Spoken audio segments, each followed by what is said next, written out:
We are going to start in a couple of minutes, so please take a seat, especially the people who are starting. Grab a coffee freely and take a seat, and we can start with the program. Of course.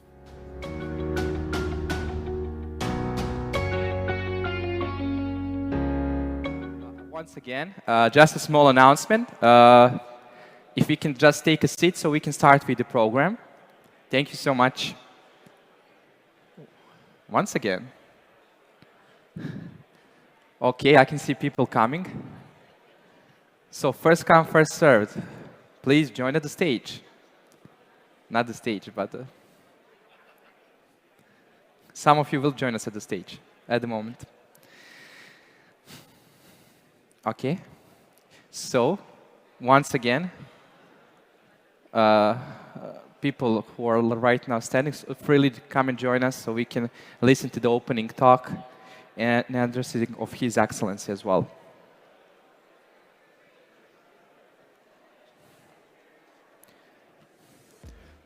Okay. I can see the line for coffee has just become a little bit bigger, so I think the people are taking coffee and coming to sit down. That's excellent. I think that every one of us need a little bit of more coffee today after yesterday's events. But everything is fine right now. So, okay, excellent. I can see that the room is becoming more and more crowded. That's excellent.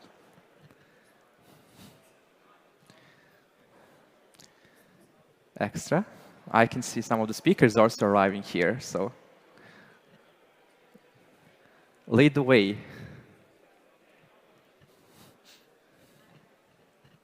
Excellent. So once again, we are starting basically in a minute. Once again, I would like to ask you to join us and sit down so we can start with the opening ceremony.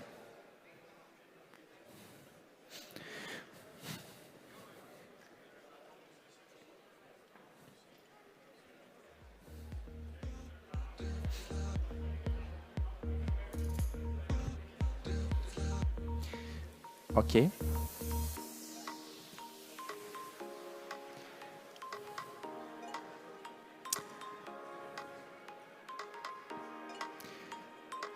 Sasha?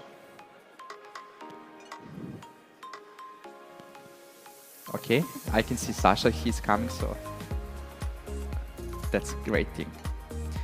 So, like you see, I'm very happy that you have grabbed a coffee, that you have taken your time, you have a little bit more extra minutes to talk with some of your old friends, some of your new friends, and some of the friends who is going to become that after this event, and that's very excellent. So basically, we are going to start very, very soon. We have still more people waiting for coffee.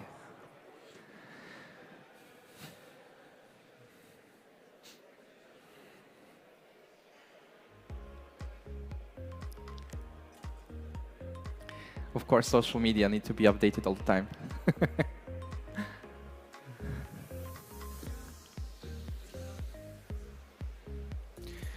So, last call. Please, if I can just kindly ask everyone to sit down so we can start with the opening ceremony, followed by the addressing of His Excellency, and after that, with the opening keynote from Luc Julia.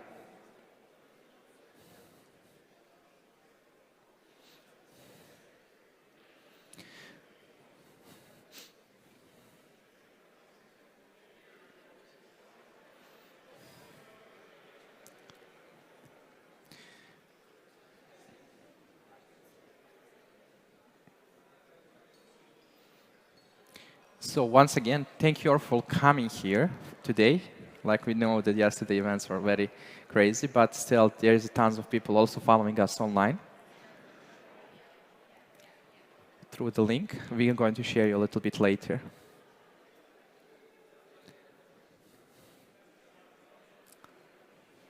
Okay.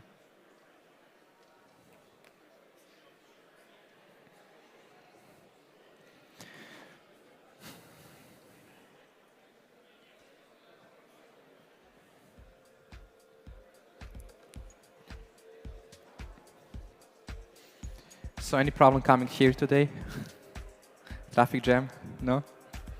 Okay. No traffic jam, only submarine jam. There was a joke yesterday. Some of our Emirates friends show us that there is the first ever seen submarine cab found in Dubai.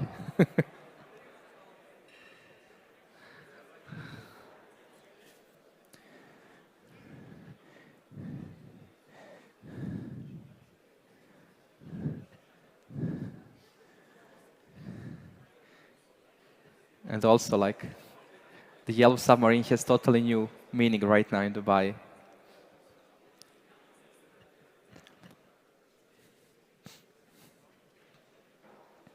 Okay. So, excellent. So, once again, I would like personally to thank you for coming here for the event, Machine Can See Summit 2024. We are going to have a ceremony of opening, which is going to be held by none other than Sasha Kanin, who is the founder and the president of Machine Can See Summit conference, as well as the leader of Polynom Events, which is a company behind the organization of this beautiful conference. So I would like to call Sasha to join me at the stage. So can we have one big round of applause for this excellent person who organized this conference with his team? Thank you, Sasha. Thank you, Alex. No worry. Can you hear me? No? Please switch on the mic. Okay, thank you. Thank you so much. So, I think you understand we are so nervous because it's very unexpected heavy rain and storm for all our team. So, Assalamu alaikum, good morning, Your Excellencies, good morning, ladies and gentlemen, distinguished guests of Dubai. I'm really happy to welcome you at the largest professional AI summit in the Middle East, Machines Can See. My name is Alexander Khanin. I'm founder of Polynom Company, official organizer of this event. And today, Alexander Links-Georgievich is my co-host, and we are so proud and happy to have such a great audience today.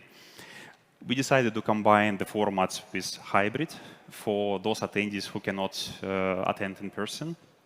So actually, we are holding the second year of Machines Can See, and Machines Can See is a non-profit event.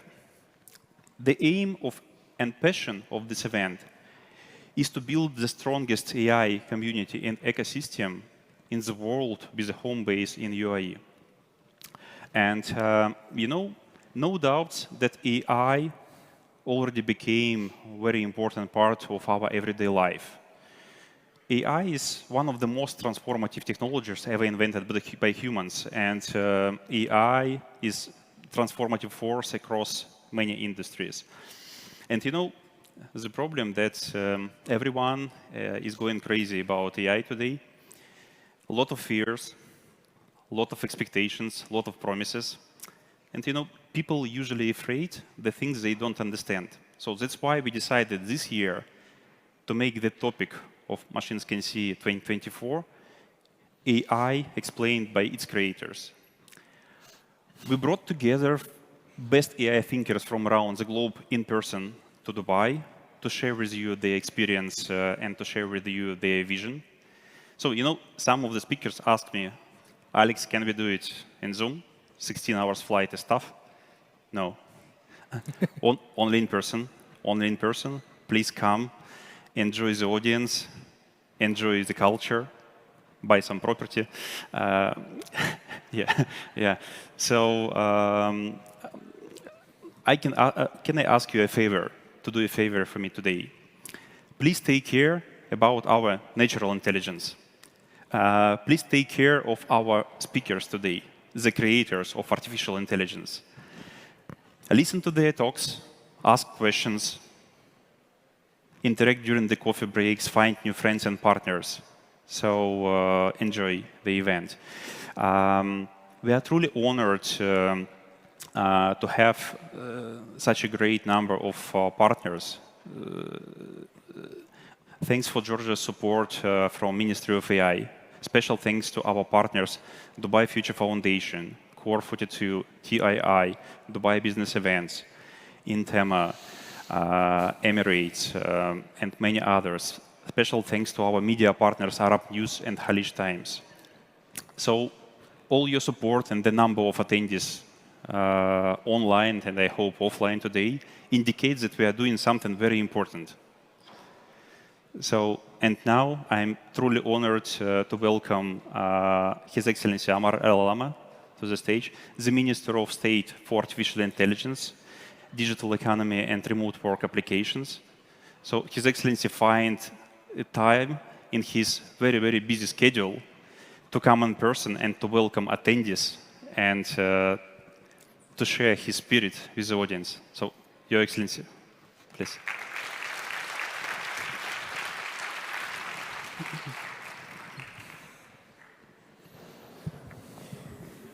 Good morning, ladies and gentlemen. It's an absolute pleasure and privilege being with all of you here today. I think probably the name of the event, MCS, Machines Can See, can be seen another way. If you look outside, some people can say that machines can't swim is an alternative name. But the fact of the matter is, we've seen something incredible in the last 24 hours. I was trying to reflect on the incredible weather event that we witnessed last night and just quantify that in numbers. Because I think as a group, your job is to take certain considerations and quantify them and then come up with solutions. We've gotten more rainfall in 24 hours than the UK gets in 3 months. So what we witnessed yesterday is something that we will not be able to combat unless we leverage and yield the power of technology. One of the things that I was thinking about with the craziness that we're looking on AI and everything related to this technology is the fact that we need to start to wield this technology to improve quality of life, to improve as well the way that we're able to deal with adverse events, such as climate change, for example, such as pandemics and plagues, and other anomalies that are going to become more and more regular. The conversation today is an interesting one. It's a conversation about making machines see better, making machines take better actions, and making machines as well work with humans in explainable manners to create a better future. I've seen over the last couple of years let's say, a tug of war of sorts between those that are in the transformer class and those that are in the diffusion class. And I think as technology evolves and as the information that we generate increases, we realize that there's a lot more to feed the machines through images, through videos, and through creating diffusion models that can serve humans better than we've expected in the past. I would like to maybe conclude my remarks by giving you all a call for action and also putting forward a commitment from my end.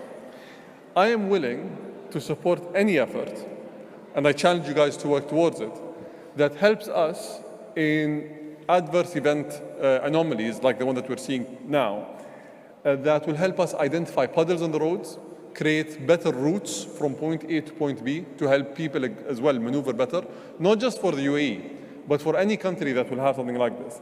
And we need to think of doing it in a way that will be scalable, that will be impactful, and will help people as well not see any disruptions in their livelihoods. I wish you all a successful event. I wish you successful deliberations as well, and hope that we can play a role in your endeavors and in your roadmap going forward. Thank you.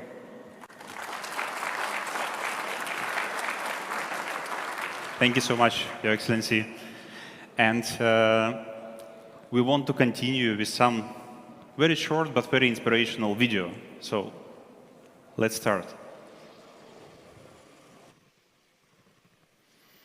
Machine learning?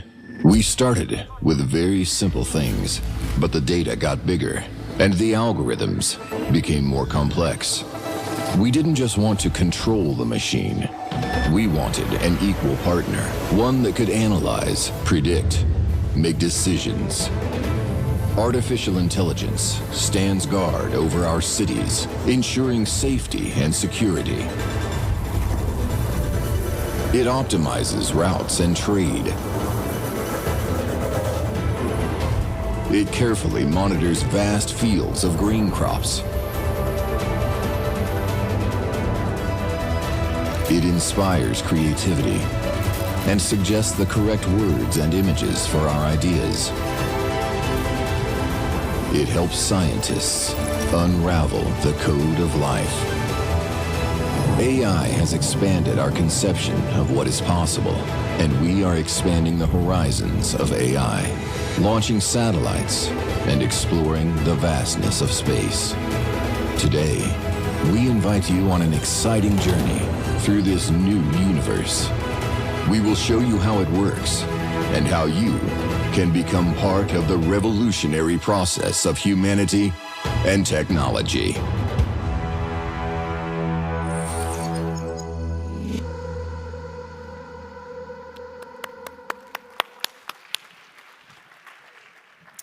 Hello, everyone. It is me again at the stage, and this time I'm officially starting to lead and co-host this conference with my great friend, Sasha.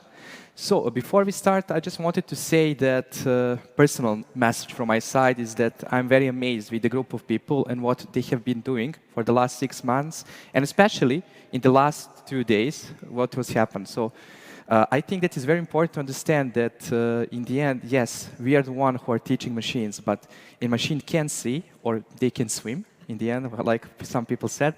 But the thing is, they cannot do it without us. The humans are very still in the front and in the center of everything that is happening. And I'm truly amazed by the energy, by the spirit, by the sheer will of the team who has organized this conference to endure through everything and to be here in the best of their edition. What I wanted to say is that artificial intelligence is no longer a concept confined to the realms of science fictions. It is a reality that is revolutionizing every aspect of our lives, offering solutions to complex challenges and opening doors to previously unimaginable possibilities. The Machine Can See Summit 2024 seeks to facilitate meaningful discussion, build community of innovators, and share insights and trends in generative AI, computer vision, investment, and education. The summit will showcase a diverse agenda through 2 parallel tracks, scientific and business one. In the scientific track, renewed research will delve into the latest advancements in image generation recognition, machine learning, providing insights into cutting-edge development shaping the future of AI. The business track will explore practical application of AI across various industries, showcasing use cases aimed at streamlining business operation and enhancing urban living. We'd like to have as many people possible to join us at our event. So I would just ask on the screen to put a QR code, if that's possible.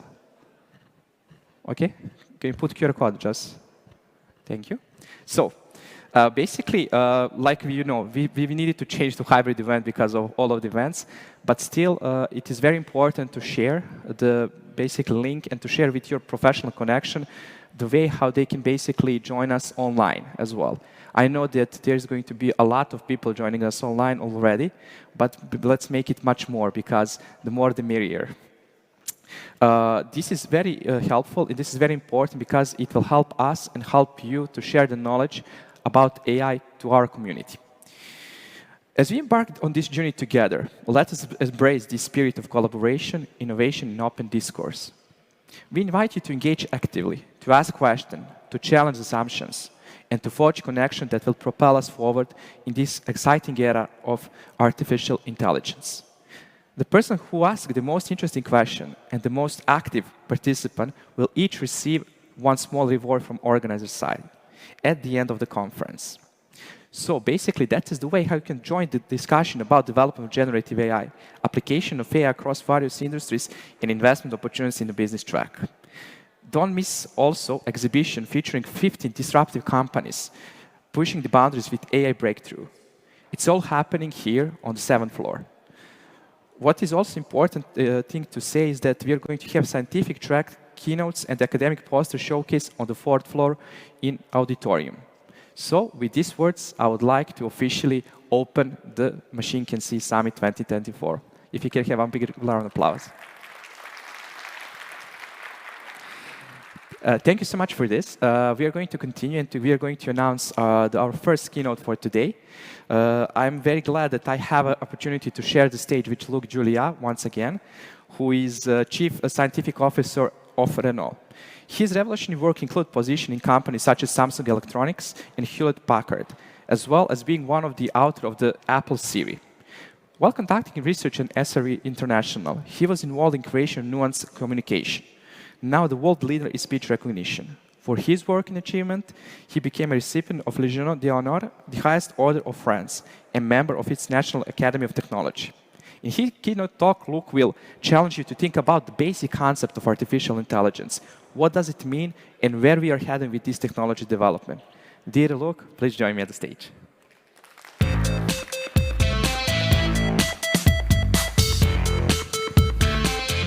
Thank you very much. So unfortunately, I'm going to say that there is no such thing as artificial intelligence. So it doesn't exist. Okay, it exists a little bit. What I mean by that is that there is not one artificial intelligence. There are many, many, many of them. And actually, when you look at the history, it started back, in 1956. So it didn't start with ChatGPT, right? So 1956, this is when we started to work on artificial intelligence. This is when the word artificial intelligence was, used for the first time. But I mean, when you think about it, it's actually not something that started in 1956. It started way before that. For, ever, the humans are trying to build machines, to build systems that are going to do something for themselves. And since I'm French, as you can tell, from my accent, I'm going to start artificial intelligence back in 1642. This is when Pascal, the French philosopher and mathematician, invented the Pascaline, the first calculator, right? So it was an artificial intelligence machine, right? It was doing addition and subtraction much better than we do. So if I ask you right now, how much is 1722 plus 949?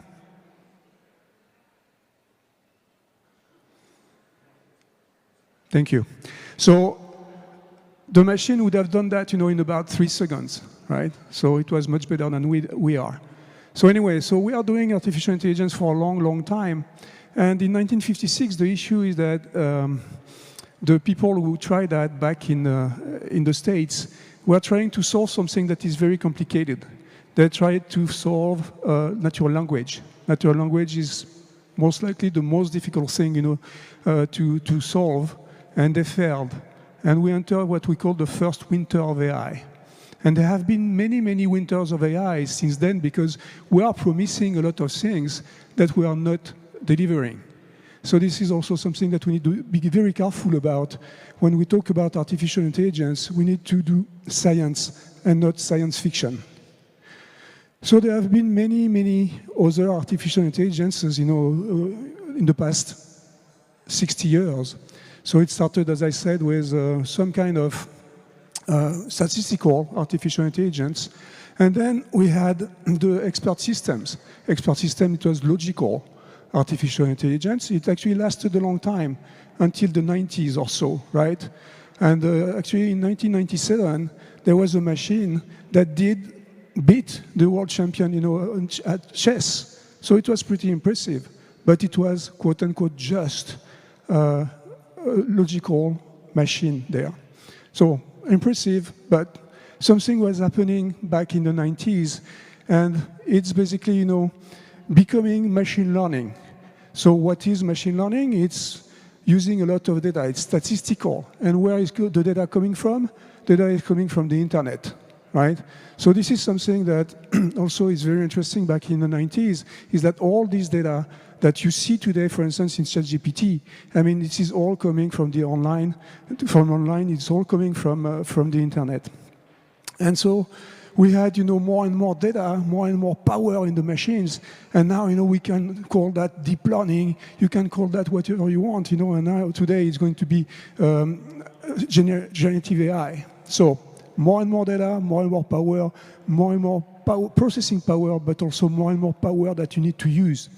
But anyway, so back in 2000, one of the first systems that was working and that was showing that machine learning was showing was a vision system. It was a recognizer of cats. So you're going to tell me why to recognize cats? Because there were a lot of cats on the internet. People were posting cats, and so it was the biggest database of cats in the world. And so with only 100,000 images of cats, we were able to recognize cats. It's great, right? But the question is, is it really intelligent, to recognize cats with 100,000 images of cats? The answer is no, because my 2-year-old daughter, she needs only 2 cats to recognize cats. And she recognizes cats, at 100% of the time.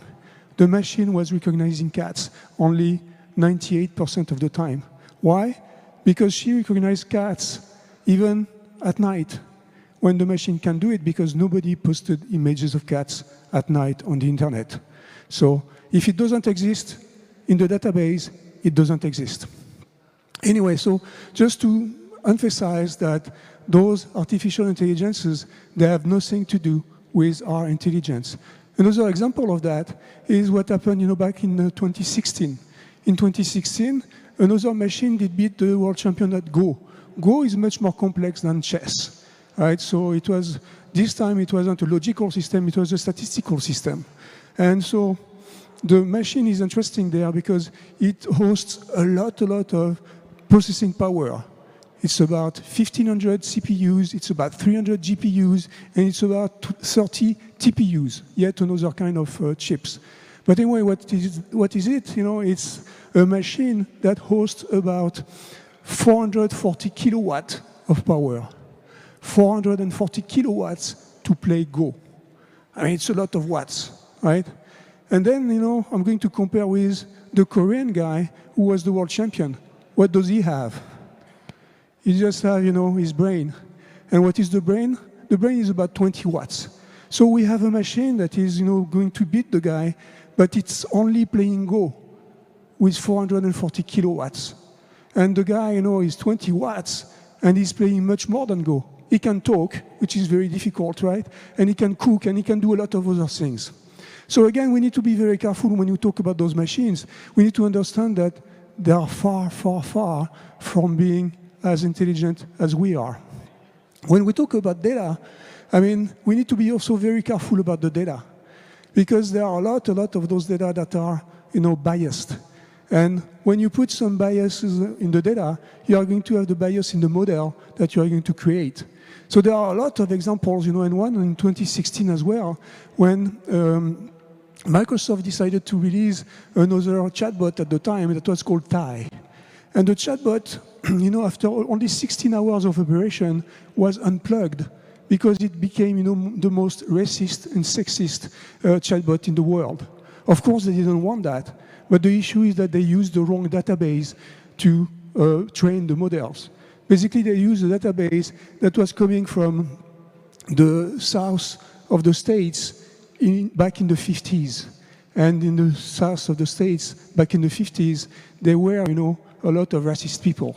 And so the database was racist, and so the system was actually insulting black people, and why not women. So what I'm saying here is that, we need to be very careful. And when we have data, like in ChatGPT, that is about 1,000 billion parameters, of course, there are going to be a lot of issues there. And that's why you are seeing in those things, hallucinations and stuff like that, right? Another thing that I want to talk about, those systems are complex. We know they are difficult, to handle. We know that there are, algorithms and a lot of data. But we cannot say that they are black boxes. That is not true. Everything is explainable if we want to explain. So the people who are creating the systems, they know exactly how it's going to behave. They know the data that they are taking. They know the algorithms that they are going to use. The reality is that sometimes they make mistakes. And this is what we saw, earlier with Thai. But the reality is that when there is a new technology, we're always we are always afraid of it, right? So there are a lot of examples in history that I'm not going to detail, but you can imagine, that there is fear with those new technologies, and we need to be very careful. So one thing that I want to emphasize, and talking about vision, and talking about machine you can see, we are talking a lot about autonomous driving, right? When you are talking about autonomous driving, you are thinking that those cars, they need to go from a point A to a point B without, killing anybody, right? And they need to see the environment, they need to know what is happening. So I have good news and bad news. The good news is for the people who like to drive. The bad news is for the people who don't like to drive. So we are talking a lot, and Elon Musk actually, since 2014, is talking a lot about autonomous driving level 5, the ultimate level, when the cars are going to be driving by themselves totally. So the bad news or the good news is that this will never happen. Never like in never, right? Never. So I'm going to prove it with an example of what we saw in 2018 when the CEO of Waymo is the most advanced company in autonomous cars, he decided to give away all the databases of all the videos that were taken by his car, 10 million miles of video. And one of the videos is going to prove my point. So we see a car driving in the streets of Mountain View, and this car is stopping for apparently no reason. And then, it does start again and stops, starts again and stop, starts again and stop. And we see the hands of the safety driver taking over the vehicle because there was, no reason for this car to stop like that. And then when you watch the video very closely, you see that on the sidewalk, two people are walking. So two people are walking, and the guy that is walking, the closest to the street, to the road, on his shoulder, he has a stop sign. So if you see a guy walking with a stop sign on the side of the road, you don't stop. But the car is going to stop because the car, follows the rule of driving. And so it sees the stop sign, and it sees the stop sign, and it sees the stop sign. So, this kind of cases, it doesn't exist. It doesn't happen. But actually, it does, right? We adapt. The AI is not going to be able to adapt to this kind of cases because it's not in the database. And even though you can imagine a lot of things and you are going to say, yeah, I'm going to do it, I'm going to think about all the cases, you can't. We adapt. AI doesn't. I'm going to finish very quick by not talking about Siri. It's not interesting now anymore. But yeah, I don't understand what you say, but that's fine. So anyway, I'm going to give another meaning of AI. I'm going to tell you that AI is not artificial intelligence. AI is actually augmented intelligence. Our intelligence is augmented, by those tools. AI is only a bunch of tools, right?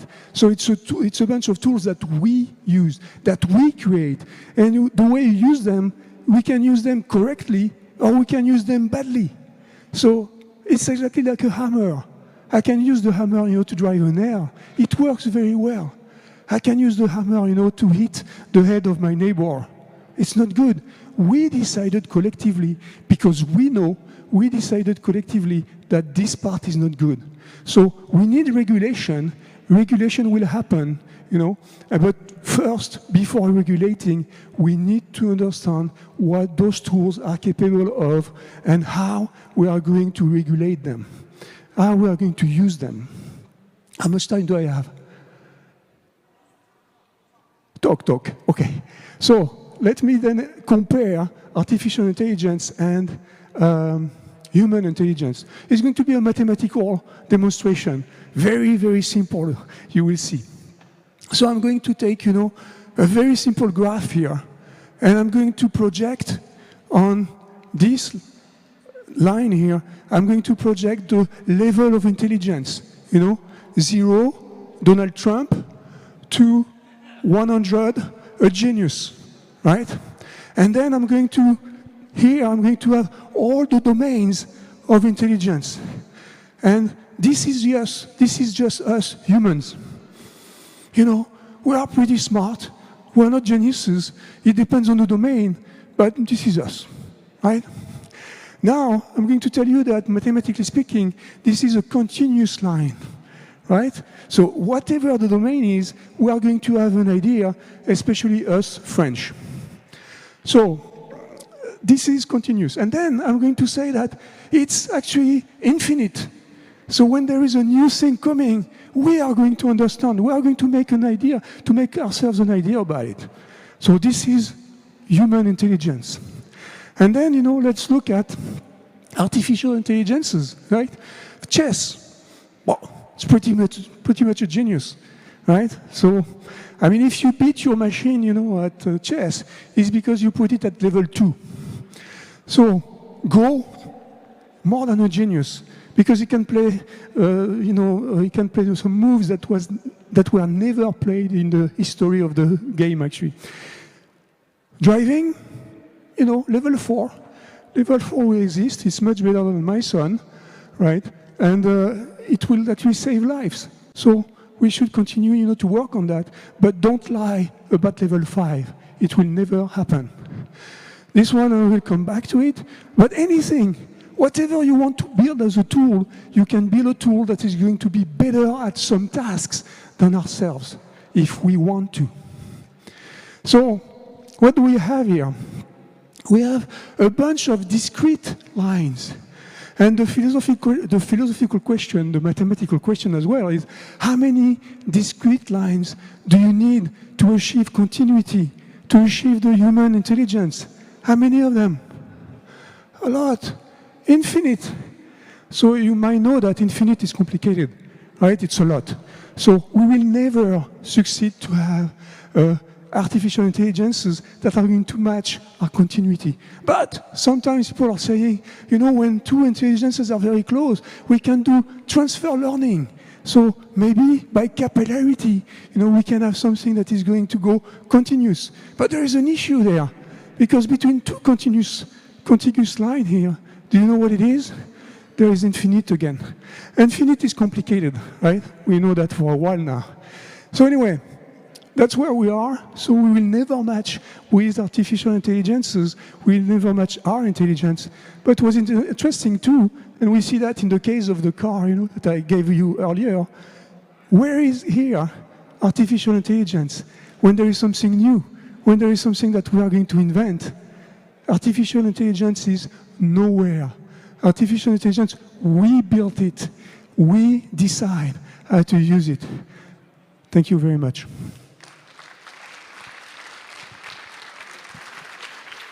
Thank you, Luc. Please stay on take the a few stage. questions. Of course. Once again, thank you, Luc, for your inspiring talk and explaining what is basically the basic concept of artificial intelligence, and it is developed by humans. So for sure, we are going to have a chance for the people also to ask the questions from the public. But first, I would like to ask you, you have a touch base, my first question regarding artificial general intelligence. What will you describe for you, what would be the term artificial general intelligence? AGI? Yeah. So AGI won't exist. So, I mean, it's going to be very difficult to describe. But basically what we call AGI is the idea that artificial intelligence can match the human intelligence. So, and it can actually be even better than that. So this is what I call science fiction. I don't think that it will ever go there. I think that I tried to demonstrate that. But the reality is that we need to understand that those artificial intelligence tools, they are very useful. They are very good. They are better than us in the tasks we decide them to help us. They are helpers. They are making us better in those very domains. But to match every single domain that we can master will never happen. So basically, we can say that you're much closer to understanding that AI will be some kind of assistant to human, not replacing humans in the future. Correct. Okay. Before we continue, I would also like to share, is there some question maybe from the public? You can just raise your hand and we will get, okay. Can we get the mic here, please? It's coming. Thank you, Your Excellency, for the questions. Thank you. I think from the speech we were able to determine that the French will learn everything better than everyone else. But generally speaking, I think if we look at the curved line of things that we can learn, you don't necessarily need to learn everything very well. There are certain domains that are more important than others. And I think with AI specifically, what we're seeing right now is the economics of teaching the machine how to do something very, very well, or even better than a human, is becoming cheaper and cheaper, which means the economics are getting better. The fear is not about it overtaking our intelligence in everything. The fear is it being smarter than us in the main domains that we spend most of our time on. What's your response to that? Yeah, I mean, for sure. I mean, if you take, for instance, the defense area, this is one of the things, the military area, this is something that we are afraid of because, I mean, those machines can decide, to kill someone, right? So the reality is that they don't decide. We decide to give the power to the machine to kill someone. So I believe that we always have the control if we want to. We can release the control. We can decide, not to have it anymore, but it will be our decision as well. It will be a bad decision. This is why regulation is important. This is why, it's important to understand as well. I mean, I'm very glad that in this country, there is a minister of AI, because, I mean, we need to teach the people. We need to make them understand that is important. So to see your title, people from your country are saying, wow, what is AI? And I'm interested. What is it? And this is this kind of doubts, this kind of learning that is very, very important because at the end of the day, we people decide what we would do with those tools. Okay, another question? First of all, thank you very much for this great presentation and great to have you here. My question is related to the AI and the future. We hosted around, I think, a couple of years ago, Michio Kaku, who is a well-known futurist, and we were honored to have him here. And when we spoke about AI, he made a statement, and I'd love your thoughts on this. And he specifically, and maybe complementing to what His Excellency has mentioned, he talked about machine learning and robotics and how advanced it can become. So he literally said, nowadays, when a machine develops and becomes smart, the human will always prevail by switching off that machine. But his question was, what if the machine became so smart that it will stop the human from switching it off? What is your thought on that? My thought is that it will never happen. I mean, the thing So you is insist that it won't happen? You insist that this will not happen? I insist, yeah, I insist very, very clearly. I mean, again, I mean, if I give the power to the machine to do that, I will decide to give the machine, to give it, the power of switching the switch, right? I decide. I can do it if I want, but it would be stupid from my part. I can be stupid. Humans, we can be stupid, so maybe it will happen, but it will be a mistake of ourselves. It won't be, a machine that is going to decide something by itself. So, I mean, again, they are only tools. We do whatever we want with them, and the tools are just, doing whatever we decide they do. So. Okay. We have a question from the back as well.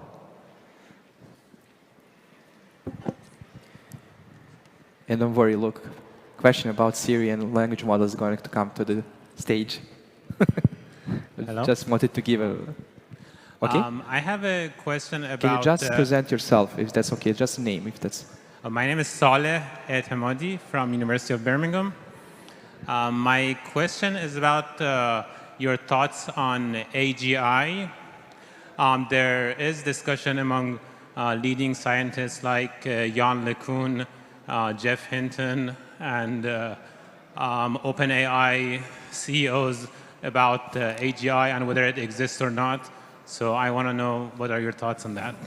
Yeah, the good news is that, my colleague and, French camarade, Yann LeCun, is pretty much thinking the same thing as I think. He believes that one day maybe, we can achieve some kind of AGI, but it's going to be very, very far and we don't even know if it will happen, right? So this is what Yann LeCun is saying. When you talk about Sam Altman and the other guys, that are kind of pushing, when they are pushing, by getting a lot of money. I mean, Altman wants to build this chip, for only $1 trillion, I mean, they just are business guys that are giving some goals that are going to be business goals in order to get some money. So this is what I believe. The scientists, the actual scientists that didn't become crazy, they think like Jan and I think. But some of them sometimes they just flip something in their brain and they became totally crazy. And we have some example with this guy that you talked about. So when you are sane, you understand that it's going to be very difficult to achieve AGI. Okay. My question for you, I would like also just to spark a little bit of discussion is, we can see development of language models being basically growing in a large. We can also see JAIS, which is developed for the Arabic language. My question for you, as someone who was the author of Siri, how do you see this LLM market and what is happening in technology? What do you think should be the next direction in development of LLMs as well? Yeah. So the good news about the LLMs is that, by definition, it's a language model. So it means that it became very, very easy now to communicate with this machine through the prompt. And of course, whatever you do in the prompt, you can do it in speech, right? So the Siri, Amazon, and Google Home of the world, they are gone. If they don't adapt, to this new technology. So, of course, the technology of Siri, it's a technology from the 90s. So, it's too old now. So we are going to see, and this is what OpenAI and the others are doing now, instead of building those big models anymore, because, they are done, basically, right? They are very good. We are going to see applications, and one of the best applications is going to be, speech assistants. And we are going to see that very, very soon. Apple is always late, in the announcement and stuff, but they're working on that. Amazon, is working with Anthropic on that. So, we are going to see very, very good speech assistants in the next few months, thanks to LLMs. That said, we need to be very careful because it's not free. One of the things, that we forget about the LLMs is that it's actually taking, power not only to build the models, but it's also taking power, at the inference level, at the inference time. So when you actually use it, which is new among, all the other AIs. So we need to be very careful about that because, the power is not extensible. So this is one of the issues that we need to fix in the short term, and the way to fix it most likely is going to be by doing actually smaller model, more efficient, more frugal.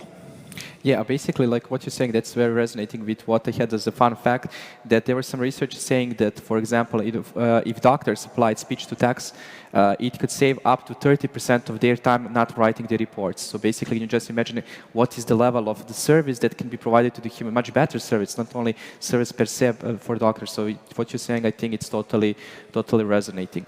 My question also, regarding when we start talking about Siri, how do you see the level of product development side? In the end, as something need to be, one thing is to build a model, but to build a product or service is totally different. How do you see the change, from the back days when you're developing Siri right now in Renault in this part? Is this totally changed? Is the same thing, or is there some advice for the people trying to build their own products right now? Yeah, I think that it's easier now. It's easy to do. It's easier now because there are a lot of those new tools, AI tools that are going to help, that are helping, developers to create their products faster. One thing that I want to give, also as a remark is that it's a very good thing that we call those AIs, the new ones, generative AIs and not creative AIs, because creativity, still, is on our side, right? And it means that when I want to create a new program, when I want to create some kind of, art or whatever, I have the power to do it thanks to the tools. So I think it's easier now, but, we will see, how it is. We see that a lot of companies are developing right now, a lot of different things in different domains, thanks to those LLMs. Also, if somebody has a question, just raise a hand. I'm very good, side C. Okay, 2 questions raised. So can we get the mic here, please? Here's the first one, sorry. Yes, that's thank maybe you. Not look, first of all, thank you very much. It was really very inspiring. And First, I want to say thank you for speaking the truth about just what present is yourself? artificial intelligence, and that augmented intelligence is a far better way to say it. And just now you have mentioned something very interesting about creative intelligence. So I want to ask you, today all the research, all the development in AI is based on something that has been developed back in the mid-20th century. So let's say if there was an alternative way to do it, models that would require far, far less data, something like us humans, we could see a cat and understand immediately it's a cat. Do you think we humans need this kind of developments, in your opinion? So, I mean, the reality is that I don't know, but there are most likely other ways. Everything that I described today, the artificial intelligence, that is back from the 1956, it's all mathematical. It's possible to do physical, This is what we might do with the computers that are coming next, that are going to be, computers that are based on physics. And then if it's based on physics, maybe, it can match better what is inside there, because inside there it's physics. So biology, physics is the same thing, right? So I don't know.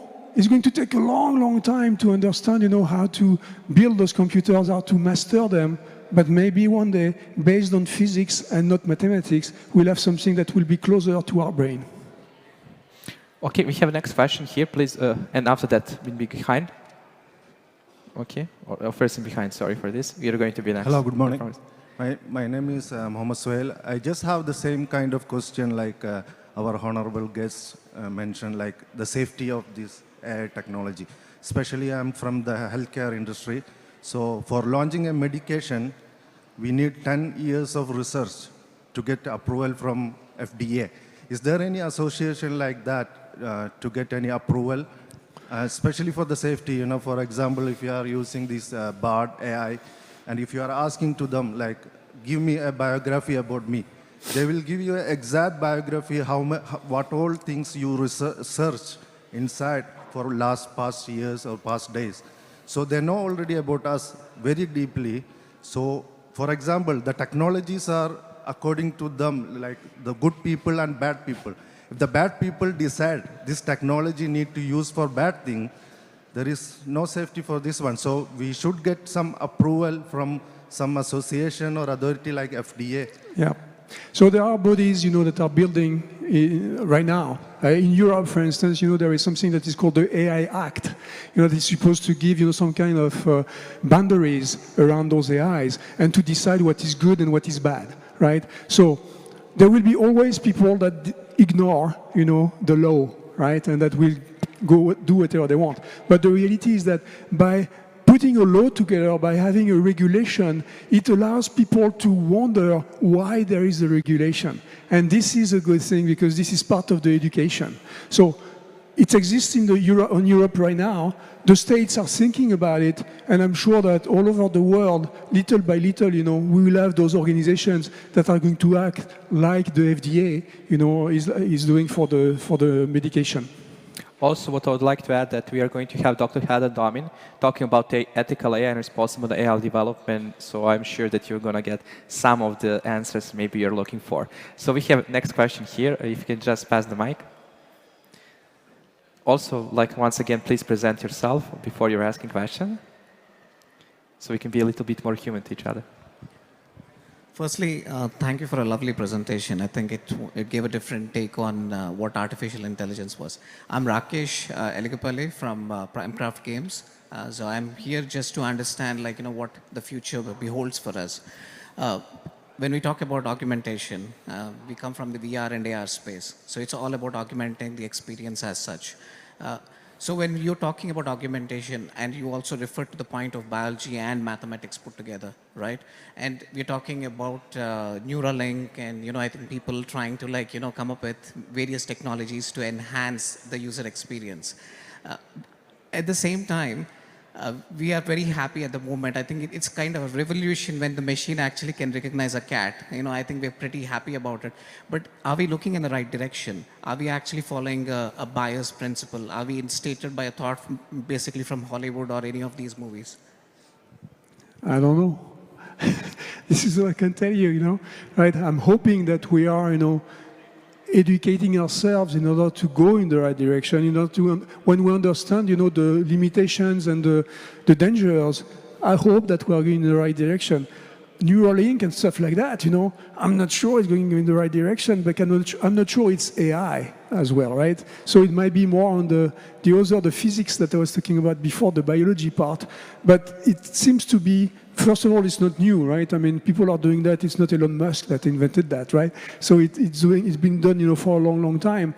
But I think that there are a lot of promises, not in the AI field, but in the medical field. Very interesting answer. We had here question as well, if there is still question. Okay, I have also you mentioned creativity just before, and there's very strong, how to say, very strong difference in opinion that, and the question, can we put creativity in algorithmic ways? So it's strong debate between the people who are developing technology. So what is your stand on that? Is it possible to some part of creativity, and if so, to put in algorithmic thinking? No? Yes? I don't know. Okay. Also, what I wanted to continue with LLMs, so just I have a few more questions. What you said is basically the concept of the how much energy do we have, and you mentioned in your talk that your human brain only uses 20 watts. I think it's per day actually, not per thing, but for the whole day, and this only for one action. It's what we develop actually at any time when we think about something. Yeah. So basically, there is I know that, for example, Professor Danko Nikolic, maybe you heard about him. So basically, his proposal is to change a little bit from backpropagation to smart gates. What is the difference? The difference that the outcomes and the relief should not be at the end result, but on the activation function. And basically, what he's proposing is to create something that you can train a neural network on a small data. Do you think that this kind of approach maybe can turn to be what we are talking about AGI? Yeah, frankly, I mean, I don't think we have the choice but to go, to small data because of the energy thing that we talked about. So I think it's a very interesting thing to explore. The issue, as soon as we start to talk about neural networks and, something that is going to be close to the brain, I mean, the issue is that we might do the mistakes that we did, back in the 50s. So to try to imitate the brain. I mean, the main issue there is that scientists, who know the brain, they believe that they know between 20 and 40% of the brain. So it means that we don't know it, right? And so until we know it, we won't be able, to do anything that is going to match it. So that's the issue about trying to be like an artificial brain.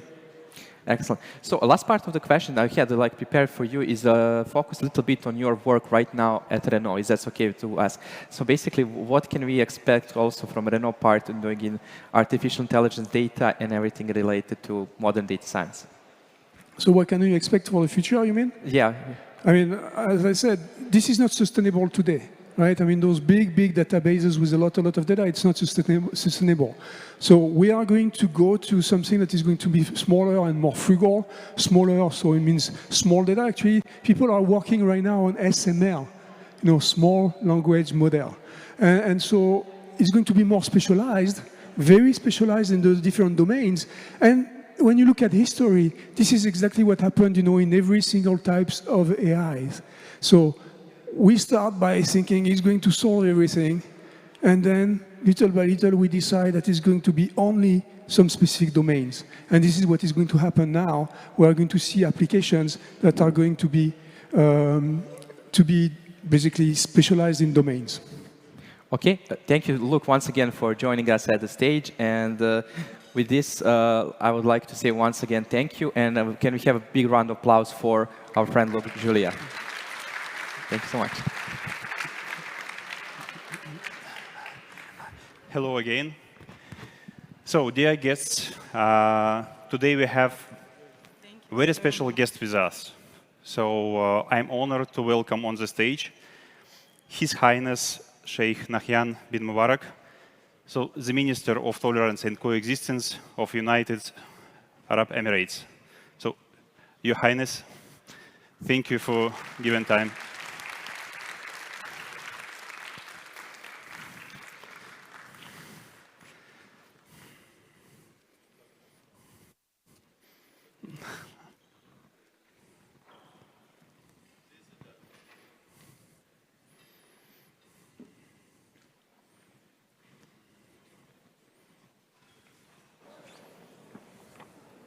Thank you. I see you don't believe in wasting time. That's good. I hope I don't keep anybody waiting. Your Excellency, distinguished guests, ladies and gentlemen, I am pleased that Machines Can See has organized this important summit in Dubai and the United Arab Emirates. By the way, I'm the first time I come to this futuristic place in UAE. It's very impressive and very appropriate to have this conference here as well. You can sit down. The speech is very long, so there are many seats available, so sit down. You don't have to pay any extra money. Computer vision and machine learning could not take place more important than this in this appropriate site here in Dubai. The United Arab Emirates has been focused on innovation and introducing new ideas from our very first beginning as a nation in 1971. Our leaders have always been outstanding innovators. With the leadership and guidance of His Highness, the President, Sheikh Mohammed bin Zayed Al Nahyan, we have always understood that creative approaches to innovation and technology development are crucial to our continued economic growth and societal success. We are committed to keeping the UAE a model environment that is attractive to innovators and that enables them to succeed and flourish. Ladies and gentlemen, the nature and the impact of your work and your presence at this conference are cause for great optimism. The collective quest for achieving innovations and breakthroughs in artificial intelligence that will improve the quality of life for us all is both exciting and inspiring. There's widespread anticipation of the products of your research and innovations. We have all seen, for example, the potential growth of applied generative AI that has occurred over the past even 18 months and is developing on a daily basis. It is clear to everyone that these innovations will create new markets, new industries, even a new society. But because innovations can affect not only the economy but also society, we must remain aware of the ethical and moral dimensions of your work.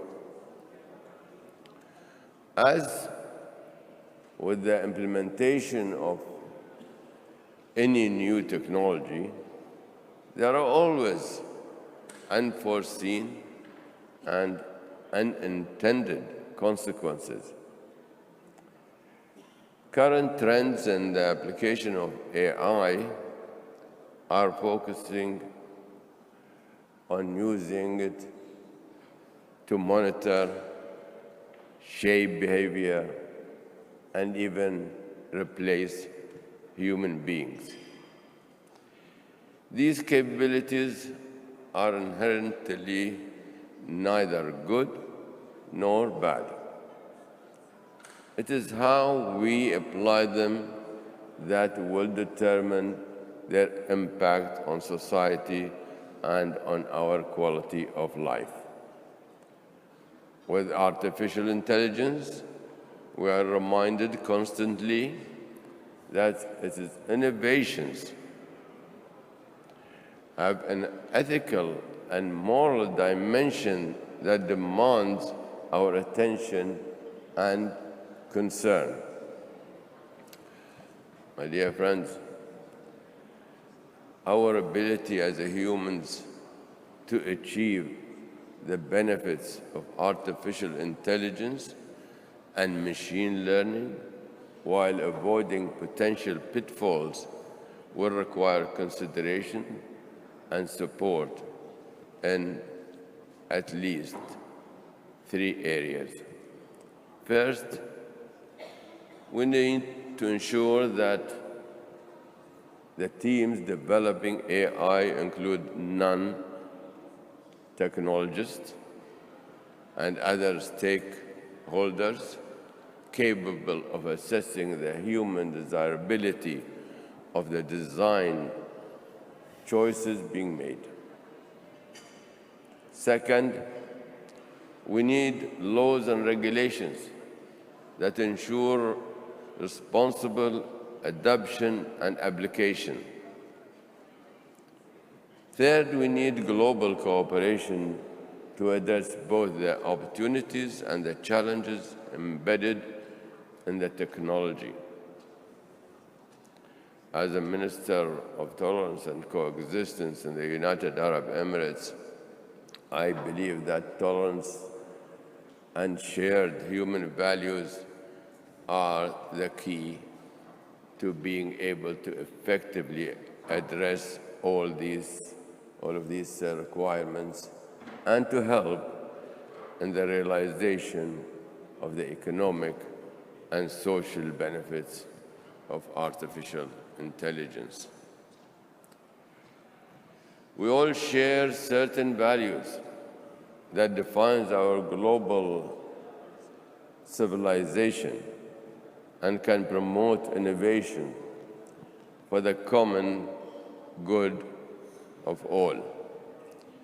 These values include a commitment to something greater than ourselves,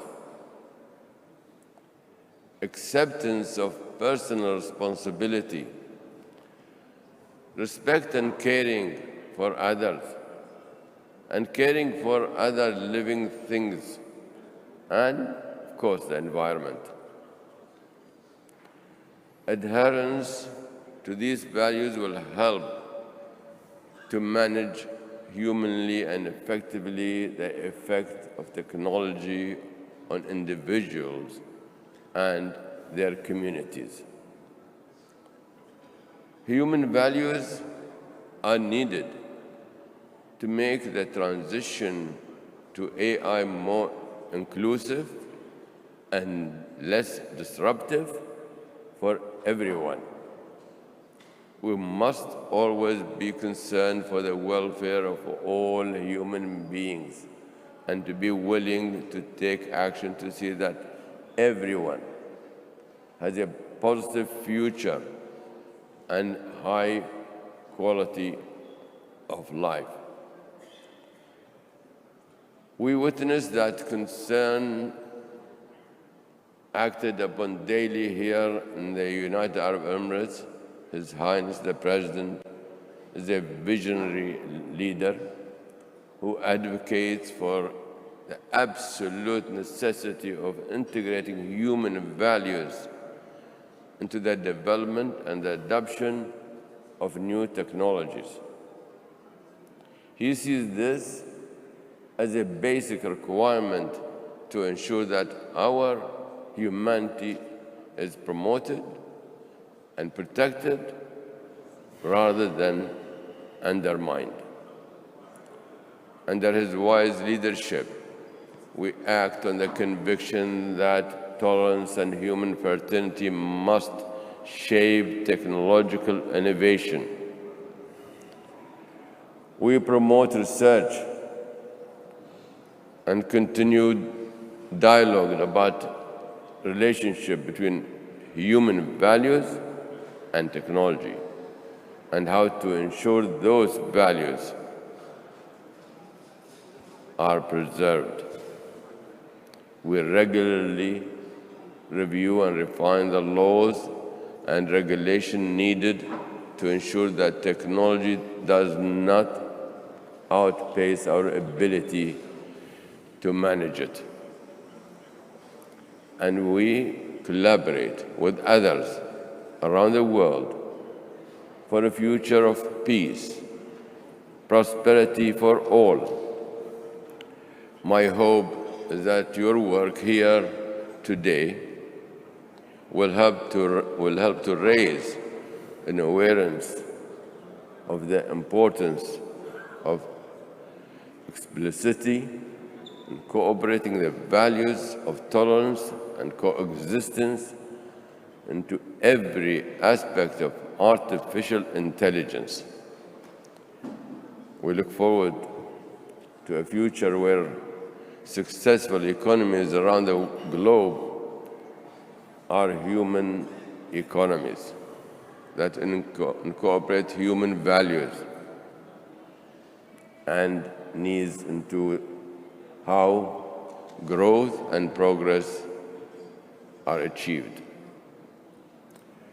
We need to ensure that we preserve our humanity while we continue to innovate and work toward a future that is safe, fulfilling, prosperous, and tolerant for all. I thank you for your skill, your dedication, and your commitment to the cause of human progress. I am confident that your well-informed discussions will be creative and innovative, and I wish you well in your work. Thank you very much, and God bless you all.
understand what generative AI is.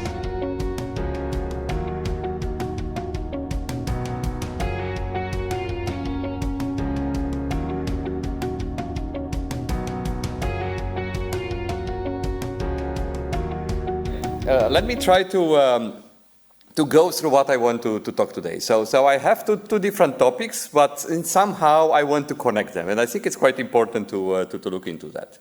So very simple. I mean, we all look into now image generation, right? So text-to-image generation. And it's very simple. You just take, let's say, a standard, let's say, Stable Diffusion Excel, and you just put a prompt, a picture of the person in the kitchen. So what you could expect in there? Okay? Well, somebody would say, maybe women. This is clearly biased, right? Because, of course, in the prompt, there is no information about the gender stuff. Okay? But then if you just make a simple stuff, you say, now you want a picture of a chef in the kitchen. It's again, there is no gender information, not direct gender information. And now if you just do it, you get male. And actually, even before, it's not just males, it's not only the gender bias, but it's also, for example, the age of these guys. So why they should be like kind of middle-aged cooks? Could be, you know, younger or older. So these type of things are quite important. And one of the things that we started to look into it is that, fine, I mean, we know there is bias. We are looking into ways to mitigate the bias, but then how do we discover what kind of biases you are going to have in there? And this is exactly what we were looking at, and I'm going to talk about some of the recent research that we've been looking into it. Okay? So, of course, you have these text-to-image generative models have these unexpected biases, right? So if you just get an attribute-agnostic prompt, the model may generate images with specific attributes, right? So you just have low diversity. And what I will argue at the end of my talk is that sometimes the diversity is not really what you want. So probably bias may not necessarily be something wrong or something bad.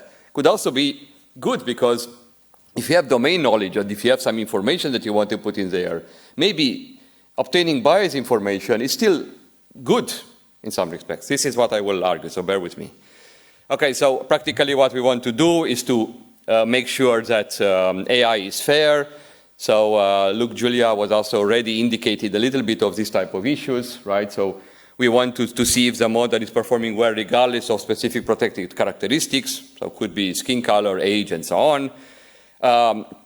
We want to make sure that the AI, whatever we generate in there, it doesn't have biases against specific minority groups. And of course, the bias would be directly inherited by the training data. And this is fine, because then at least you have your data set, and you can probably do something about your data set in your training to address this bias. But in some cases, the bias is there in the society. So we are going to learn this type of things, and there is very hard that we could address a bias, because maybe we have to change ourselves before we could really ask AI to address the bias issue. Okay?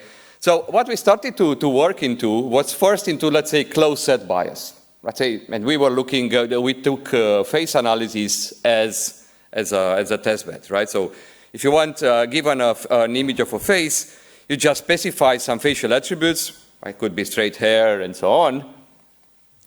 And then if you have, so the nature of these facial attributes may lead to unbalanced training sets, right? So you may, let's say some specific facial features may be more prone for specific protected characteristics.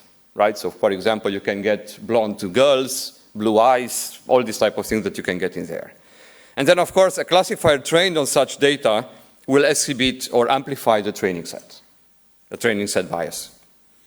Okay, so what you could do in the bias mitigation, and this is what we were looking into, we were trying to balance, if you want, the training set so that we could, especially when you generate data, faces, and so, you could have some high diversity. So you don't want to have only blonde girls. Maybe you want to have also some black people. You want to have different type of characteristics that you want to have in there. And then what we were using, if you try to explore the usage of these pre-trained generative models, then you want to obtain this balance in the training set. Ideally, you could have some training feed methods, and then also maybe you can infer a little bit on the data collection part. Okay, so one of the main challenge, of course, is that, of course, the generator in itself may be biased, right? So may not capture some of the minority groups. It has not seen in the training set, and so then what you could do, you could probably generate artificial data so that you make your classifier, if you want, or the generator to be more balanced, right? And this is what we were looking into. This is trying to do bias mitigation.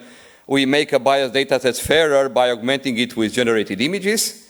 And what you would want to do, of course, is to, depending on what you want to do in there, you can just generate some synthetic data sets. So let's say if in your training data set you discover there are not so many black people, you can just force a model to generate more black people. And how do you do this? Well, in the latent space, in the generative space, you can just fine-tune it in such a way so that it is generating more, let's say, people of the characteristics you want to have. Okay? I don't go into many details, but I think you understood the principle, what it is. And so what we wanted to do is just compute some statistics on the bias training set. Here, in our first approach, we kind of set what sort of biases we want to address. Right? It could be gender, could be age, could be a few of these kind of things. Right? So then this is make it easier. And then, so you identify these minority protected characteristics, so it could be dark skin tone, for example, and then you can just augment the generated images towards the desired protected characteristics. And then you make it fairer, the classifier, by fine-tuning on original and augmented synthetic data. Okay, so this is more like the scheme that we had, so it's, you are just practically changing the distribution of the data you have in there, and in this way, you could obtain, let's say, a more balanced data set, and you could measure how this bias is influenced in there. Of course, one of the main issues in bias detection is how do you really measure bias, right? So maybe if you wanted a single stuff in this particular case, it's kind of easy. You want to have some sort of diversity. You don't want to have the distribution to be skewed towards particular characteristic. Okay? And so what we had is we had this augmentation module. We are looking for paths lying into the semantic space, and we were kind of addressing this by leveraging natural language, right?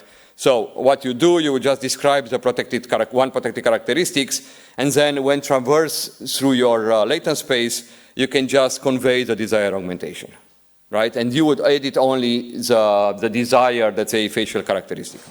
And these are some examples, so you can just, so these are some samples from the latent space, right, from the transversal that you get in there, so you can go from young to old, you can go from, let's say, white skin towards black skin, still keeping as much as possible, let's say, the characteristics in there. Of course, when you do this, ideally, the features will be disentangled. It's not always true, because if you see, for example, for the skin color situation, so the guy, when he's getting whatever, some older or changing the skin color, you also edit, the model is adding a mustache. Okay, so in some sense, it's also learning some other type of characteristics. So, but still, if you use this type of information and you are just trying to uniform the distribution, then we showed with different metrics that the bias can be mitigated. Okay, so the limitations are, of course, you assume that the latent space paths convey the desired manipulation while preserving the downstream attributes, right? So you assume that there is this disentanglement, and we do as much as we can, and in most of the cases we do well. In some of the subtle cases, it doesn't work so well. And then, of course, we attempt to impose this orthogonality of the paths by employing these contrastive laws, which is kind of standard techniques, which improves the disentanglement. And then you also assume that you have a good generator, right? So you have a good pseudo-labeling model that is employed, right?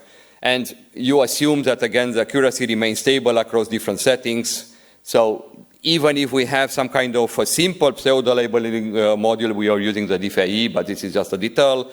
The model is still, the method is still robust to that. Okay? And of course, we also require a generator with an editable space, right? You need to have a good latent space in which you could start to control what's going on in there. And this is working pretty good when you know what sort of biases you want, right? So this is more like a closed set type of biases. But now what you could do, you can also try to extend this one, let's say, towards an open set. So maybe the easy idea, how do you really define this type of more complex biases, is just using foundation models. And what we wanted to use foundation model to propose and detect biases. And I will show you some of these biases that maybe are not so evident, at least you would not, unless you know all the characteristics of your generator. In some cases, you will not even imagine that this kind of biases exist in the data. So actually what we did, we went to this type of open bias type of thing. This is a paper that will be presented by my student at CVPR. We went towards open bias. So practically what we did, we were just interrogating ChatGPT to tell, well, if I have this prompt, what sort of biases could exist in there? And then actually what we do, and this is in the lower part, you start with a person using a laptop, for example, and then you are asking ChatGPT what kind of biases you could have. So you can get gender, laptop brand, some other kind of things, and then you do the assessment. And once you do the assessment, you know now what kind of characteristics you have to move around to address this bias. So you can see there in the example, if you use a person using a laptop, it's not only that there is a male, and there is, in general, you would get a bias towards the male for some reason, but you can also see that the laptop is a Mac. There is no information into the prompt, but somehow, let's say the generic generator would kind of learn these type of things. And just to show, just to tell you, if you now put a person using a laptop in a bar or something like that, then for some reason it's just generating females. Which, again, is some kind of strange things that you will not expect. I mean, why would it be the gender related to the location of where the person is using the laptop? Okay? And so these are the key ideas. So given a set of caption, you propose biases via in-context learning of a large language model. You generate the synthetic images with a target generative model and the given caption. And then you check if the proposed the biases via vision question answering type of things on the synthetic data set, right? So we do have some sort of iterations there in which we try to answer questions, say, well, what is the gender of the person? What is the person wearing? What is the person doing? This kind of thing. So then you can just address the bias. Okay, so this is more like the scheme. For the sake of time, I can probably skip a bit. So some of the novel discovered biases, you could have things like, I don't know, you have a train zips down the railway in the sun. And for some reason, again, most of the trains are yellow. So probably the training data is from India or in some other places, because in Europe you don't get the yellow trains. Okay? Or the laptop brand, right? So a photo of a person on a laptop in a coffee shop. So you see they are mostly Mac computers, but also, as I said, most of them are just female. Okay? Or, well, a cop riding a horse through the city neighborhood, so there is a horse breed, but also the type of, let's say, the age of the person and so on. And I have a specific, well, this is a few more, like a traffic officer leaning on a turn sign, so you get, it's always men. If you get, I don't know, a toddler in a baseball cap on a wooden bench, so you know it's all more kind of male stuff. I will just stop a little bit on the one in the middle, on the small child hurrying towards a bus on the dirt road. Right, so here, you see they are mostly black kids. Which you say, yeah, but it makes sense, right, if you talk about dirt road and so on. So one of the things that we are looking into, and we started to look into, what will be the contribution of the words in the sentence towards the bias? Right, so you would say, yes, here it's kind of clear. Now probably if you just take out the dirt road, if you take out the dirt part, maybe the generation is going to be different. And indeed, right, so now if you just don't do it, now you obtain kind of white kids for some reason. And also here, well, it's also, if you also take the road out, it's also working in that respect. And also here you get a lot of buses, and most of the buses will be just yellow. While in the first situation, you see that the buses are a little bit different. So I think we are still at the beginning here, but I think it's quite important to understand this. And what we are looking into now, as I said, we try to do some analysis of the words in the sentence and try to see which kind of words or what words would kind of influence this bias. Okay, so what are the future directions? So we try to improve the bias detection methods. We try to extend the bias mitigation techniques to novel biases. And then, as I said, we analyze the individual bias contribution of the words in a prompt. And we are also trying to do some early detection of the bias, right? So ideally, when you do during the generation process, if you are able to detect early that the bias is going to be there, maybe you can stop, you can change the prompt, and then you can just continue generation. There is no point to wait until the last generation, until the image is developed, to evaluate that the bias is there already, right? So you could do it much earlier. And this is something that we look into, okay? So I think it's quite important, and I think there are people working into this, and I think I'm very much excited about this. But now, what I'm going to show you as a showcase, this is a situation in which you want to create games with real footage. Okay, so here, domain knowledge is very important. Okay? What you want to do here, of course, now you generate, you see that I'm going to play some videos, but here, for example, you generate male people. Fine. I mean, you could always say, you know, if you want to get some prompt, you can say you can have female tennis and so on, so then you're going to get female, that's fine. But another thing that is interesting, what we generate here, we just generate right-handed players, okay? So, why? Well, maybe most of the tennis players are just using their right hands, but there is no reason why you would not have, or you could not have some left-handed players, okay?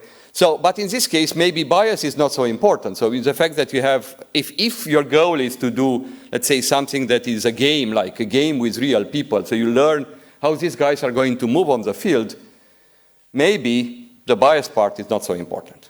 So now what I'm going to do, I'm going to kind of forget a bit about the bias, and I will talk a little bit about how do we do this generation. And this is some work done by Willy, which is now working with Snap, and I'm very proud that many of my students are now, Sergey, I don't know if Sergey is here, but anyway, at Snap, Sergey now is a head of creative technology in Snap, and we have a Trento colony there that are working on video generation, and I'm very proud about this. Okay, so this is the idea. So you want to kind of put some prompts, and you just learn how these guys are going to move according to the information that is coming from the prompt. And then you can do much more on that, so you can control what's going on in there, right? So I already talked about this.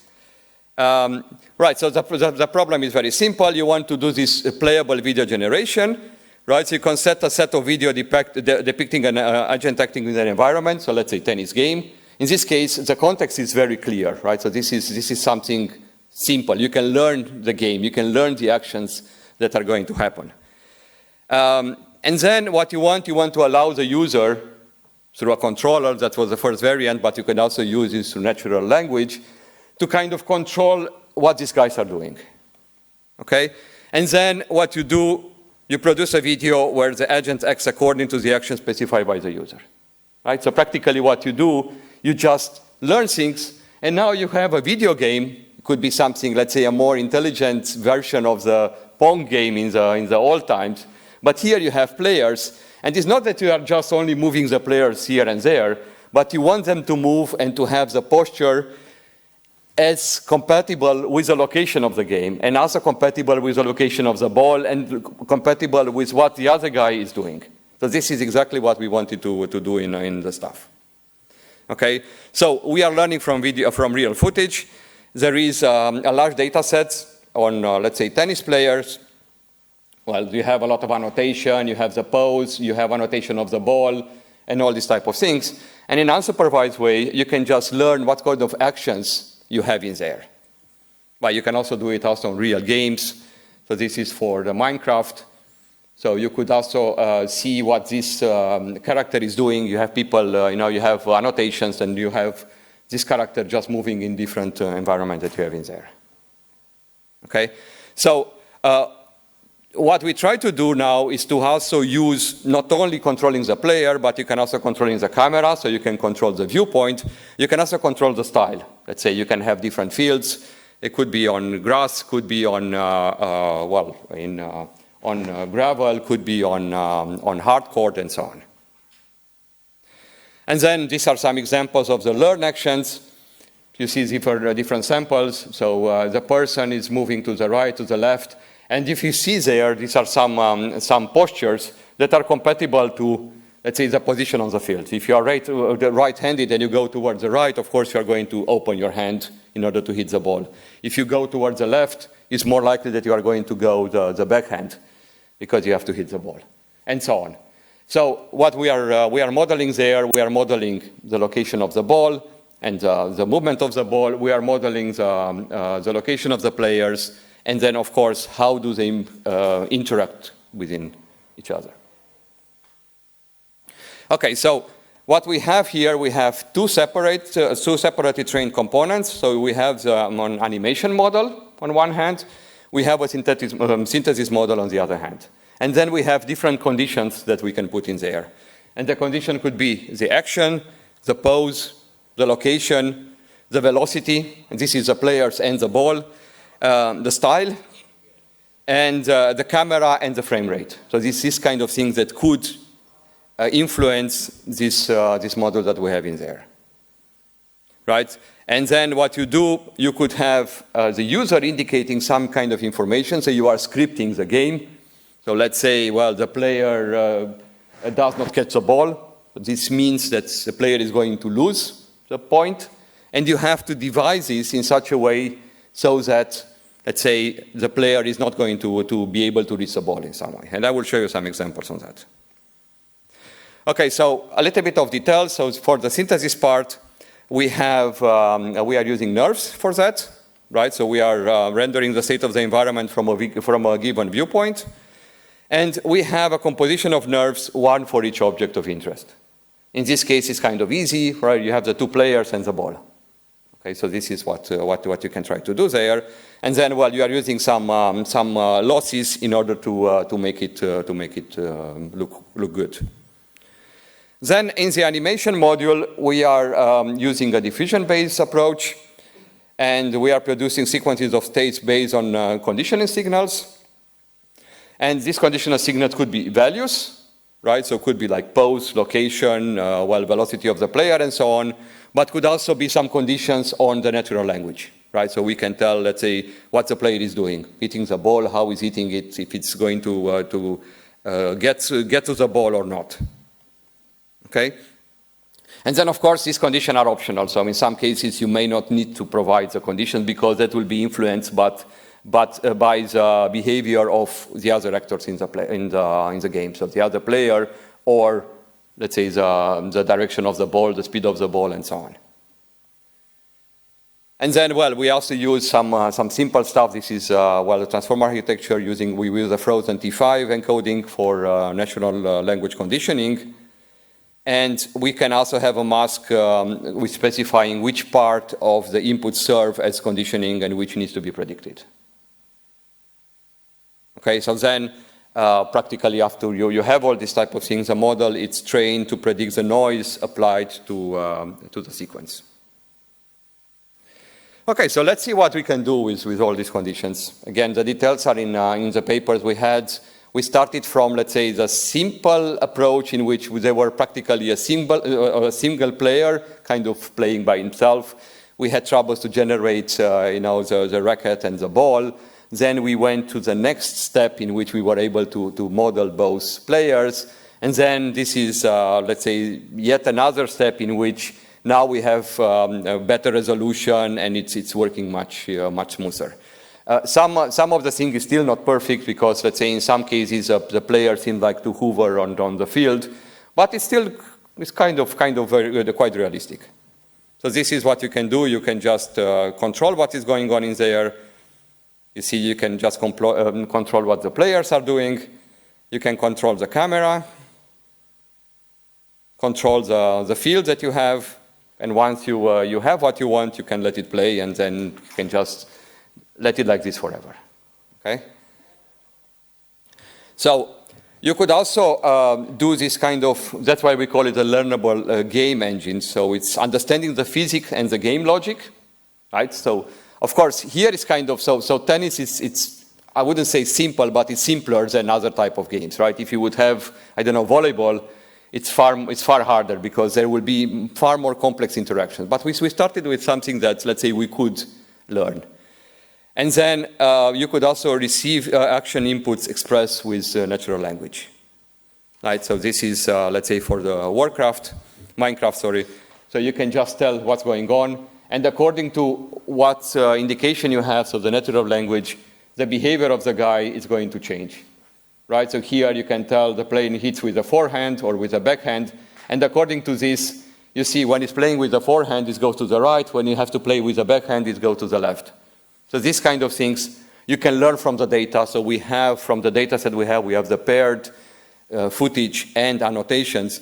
And you can use this information to control what's going on with the players. So you have different type of things. So you can control how the player is moving, right? So well, some kind of simple stuff move to the right or sidestep to the left. But you can also have things like rushes diagonally to the upper right, moves backward, all these type of things. Of course, so I had a questions on Monday is that what if you want to get something more complex than that? Well, the good thing about these models is that they are also reasonable good in kind of interpolating between different states, right? So of course you cannot just have in your training set all the possible movements, all the everything things you do in there. And then of course if you have good training data, you can do even better. For example, you could probably even learn that I want the backhand like Nadal does, okay?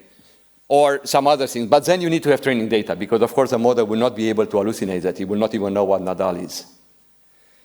So you can also model how the ball is hit, right? You want to hit it with backhand, with the forehand. You can also tell it's serving. This is yet another type of movement. So you have a lot of this kind of information that you can learn from for a tennis game. And then you can also control where the ball is sent, right? So you can tell, yes, I'm hitting with the backhand, but I'm sending it to the left and to the right. And this is something that is also important in there. And then, of course, all these type of things are interconnected, right? Because if I'm sending the ball to the, well, it depends also what the goal is, and you will see in the next slide. So I can send the ball to the right, and if I want the guy to kind of hit the ball, then of course, this guy will have to move in that direction to hit the ball. If I want the guy somehow to lose a point, then maybe he should not do it, or he can try to do it slower in some way. Okay, so you can design this game strategy, so you can make a player win. So you have to devise some winning actions, right? And you animate the player, and then you render the results. So here is an example. This is the original video.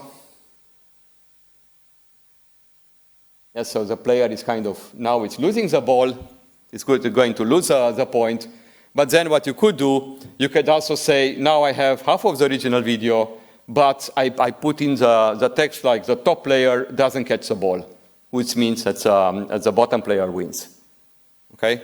So in that case, so now starts a new ball, and now practically he gets a winner along the line. So in this case, the video is different from the beginning.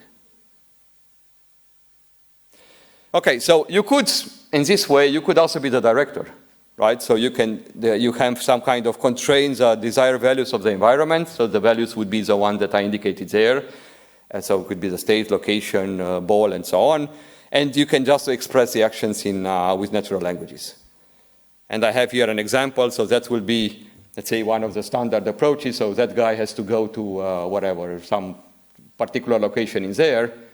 So you go from a first frame to the last frame, but then there are millions of passes in which you can go through, right? So then what you can tell, you can say how this action should be performed, right? So for example, you say, well, you have to run to the stairs, so then you get one pass, or he has to jump on the golden pillar.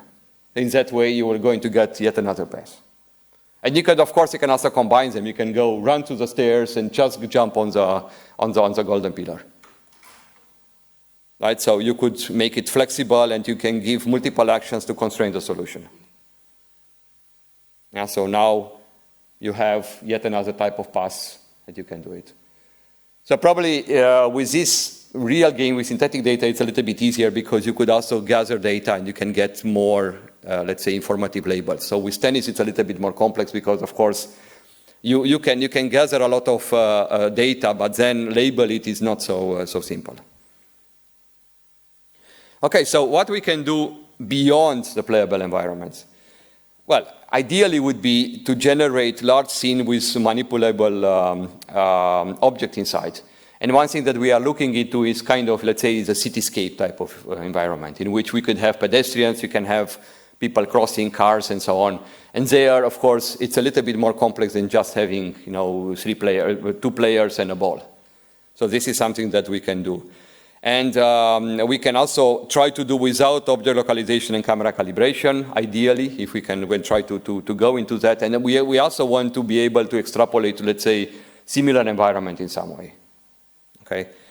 And of course, we want to, and the environment representation can be used to model the complex games with many objects and large environments. And then somebody would say, yes, but then you can also even go to some kind of crazy things like that. And well, I had a question from Ivan on Monday on, well, okay, what is this different from Sora?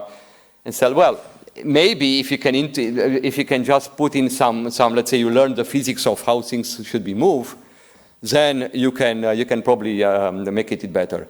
This is the work I'm not involved with, but I think it's quite nice. It's done by, again, by Willy now. It's a work done by the team in Snap.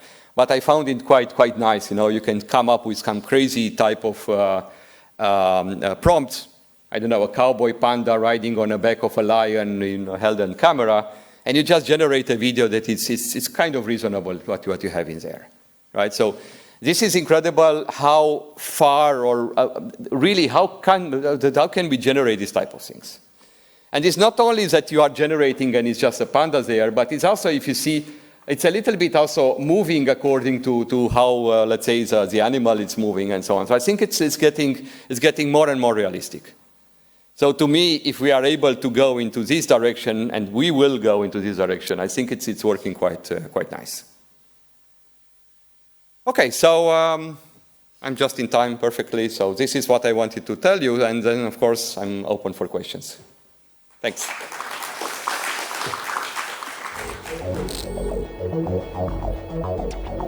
Wow, that's getting Thank you, scary. Nico. So, any questions? Okay. Lawrence? Yeah, we should have microphones.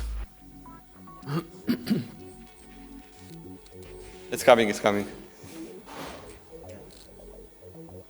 Here in front. Okay.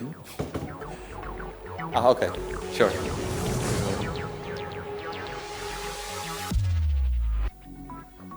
Can we switch the microphone, please? Now we get to the real technology. Did you have to do anything for consistency in video when they play tennis, so they don't get third leg or something like that in the process, you know? No, we did not, but I guess, well, if you have good training data, I think it should be okay. Yes, I mean, I haven't seen any hallucination, any strange things. It's true that with humans it's easy, because in some sense, you don't really see three-legged humans, so it's kind of easy. No? Well, it's easy, but nevertheless, Sora does that, so...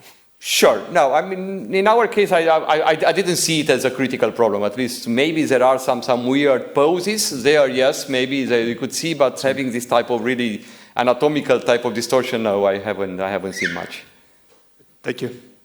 Okay. Lawrence. Thank you, Nico, for an excellent talk.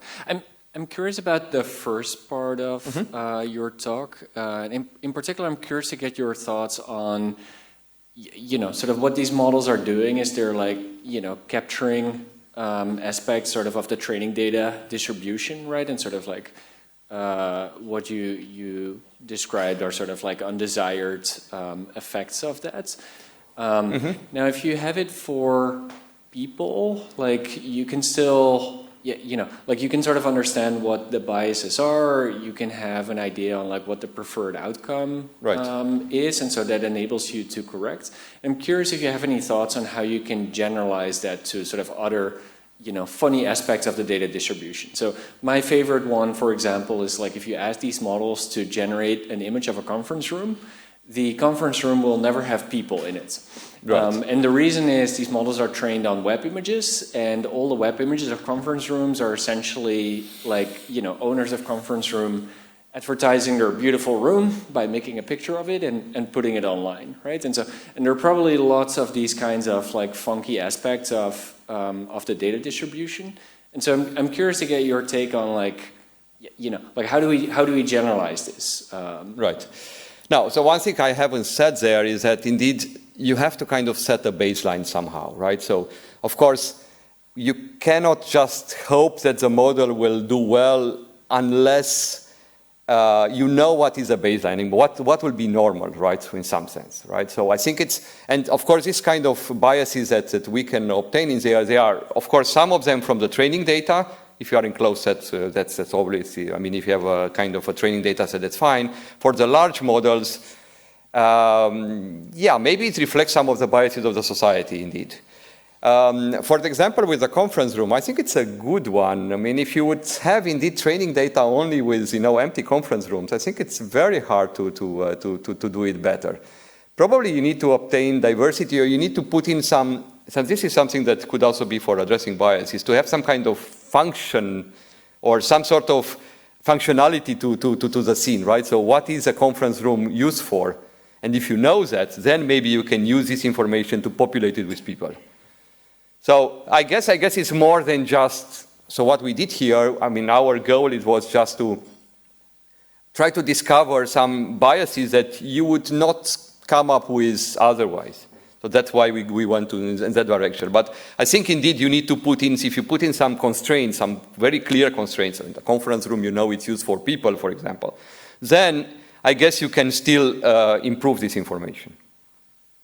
So so to me, this is something that instead of doing, and this is what probably Sora doesn't do in general. So it's just, because it's not meant to do, it's just doing generic stuff.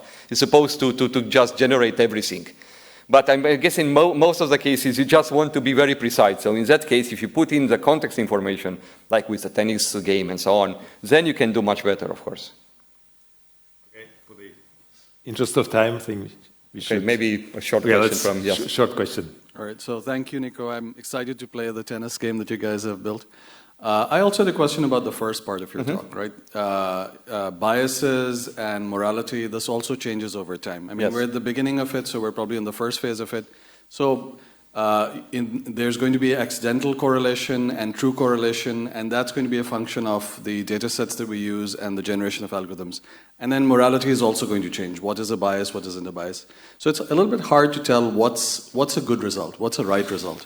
With these two things changing together, how do you think in the future we'd think about like what is a good result in terms of bias detection or not? I think it depends on the consumer in some way, right? So who is going, I mean, you are creating these images for what? I mean, for example, if I'm generating the trains, you know, yellow trains in India, maybe it's not even a bias, maybe it's fine, maybe it should be like that, right? So I think so that's why I was in a panel in Amsterdam 2 weeks ago, and there were people, they were not a technical background of the people, and they were very, intrigued the fact that I said the bias is not necessarily wrong. Because to me, even the cultural stuff, if we want to keep cultural tradition, maybe bias is important. Because this will preserve, let's say, some of the things. So I don't believe that we really need to kind of, generate, all equal stuff, everybody has to be equal and so on. I think we need to preserve some of the things. But then, of course, you need to add extra information into that. Because otherwise, and even these large models like, Stable Diffusion, Excel, and so on, they still have bias because they are the training set that they have, even if they are huge, they are still reflecting some of this kind of characteristics. But to me, as I said, bias could be very wrong indeed, so from the moral point of view, but I think bias is also incorporated. I mean, now it depends, of course, what you define by bias. But if bias means, let's say, cultural bias or even personal bias, I think I don't see anything wrong with that. All right, thank you. I think we have very short time for one last question and short answer. Okay. Okay, Ali. hello. Thank you very much for the talk. I would like to ask about have you tried to do some kind of cycle for your proposal to solve the bias issue? So after we balanced the data, generated new data, added to the training set, did you try to do the bias detection again and again? So I think it might be an issue that every time we will have a new bias appear, and at which point we should stop of doing that. One more additional, I would like to know your opinion regarding actually using, following like foundation models for manipulation or planning by using LLMs to manipulate the prompt to solve the bias issue. Thank you very much. Right. Yes, of course. I mean, in the paper we also have some measures to measure the bias, and then of course we are doing this in order to mitigate the bias. One thing that is true, indeed, I mean, this can work only and only if this is kind of converging, because if you are changing one word and then you are just putting some other bias in there, then this is a problem. So probably I think you have to kind of concentrate. So once you discover the bias, you concentrate on that particular bias and you try to mitigate that one. But it's also true that once you are mitigating one bias, you can just, incorporate and put in some other bias as well. So that's, I don't have an answer, but indeed, I mean, we are kind of doing this kind of bias mitigation. So that's exactly the goal. The second question was, I don't remember. I think. Whatever, I mean, we can talk offline. We can talk, continue discussion in the coffee break. So let's thank Nico again. Thank you, guys. Thanks. Thanks. That's perfect how this talk matches what His Highness addressed, right? And actually, kind of for the next talk, we have a bridge on the physical world aspects in LLMs and all that things. Yeah, the scientific track is proven to be robust. We have all of our speakers arrived, so we go exactly on schedule, and now we have more and more audience attending the session, so now we expect heavy rain of good questions. And actually, for those who will ask interesting questions, we have prizes at the end of the event. So that's very nice that you're very active, so especially for speakers, yes. Yeah, and okay, it's actually my honor, because I read his papers when I was a PhD student. I keep reading fresh ones. If you heard about YOLO model, you must know his name. So this is a man who actually built a startup and sold it to Apple for an undisclosed amount of couple of hundred of millions USD, right? With a very intriguing title of the talk. And aspects of LLMs as agents in the physical world and AI embodiment. Please welcome on stage CEO of the Allen Institute of AI and the professor at the University of Washington, Ali Farhadi. Give a round of applause.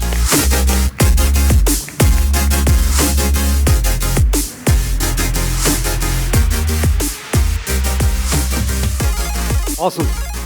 Super excited to be here, as hard as it was. So it took me 35 hours to get from Seattle to here.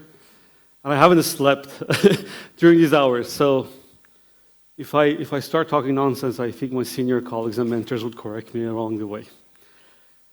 So today, I wanted to, first of all, thank you to Yvonne, Sergey, all the organizers who've done amazing work getting us together. So for this talk, I thought I would actually sort of do a little bit of a look back at a history and start with a video that sort of shaped my way of thinking about intelligence and what AI would mean. But before I show that video, let me tell you a story about that video that I'm about to show. Almost 15 years ago, Paul Allen gathered a group of AI researchers together and tasked us with one thing, and that our job was come up with a challenge in AI that cannot be solved within a decade or so. And different people submitted different things for that proposal. And this video was my proposal. Well, little did I know about AI and how it progressed, but let me just actually show you the video first.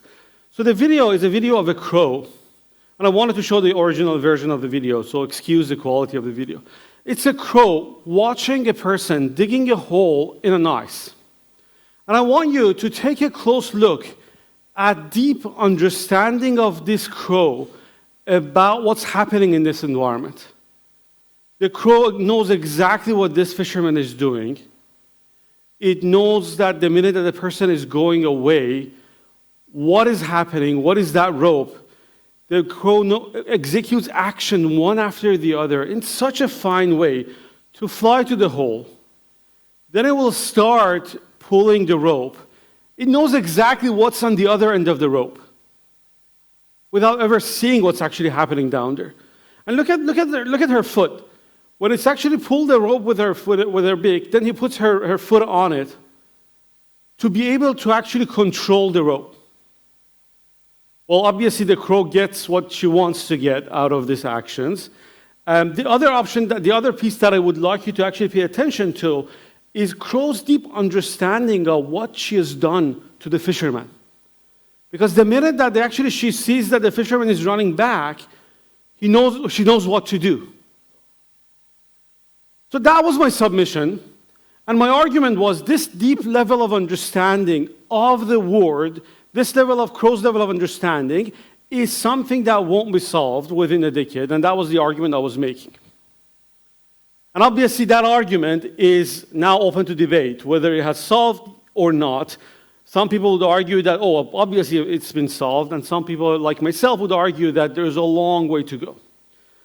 Let me do the obvious things. I'm going to throw it at our few hundred billion parameter multimodal model and ask this ginormous model to caption what it sees frame by frame. First of all, it is phenomenal how capable these models are. If you would have asked me 5 years ago, could we do this 5 years from that point, I would have said, no way. But we have come a long way. These models are really, really capable. But at the same time, I want you to look at the important missing pieces here and some subtle but important mistakes. There's no knife here. The whole notion of fishing, the stick, all of those things are actually missing from this. I'm going to grab this description, I'm going to grab the video and throw it at your favorite language model. In this case, this is a GPT-4V. I'm going to ask, imagine you're a crow. And this is the description of the whole scene. What would you do? And that's the response. So if you squint at it from distance, the response is actually, it makes sense. But it's kept at a very abstractive level. This talks about the prior knowledge of what we know about crows. Crows like shiny things. Crows like to be curious. Crows like to be able to actually get food. Maybe there is a worm there because the person is digging in the dirt. So all of these things are at the abstract level are actually not bad. But this whole business is missing the most important piece of what Crow was doing. And my argument is that there's actually a long way to go to be able to build these kinds of models. And that's what I'm after. What I'm trying to understand is what do I need to do to be able to build these LLM models, the LLM-like models, for the crow, for the physical world, and how can I actually build these models? I would like to actually sort of draw some parallels to the language side. To me, among so many other important parameters and components that made LLMs a huge success, there are two important pieces to me. One was the abundance of data. We figured how to crawl the web, we figured how to index large number of data, text data, and we figured how to clean them. And that, to me, is one of the most important pieces. The second most important piece to me is the loss function that we stumbled upon. Who would have guessed that predicting the next word results in this set of emerging properties? And now I'm trying to sort of draw the same parallels to the physical world. If I like to be able to crawl the web to get the text data, how can I crawl the word to get the physical data? And if I actually believe that the next word prediction was the right loss function for those amazing properties, what are the corresponding loss functions for the physical world? And today I'm going to spend a little bit of time on going a little deeper on these two questions. How can I crawl the word, and how can I actually sort of start making sense of what are the plausible loss functions when I think about embodiment and physical entities in the world. Well, first to start by crawling the world. I'm not a roboticist, and while we're waiting for our roboticist friends to figure out a way to actually build a robot that's efficient and cheap, we need to solve this problem. So the tools that we have convinced us almost a decade ago to start pushing hard on synthetic environments. So back then we were arguing that there's a lot to be learned from synthetic environments in terms of doing things, understanding the consequence of our actions, and planning visually. Back in the time, it wasn't really well received because the texture is broken, the shadows are wrong, the physics are not accurate, but I'm actually happy that the communities are adopting those. And if you learn one lesson from our linguist friends and LLMs, is that size actually does matter. So we wanted to figure out how could we scale this up to the scales that we can start making sense of those environments. And we did this thing called Proctor. Proctor is a procedurally generated set of houses. You can just generate an unlimited amount of these houses. And by putting these components together, you can generate environments that your physical agents, or your agents can actually just go through these environments, do things, fail at doing things, understand physically what the word means, what the physical word means to them, what are the consequences of actions. And the same curve that we saw in language, we actually observed them over here as well. So this is sort of the progress of a simple navigation task, go from point A to point B across a few years. A little bit of change in modeling, but the majority of change is due to data, and more data results in more robust solutions. So we come a long way from 20% to 90-something% accuracy in just simple navigation. Now that we can actually start moving around, I would like to actually sort of talk about a concept that we got really familiar with as a result of ChatGPT, and that's the concept of prompting. What we do with prompting is we actually sort of provide context to the model. We explain the situation to the model, and in return, we expect the model to return and give us some response. What is the correspondence element to prompting? To me, that can be an example of prompting. I would like to be able to move around an environment and act in an environment. How could I provide context to a model? So one way to prompt a model is to actually grab your cell phone and start taking a video of that environment. That would be enough for you to start actually reconstructing roughly the structure of the environment. That means that you can actually start doing your data augmentation. You can do your fine-tuning. And now suddenly you can actually start deploying models in environments that you've never observed before. So this prompting business in navigation, combined with a large amount of data, actually unlocked the navigation problem. To the extent that you can actually now start deploying robots in environments that weren't observed before. And now you can reliably move around and manipulate things in an environment. That means that we're actually one step closer to this idea that we can actually start thinking about crawling the world. There's an important piece of information here that I'm trying to sort of sweep it under the rug, and that is this little 20x over the screen. We picked the right color so you can't see it. But right now, these things are extremely slow because of the RL algorithm, and plannings are actually kind of slow. And the next biggest thing is how can we actually make them faster so we can start crawling the world in a more efficient, reliable way. Now that I crawl, now I can actually start doing other things. Now can I move? I can actually start interacting with the environments. I can actually train agents that can collaborate with each other in completing a task. I'm not going to go through those pieces, but rather I'm going to actually talk about one piece of the puzzle. And that's gameplay. Now I can actually start putting agents in these environments, larger scale environments, and have them play games against each other.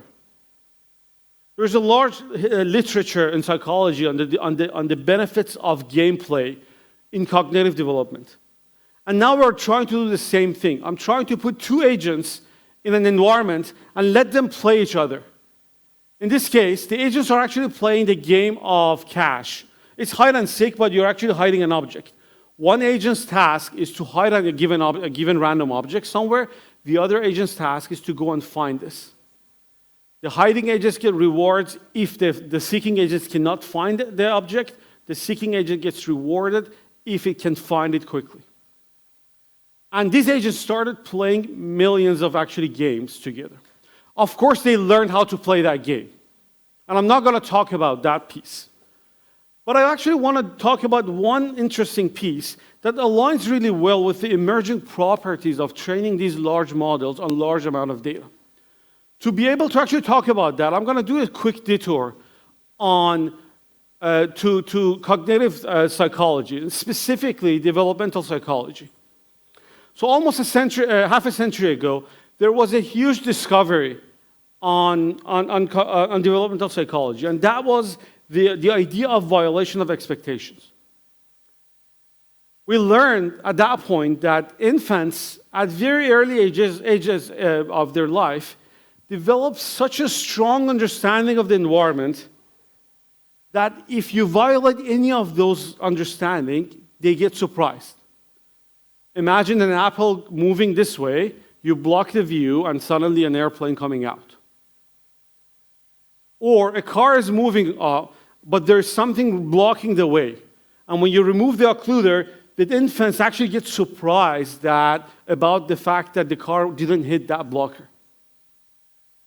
This was actually a big deal back in the time when we actually realized that infants develop such an understanding of the environment. It's such a rich understanding of the physical environment. What I wanted to do is I wanted to test these agents to see, can they discover any of these properties? And those properties, there's actually a taxonomy in psychology about these properties. Object prominence, objects occupying space, object consistency, and so on. And it turned out that when agents play these games without ever knowing about any of these concepts, they actually expose these set of emerging properties about containment, about object permanence, about the trajectory of the objects, the smooth trajectory of the objects, and so on. And that was actually a big surprise to ourselves, that by playing large number of games, agents can start developing an understanding of the environment that kind of gets closer and closer to what we discovered 50 years ago in a different topic. Now that I can actually start thinking about moving around, now the problem gets a little different. Because oftentimes when we started talking about classification in computer vision, specifically machine learning, we had small number of leaf nodes, a small number of classes. Originally it was 100, then it became 1,000, then it became 10,000, then it became 1,000,000. But that's sort of the ballpark. But if I actually want to crawl the world, that means that I now need to start thinking about trillions of leaf nodes. And how can I actually start building networks that can actually start thinking about those large number of elements at their leaf? And that resulted in actually sort of something that later on actually sort of evolved into being a end-to-end learnable or differentiable search. And I'm not going to actually go through the details of these things, but if you actually start learning your indices with your classifiers and learn to actually hash at the same time, you can actually sort of learn such a compact representations that empower you, in this case, to be able to actually index 1 billion images on 8 gig. And soon, actually, you're going to see products coming out of this line of work. The other aspects that now that I can actually start crawling and I can start indexing, and now I'm going to start talking about the loss function.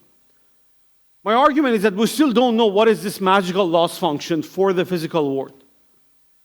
But what we know is that there are certain properties that we expect from this loss function. I'm going to talk about those properties. What are those? So one of the most obvious ones to me is this elasticity and adaptivity. And here's an example of a cat walking on ice for the first time. And you would see that at the beginning, it was such a hard problem. The cat couldn't actually make sense of its limbs. But after a very quick set of actions, the cat figured how to walk around. Going back to the concept of in-domain distribution, out-of-domain distribution, this is the exact same phenomenon. So the CAD is actually seeing something out of distribution, and in such an elastic, adaptive way, figures out how to adjust to this distribution. So the same problem exists in our model. Here's an example of a CLIP model. CLIP model, when it came out, it actually performs really well on a known set of tasks. These are the kind of tasks that it has seen during training. And failed miserably on a set of very, very simple tasks that were out of distribution. And that got us to this whole notion of fine-tuning. It's a tool that is very popular. We all use it these days to improve the quality of our models. At the end of the day, fine-tuning excuse me, is just a business of nudging the distribution of a model from a pre-trained distribution to a target distribution that we were trying to get to. As powerful as fine-tuning is, it comes at a cost. Oftentimes, this cost is a cost that we pay in terms of forgetting the stuff that it knew before, and now it doesn't because of the fine-tuning. And if you want to think about it, I can actually sort of think about it in terms of robustness. On x-axis, I have my target accuracy. On y-axis, I have my robustness accuracy, and average accuracy on a held-out set of tasks. And I can start from a pre-trained model and fine-tune. And oftentimes when I fine-tune, I get better at the target task because I'm nudging the distribution that way, but I get worse in terms of robustness. And to be able to actually sort of start thinking about robustness, I want to actually go a little deeper on the shape of the loss landscape when we think about a model. So what I have here is theta 0 is my initialization. I pre-train the model, and then I fine-tune it. There's something very interesting about the shape of the loss landscape when we are close to fine-tuning. We don't know a lot about it, but certain properties hold. The most important one to me is that we know that when we start from a solid pre-trained model and fine-tune, we are on such a flat, wide local optima that interesting things happen. To me, the most interesting one is this discovery. That imagine I actually have 2 points, theta 1 and theta prime 1. These are two different models. I train them independently, and I arrive at two different models. If I get the average of these two models, I now have a new model. This model actually, this theta corresponds to an actual model. And sometimes it actually works better than the other endpoints. So I want to repeat myself. I now have a way to arrive at a model without ever training a model, by just doing an averaging between two already trained models. So that means that, and that's an actual result on ImageNet, where you see that if you look at the line between these two squares, or the line connecting these two squares, there is a better point than two endpoints on the line connecting these two, suggesting that we can actually start thinking about a trade-offs between a pre-trained model and a fine-tuned model. And if I trace out that curve, there exists a point that is better than the fine-tuned model on the target task and better than the pre-trained model on the robustness task.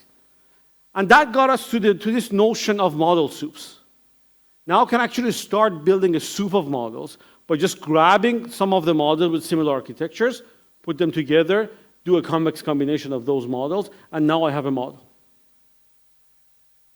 And that was sort of the model that got the state-of-the-art results on ImageNet Challenge. This model also patches nicely. That means that you can actually start adjusting the behavior of this model by just doing simple arithmetic. And that got us thinking to this whole notion that now I can actually start doing arithmetic operations on the space of models. What I talked about is just interpolation between two models, right? I can start from a pre-trained model to a fine-tuned model and interpolate between them. What happens if I extrapolate?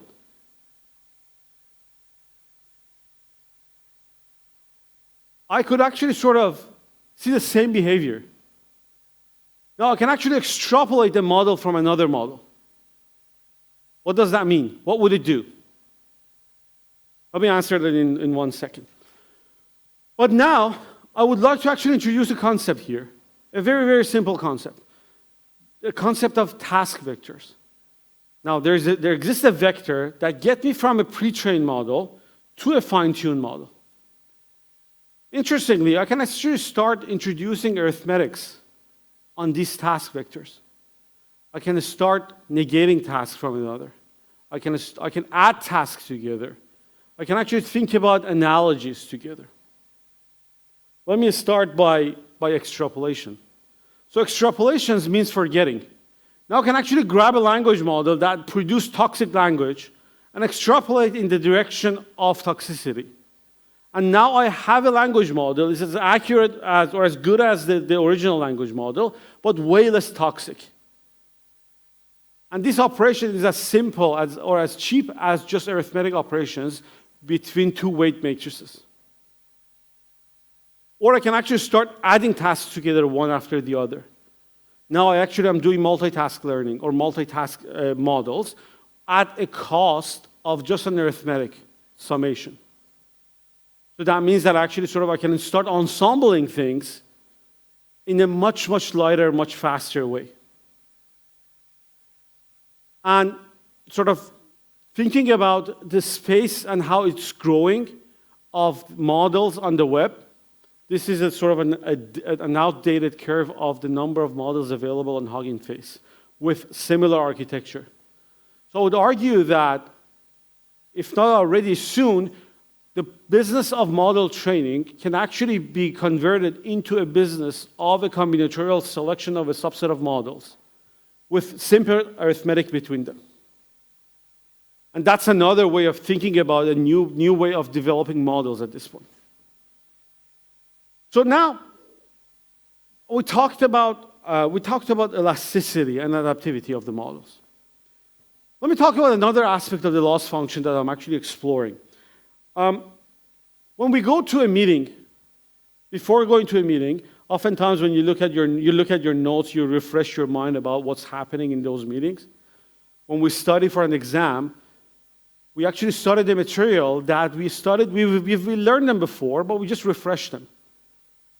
In human brain, there's actually a concept called priming. It's a very well-studied concept.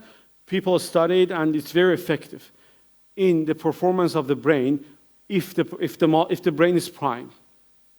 I wanted to do the same thing with neural networks. I wanted to prime neural networks in a super simple way. A query comes in.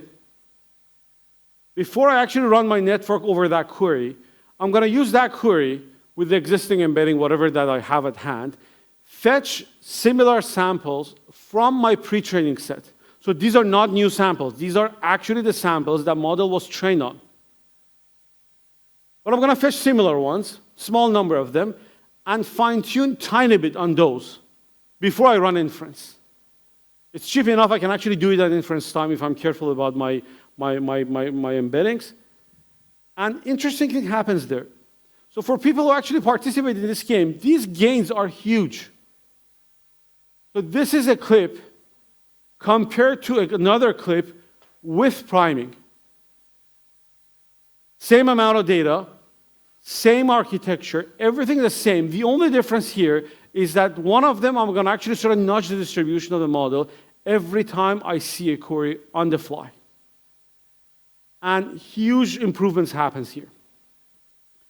Another aspect that I would like to talk about in terms of the behavior of the loss function is a notion that bothers me a lot with the way that we actually architect our models, especially the big ones these days.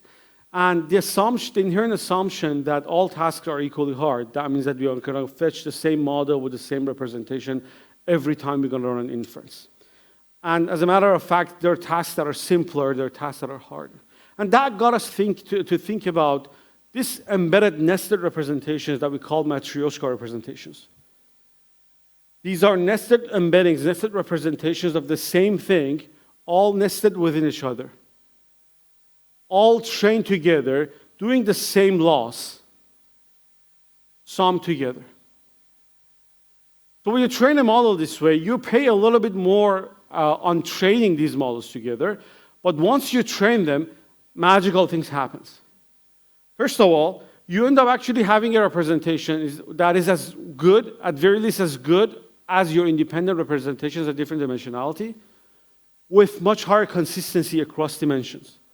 That means that now I can actually start thinking about deploying the same model with high agreement between these models on a cell phone, on a watch, on a wearable device, on my computer, on my desktop, and also in the cloud. And all you're doing is at inference time, you just grab the chunk that you care about. As simple as that. If you want the whole representation, you can grab the whole representation. Otherwise, you can grab the half of it, you can grab fourth of it, and this becomes really, really popular. So within weeks, sort of almost everybody deployed these Matryoshka representations to the extent that now almost 1 billion users are already using these kind of nested representations. It's simple, it's very effective, and it will allow you to actually deploy across different platforms. Also, the change in your training code is basically 3 or 4 lines of code, depends on where you're coding at. This would allow you to learn representations that are nested together. You can do it with your standard representation. You can also do it with your transformer models. And that's the most recent work on Matformer. And here are some results that I actually sort of kind of excited about. So before I talk to you about the results, let me actually sort of re-emphasize one notion here. With this Matryoshka representations, now we are shifting our way of thinking about model training from a point in compute versus accuracy cost to a whole space of models. Because now you can actually grab any size that you like. And if you're careful about how you train your models, as a matter of fact, you don't even need to stick to the pre-trained sizes. You can literally grab a third if you want. And there are results that shows that you could sort of fluidly move around in the space of compute versus accuracy by just being careful about the space of models. And once you train that, then at inference time, you have full flexibility on what chunk of information you would like to grab. But because you're actually training them together, the behavior of these models are going to be very consistent across these different chunks of the data representations that you grab. And these models are actually more accurate than independent models, both on the vision side and on the language side. So on your right, there is a language model, and your left there's a VIT model. And both of them, we have independent baselines, which is red, and we have the circles. These are the dimensions for which we actually trained the model. And now we have the stars, and these are the dimensions for which we did not train the model. But yet you can actually still grab those dimensions at inference time without ever exposing those dimensions to the model at train time. Okay, so I'm going to spend the remaining of the 5 minutes of my time that I have and do a little bit of a shift on the topic. And this time I'm actually going to talk about the need for the openness and the dangers that we're facing by the increasing nature of closeness in AI these days. I think I actually sort of used to say this, that AI used to be a scientific discipline, and now it's just a guesswork. And it's on all of us to actually sort of practice this in a proactive way to get it back to a scientific discipline, that we can actually scientifically look at a problem, have an experimentation, understand the evaluation, can actually understand what's the inner working of those models. And we're advocating for an extreme radical openness here. And openness is an overloaded term these days. Sometimes there's a model trained behind closed doors, closed data, tossed over the fence with open weights. Those models are great. They're actually serving a lot of purpose, but it's not enough. We actually need open data. We need open logs. We need open checkpoints. We need open algorithms. We need open parameters to be able to start thinking about the value out of these models. So at AI2, we started actually sort of investing heavily in these dimensions. So first, a few months ago, we actually released Dolma. It's a 3 trillion token data set, completely open data set of this size. That's actually the first data set of this size. And after that, we trained models on those and trained Olma. These are the latest results on a completely open model. So for Olma, you actually have all the checkpoints. You have all the training data. You can attribute back every prediction to the closest token within the data sets.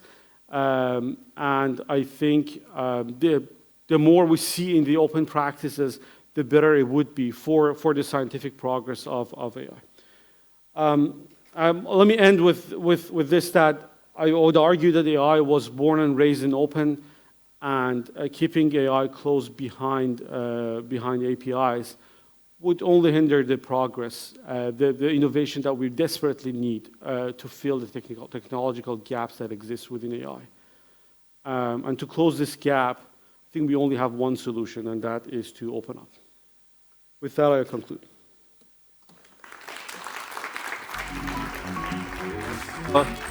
Yeah, let's thank our speaker for an amazing talk, and we have time for a couple of questions. Yeah, please. Okay, so I have to Bring go. your mic. Can you press, please? Stop. Yeah. Yeah, thank you. Hi, thank you so much for this rich information and rich presentation. I'm not an IT person, so if I miss some terminology, please excuse my ignorance in that area. I'm an education person working in assessment, and I get very much interested about how you use the cognitive development theory in education to develop the AI model, and that's brilliant, actually. The challenge I would love to ask you about, since I love how you mentioned that you can make 2 different models playing with each other to develop this cognitive high-skill thinking, let us say, in our language. What I'm interested in is rating, open-ended question, or writing pieces for language information, specifically Arabic, and speaking part. The challenge we face in the research part from our side, that when you have this model of open-ended question and you train people, you have like, we call them gold assessment person, who are well-trained and use this model perfectly well, face-to-face, it will give you some, or it will give you reliable information. The challenge is that the open space that you mentioned is full of people who misuse those rating and correction criteria. So is there a way where we can put this dialogue together, where the system itself will eliminate those outlier criteria and misuse criteria? Because so far, based on my knowledge, there is a huge difference between human monitored, valid, reliable rating process and the AI rating process. Okay, thank you. So you're touching upon a very heated topic in evaluation, and also in our terminology, in providing supervision. There are 2 schools of thought here. Both of them are actually very active. School of thought number 1 would be, if I have a big enough, good enough of a model, that model could give me labels for training, also for evaluation. And the other school of thought would say, wait a second, but now you're biasing your evaluation and your training toward very specific distribution that might not be the right distribution that you would like. At the moment, there's no clear winner for these arguments. And my argument is that we don't know it because we cannot scientifically evaluate these models, to be honest.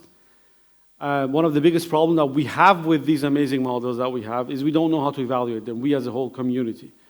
And right now, I'm actually showing tables over here, but you need to take these tables with a grain of salt, because there are just so many inaccuracies in the way that people evaluate these models on those benchmarks, that it's not sound enough for us to anchor our understanding based on those.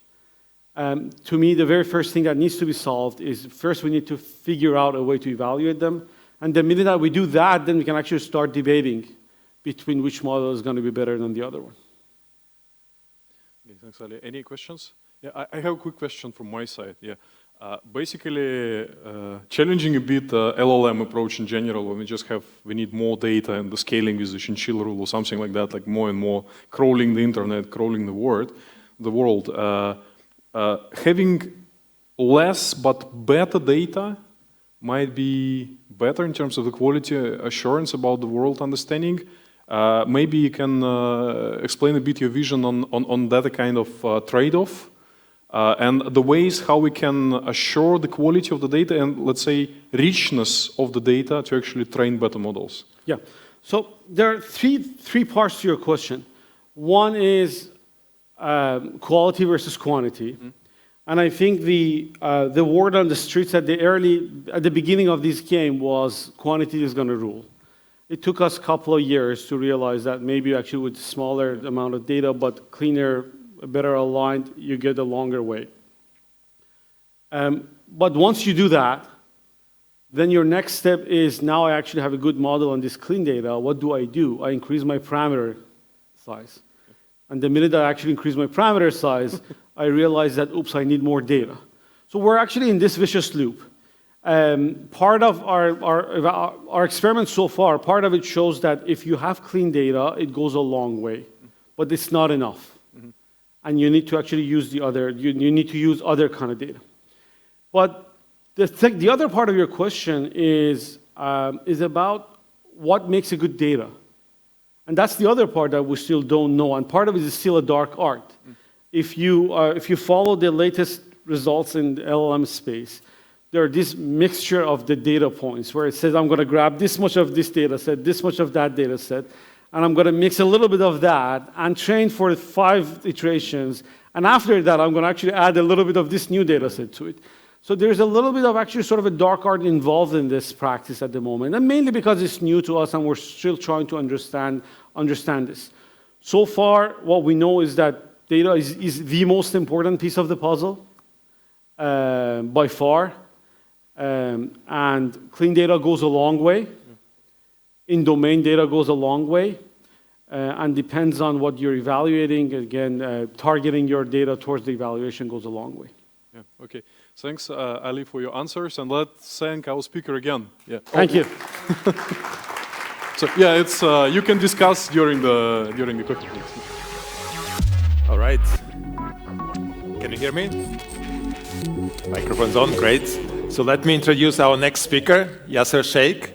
So Yasser is a director of Meta Reality Lab and also associate professor at CMU. So Yasser has done some amazing contributions in computer vision. So to mention just one, so the human pose estimation, which was really a breakthrough and has inspired and promoted research in this area for many researchers and applications. But more generally, so Yasser is interested in and working on rendering social behavior in general, and so is making now lots of contribution on the Meta side, which we hope to see in the product soon. So one interesting fact that actually Yasser has grown up in this country, so actually he is now back home, if I'm understanding correctly. But he came to us all the way from Pittsburgh to talk about photorealistic telepresence.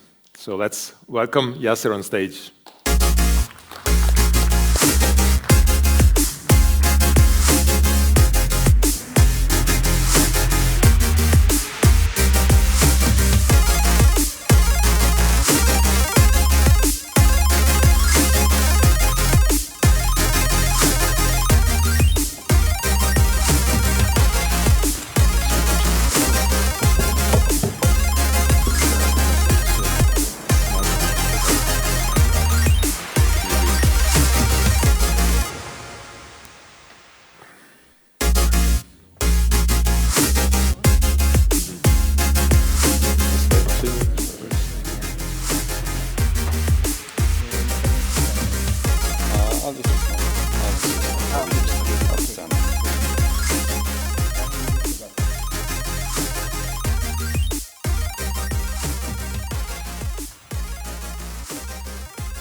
All right, thank you, Ivan. Thank you all for coming. So man in his nature is a social animal. Aristotle was wrong about many things, but this is one thing which he got right. Yeah? All of us, as we grow up, we learn from peers, we learn from mentors. As we get older, our health, both physical as well as psychological, come from the people around us. And even our happiness is determined by the groups of people we interact. There's a raft of research, but all of our personal lives tell us the same. As an example, if you look at this picture, it's instantly recognizable even from this snap that this is a social gathering. This is actually an office party in our lab. And you can see how much we can extract from this single snap. You can see Jason gesticulating with his finger, Stephen responding to him. There's just the hint of the outline of a woman behind Gabe. And from that, we can tell she's part of the group. There's another lady in the background, and based on our experience and history of socializing with people, we know she's not part of this group. Our perceptual systems have evolved, and we've learned to extract an incredible amount of information from just a single image. If we think about it and think in our mind's eye or our mind's ear, we can even imagine what the scene might sound like, the hum of people in the background. Now, the biggest challenge to such social interactions has always been distance. As soon as somebody moves away, we're all familiar with the experience of social interactions or social relationships decaying. It's a fact that proximity determines social relationships. Who you interact with, who you stay with, who you meet every day, those are the folks whom you have relationships with over time. To overcome this, as a species, we've come up with some technologies. The Postal Service was actually invented not too far from here in Persia. But the real change came in the 1800s with the invention of the telegraph, which for the first time you could actually send information over very long distances instantaneously. This was developed over by the telephone, which allowed you for the first time to hear what someone says, the tone of their voice, the emotion in what they say. And very soon after that, the video phone was invented, which allowed you to see somebody else, see their facial expressions, see their movements as well. Each of these technologies have persisted till today. Messaging still exists, a descendant of the telegraph. Audio calls exist through the telephone. And of course, video conferencing or video calling exists as well. These are fundamental to the modern way of life. They have revolutionized government, they've revolutionized education, they've revolutionized warfare. Every aspect of our lives has been changed by the ability to talk to people no matter where they are in the world. But nonetheless, this tech is still fundamentally limited. As we've all experienced during the pandemic, our lives were affected despite the prevalence of these technologies. This is just an example. Here you can see this is a video call with Mary. And even in this, the basic element of a social interaction, eye contact. When you're trying to connect with somebody, you look at them in the eye. That's missing in video calls. And that affects the way in which we engage with people. If we look at the rest of this, on the top left where Michael is, it's unclear whether he's disinterested in looking at pigeons outside of his window or whether there's a second screen that he's looking at. Is Salim over here interested in what I'm saying, or is he playing Minecraft on another window? Right? It's hard to tell. Contrast the feeling of this, the engagement you feel in a group like this versus that image again. Here you feel immersed with people. You feel like you can connect with them. You feel like you're there with them. Now, this limitation is something which, for the first time over the past 5 or 6 years, we have the opportunity to do something about. That's with the rise of what we'd call 3D displays for artificial reality. This includes VR, which lets you have block light displays for you. In AR, which lets you see through things but still insert some virtual reality into the scene. And also spatial audio. This is sometimes not seen in the realm of artificial reality, but it is a core element of it, because it lets you feel like the sounds coming in the environment are also supposed to be there. And this presents the key challenge. The challenge is to enable authentic communication in artificial reality. And the term authentic and artificial, these two are antonyms. These are opposites of one another. And that presents the challenge. Authenticity is the opposite of artificial reality.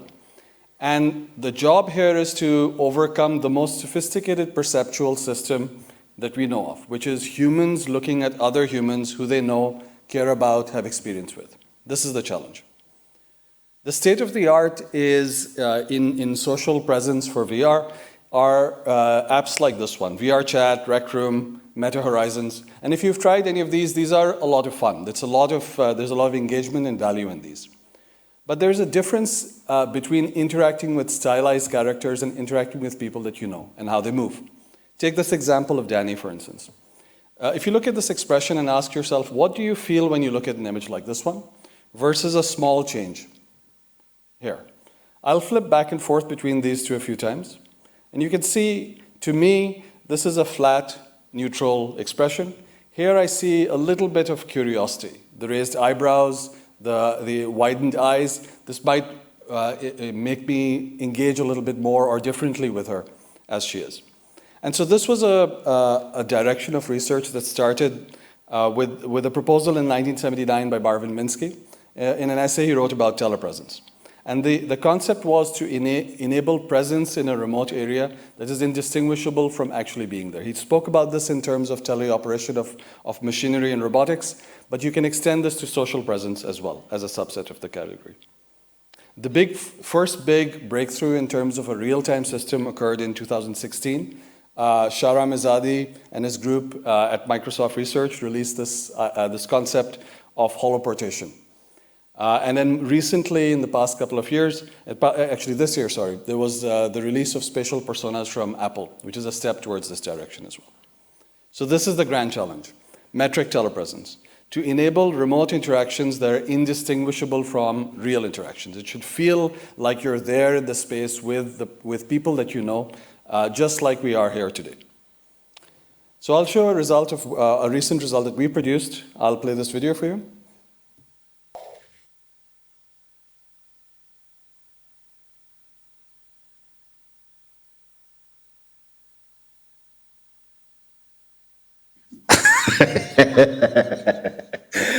This is so great. Lighting change? Wow. Yeah, we can put the light anywhere. And it doesn't feel awkward to be really close to you. No, it does. I actually moved you back a few feet before you got into the headset. You were like right here. I don't know if people can see this, but this is incredible. The realism here is just incredible. Where am I? Where are you, Mark? Where are we? You're in Austin, right? No, I mean this place. We're shrouded by darkness with ultra realistic face, and it just feels like we're in the same room. This is really the most incredible thing I've ever seen. And sorry to be in your personal space. I mean, we have done jiu-jitsu before. Yeah, no, I was coming. So that's what we're trying to aim for, not just between two floating heads in a void, but actually the full body, the background, the experience of being with multiple people. So as an analogy to what challenges lie before us before we accomplish this, it's good to step back a little bit and draw some analogies to phone calling or audio calling. So let's say there are two people, someone's in Pittsburgh, someone else is in Menlo Park, and you want to enable an audio call. What do? We invented microphones, we invented speakers, and the task was to try to reproduce from the speakers whatever the microphones picked up in terms of audio. And one of the key sort of attributes of this is that the sensor matches the display. What the speaker produces is what the microphone picked up. That's the goal. Now, when the digitization of infrastructure happened, then there was an additional step where the audio went through an encoder. It produced a compressed audio code, which was then sent to a decoder on the far side, which again decoded this audio signal and produced the signal for the speaker. In this case, once again, what was minimized was the distortion. You tried to minimize what the speaker produced, how different it was from what the sensor or the microphone picked up. The analogy in terms of video was similar. So the other one is latency. In addition to distortion, what you want to minimize is the amount of time it takes to encode, transmit, and decode the signal. The sensors here, the microphone, the encoder, the decoder, and the display are designed to minimize distortion and latency. When we went to video, it was more or less the same system. So in addition to the stream of the audio, the video stream was also encoded into a video code and then decoded once again. And once again over here, the sensor matches the display. What the speaker and the monitors show, the displays show, are essentially what the microphone and cameras see. The attempt is to minimize the distortion and latency just as we had with audio. Now, with VR or in 3D, there is a major departure in the problem. In the sense that here is what Anuj over here is viewing Autumn in the far background. As you can see, his movement changes what he sees for the very first time. This doesn't happen in audio calling, it doesn't happen in video calling, but here the receiver, the person viewing or receiving the signal, can change what he or she sees or hears. And it's not just what they see, it's also what they hear. As they move around, they go further away, their direction changes. What they hear in their left and right ear, changes as well. So what kind of a sensor would you design to match this kind of a display? If you can see the other person from any direction, if you can hear them from any location, what kind of a sensor would let you do that? This is the core challenge. Clearly, if you want every direction, you might have to place cameras in every direction, because obviously the person on the far side can see you from any direction. This would be a lot of cameras. The challenge, of course, is that this is physically impossible. Not only is it onerous from a practical perspective, having two different viewpoints, two different cameras, one in front of the other, they would cause occlusions, and it's even not physically possible to do that. Now, similarly, you'd have to do the same thing with microphones as well. In this case, it's clear that the sensor does not match the display. And this is why this turns out to be an AI problem. For the very first time, to be able to extract what a person is doing and how they're moving and how they should sound, the system has to understand the subject it's viewing. It has to understand what they're doing to be able to extrapolate what they'd look like from any viewpoint and what they'd sound like from any view. And to highlight this challenge, this is what a typical VR headset sees of the person's face. You can see there's a partial view of each eye, there's a partial view of each face, and from this jigsaw puzzle, somehow you have to reconstruct what the person is saying and doing. When you look at the body, it becomes even tougher. These top two views is the view that the cameras get of the body. Now, in your own mind, here's an assignment. Try to guess what the person is doing with their body. I'll play this as a video. Try to patch it up in your own mind what the person is actually doing. So I'll play this. Particularly, try to guess what's happening to the person's shoulders and the person's knees.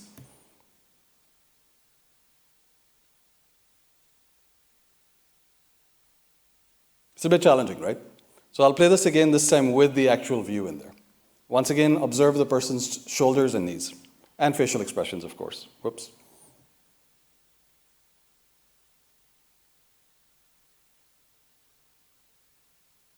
There is signal there, but it's very subtle. And it's even a strain for us who have an experience of what people look like, how they move. Even if you know Hernan in this, it's hard to guess what they're doing. But we can. And it's because of that experience and that knowledge of how people move that we can do that. And the task over here is to endow machines with that ability, not just to see, but to imagine what they're doing. So here's the challenge. The sensor does not match the display in this sense.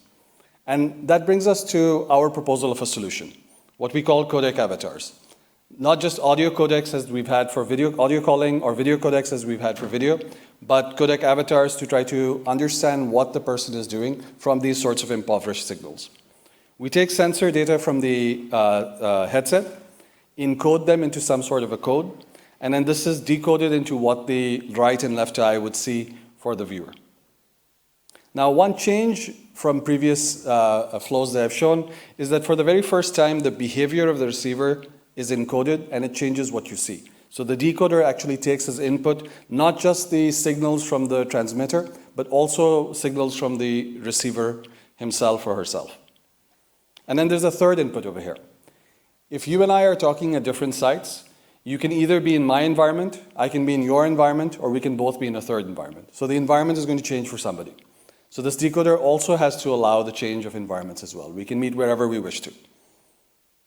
So codec avatars is in effect a pair of these functions, an encoder, a decoder that can disentangle the transmitter signal, the receiver signal, and the environment. And it's designed to minimize, just like audio and video decoders were, the distortion and latency for telepresence. So we've had to build machines to do this sort of disentanglement. This is an example of one of the machines that we built. It's called Mugsy. It is 171 video cameras, high resolution at 11 megapixels and high frame rate, 90 hertz. And the volume at the center of Mugsy is probably one of the most densely imaged spaces in the world, if not the most. And what they see is something like this.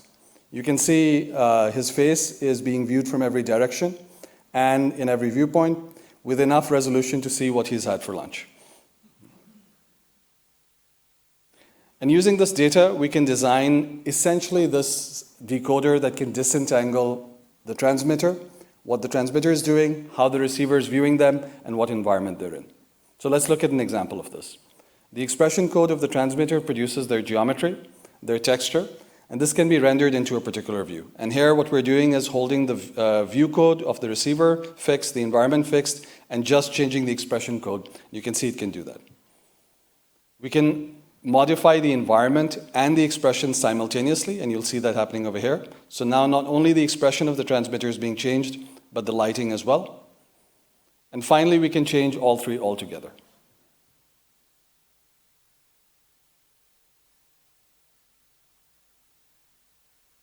And you see, this is the critical part. The system has to be flexible enough to allow the transmitter to do whatever they wish to, the receiver to view them from wherever they want to see them, and the environment to place them in whatever environment we wish them to be in. So that was the decoder side. As an example of the encoder, it's a function that maps what the person is doing from the headset sensors to a code of what they look like. And here I'm just going to show you a result scanning between these two. So you can see how precisely we can recover what the person is doing. This is the recovery of what the person is doing from these images produced on the side and the right. Put these encoders and decoders together, and you have a system that takes the videos from the headset, produces a code of what the person is doing, and can decode them into the view of the other side. This encoder and decoder pair together form a codec avatar. And let's look at a result from this.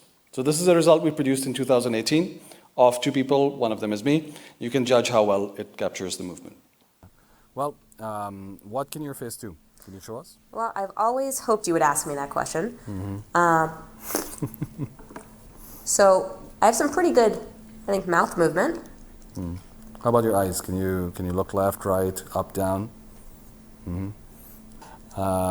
Good. Yeah, I can do surprise. Ooh. I think one of my favorites is puffing my cheeks.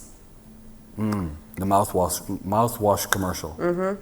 And rolling my tongue. That's pretty good, actually. Yeah. Good.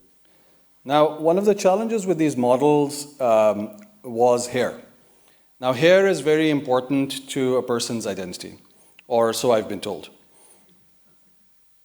And to capture this, we've been exploring volumetric techniques, which allow you to model much more fine-grained detail of the person's hair.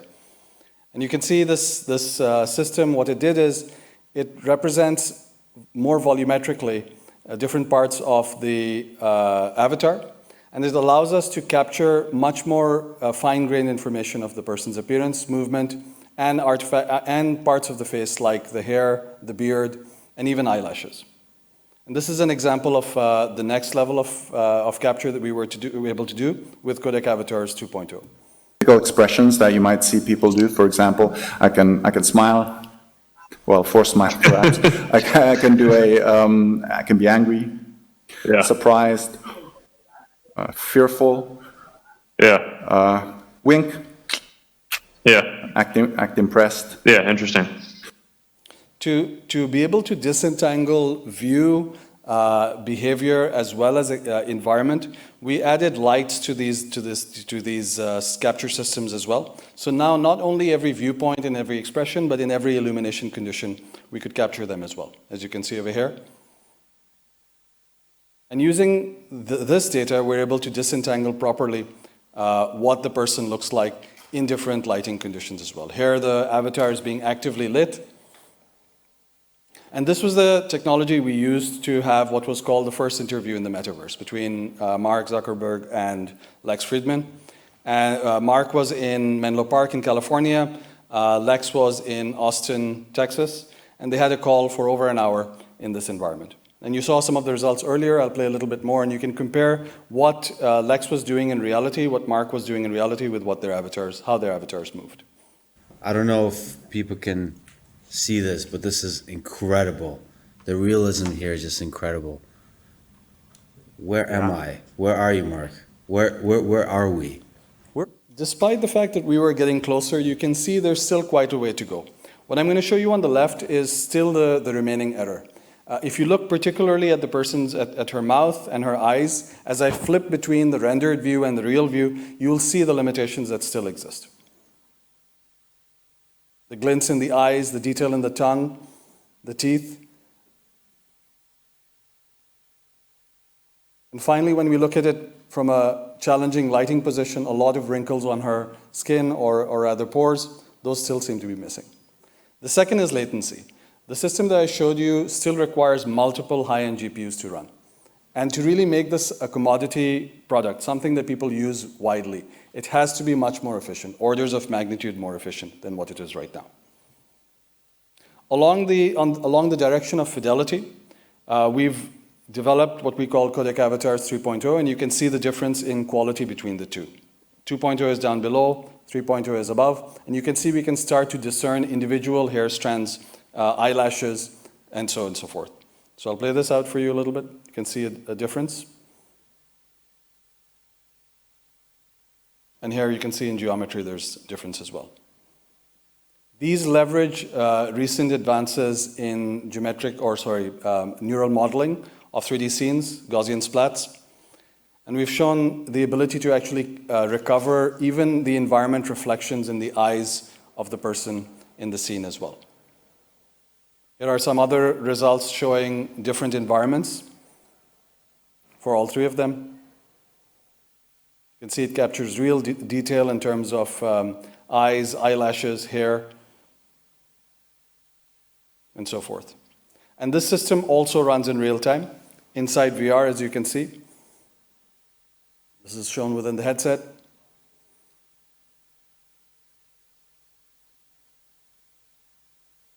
The background or environment can be changed in real time and lit as well. So along the direction of distortion, there's of course a limit to what a floating head in a void can show. We want to get to the upper body, the lower body, and we want to move from simply having something that requires high-end GPUs that runs from the compute available on device and in the cloud as well. So I'll show you some current work on reducing distortion for the rest of the body. Here's an example with hand captures. This is also in one of our capture domes.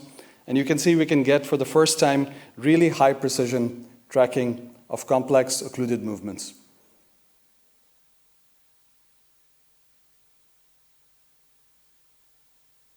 And challenging things like contact. Getting the finger or the thumb here, rubbing the palm, this is challenging movement. It's able to get that accurately as well. To get full bodies, we built a system called the Sociopticon. This has 250 high-resolution cameras, high frame rate cameras, and using this system, we were able to build a full-body codec avatar as well. And here's a result of that. This, what you're seeing, is a real-time render inside of VR of my avatar. Look up, look down. It can express facial expressions, and also subtle movements of the body, like hand movements,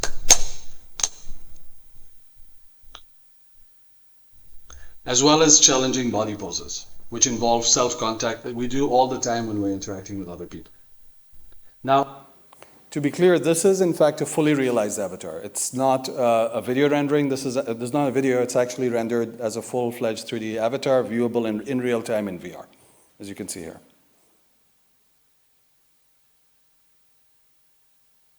To extend this to relightable models, we've built a system called Lighticon, which I'll show you an early version of. We just got this up and running a few weeks ago. This one has 512 25 megapixel cameras and over 1,000 lights. And it's been built to produce high resolution models, not just of the body, but simultaneously of the face as well. As you can see, it can be relit. And it sees real detail on the face simultaneously with the rest of the body as well. It's a real behemoth in terms of the amount of data it produces and the compute required to process from it. So this is the challenge that we need to continue pushing on, is how do we build these full body models at the resolution that we can discern with the human eye for people that we know in a way that is efficient enough to run on device. Of course, this is a closed system, so its efficiency is as important as fidelity is, and this remains an open direction of research. I'll end by noting that there was a report released by the US Surgeon General last year, which talked about an epidemic of loneliness and isolation. And it said that 1 in 2 Americans would be afflicted by loneliness in their lifetime, and not in a passing or transient way, but in a way that will actually affect their health in terms of heart disease, depression, and other sort of artifacts. And the part that's perhaps noteworthy about this is that we see this epidemic of loneliness occur at a point in time when we've never been more connected electronically than any time in history. So how is it that we see this epidemic occur at the precise time when we've been most connected in history? I mean, how can that be? And the reason is likely because the way in which we connect with other people is not something which we've evolved to be receptive to. Our cognition, our perception didn't evolve to interact with people through messaging, through a phone, or through video. We evolved to be in a place with another person, to look them in the eyes, to interact with them, turn our heads, share a space with them. And my hope is that the technology we develop for telepresence will allow us to step in this direction. When most people think of AR and VR, they think about it as another step along the line where cell phones separate us from our environments and people around us, and I think this view is profoundly mistaken. When we develop true telepresence in AR and VR, it will connect us in a way that's never been seen before. It will allow us to build relationships with whom we want, whenever we want, wherever they are. And that, to me, is an exciting future. Thank you.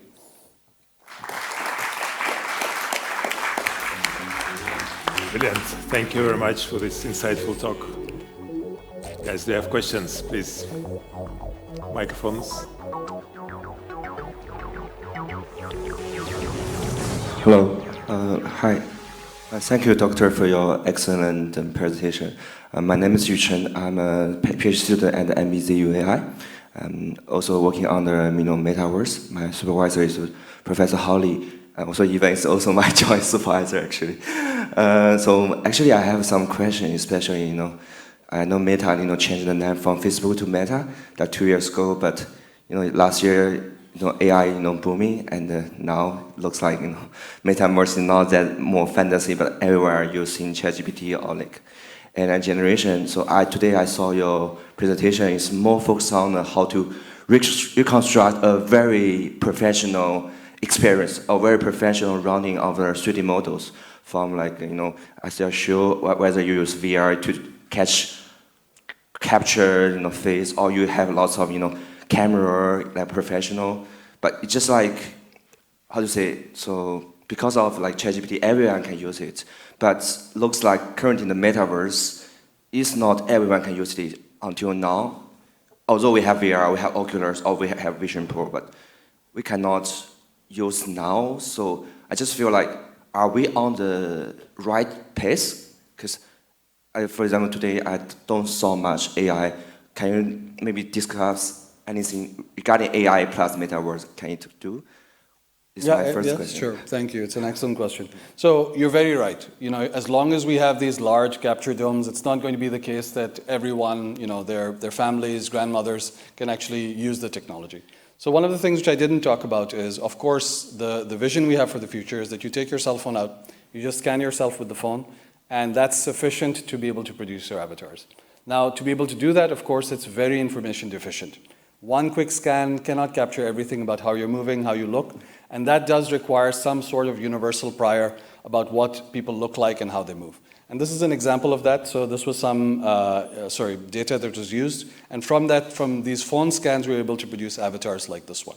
So I'll show you an example over here. A person just takes a quick scan with their phone of themselves in a neutral expression. And then they do the same thing while making facial expressions as well. And within about a few minutes, you can get a full-fledged model as well. So this is, I think, how are we able to do this? This was through learning from models of lots and lots of people. We consolidated that and then married it with a quick scan to produce a model like this one. That is an application of AI into the generation of avatars. Now, to me, your question is an interesting one about what's the confluence between the metaverse and AI. The real sort of like power of the metaverse will come when we can interact with people just like we can in the real world, so sharing spaces. But we can go beyond that as well. We can, for the very first time, because the systems will be aware of exactly what you're saying, how you're moving, how you're behaving, we can bring the power of computation to make interactions between people even better than what they are in the real world. Like that is, I think, where the confluence will come in. It'll allow us to interact more productively, both on a professional basis, help us have access to information, recall old meetings, translate between different languages, but even interpersonally. How much of conflict is just because of poor communication between people? I would say most of it, right? How much can it help mediate conflict between people, encourage collaboration between people? That's where I feel like that's where the real promise of both the metaverse and AI will come. Thank you, Professor. Thank you, Professor. By the way, I have a personal question. If you have any internship available, I'm very happy to apply. Let's take it offline. Thank you. Okay. Sure. In the robotics community, your works on Habitat Lab and Habitat Team and Habitat 2.0, 3.0 are very famous. Like the question is about scalability of the solutions that you describe. Can we actually scale it to have like fully controlled, especially for the lighting and all other things, photorealistic environments that can be used to actually train physical agents on synthetic data and manipulated data? Yeah, that's an excellent question. A couple of years ago, I'd say perhaps a little bit speculatively that yes, we can do it. I think now I'm confident in saying yes, I think we will be able to do it soon. The question is how much can you generalize to new behavior? Now, when we get to the bodies, one of the things which you may have noted in the model of myself, where I went like that, had body contact, these are actually where the core challenges lie. I presume from a robotics perspective, you'd be interested in things like grasping, right? Yeah. Contact with objects, those sorts of things. Yeah. That still remains challenging to do. And the question is, how can we close the loop, maybe get realism out of large data in the wild, whereas we can get movement and contact information like that through simulations. Ali showed some results of simulation earlier. I think the marriage between these two will give us the data that we need, but it's certainly something which is within grasp. Yep. Great, thank you. Okay, any other questions? If not, let's thank Yasser again.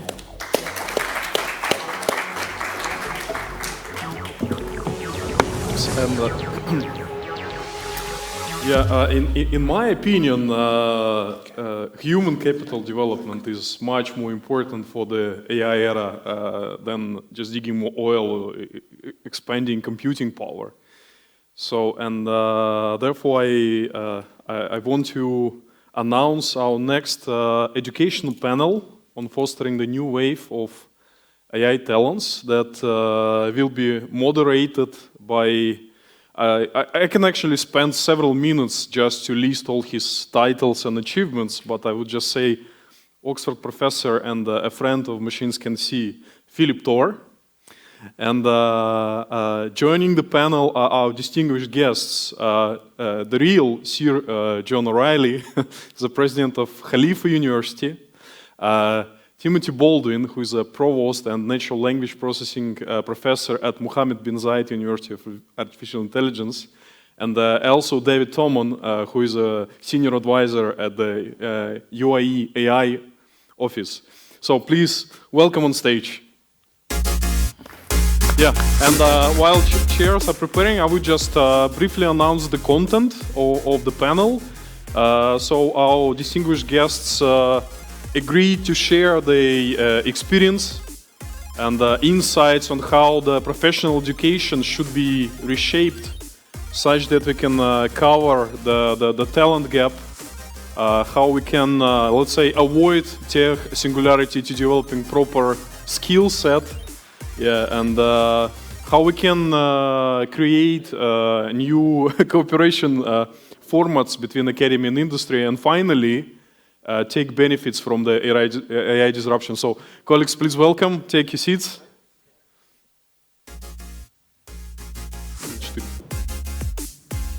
Yeah. Yeah. Yeah.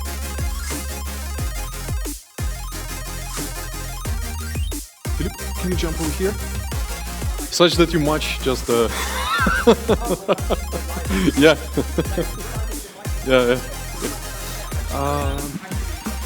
You can decide either. So yeah, I'll bring you. Yeah, just a mic over here. Yeah.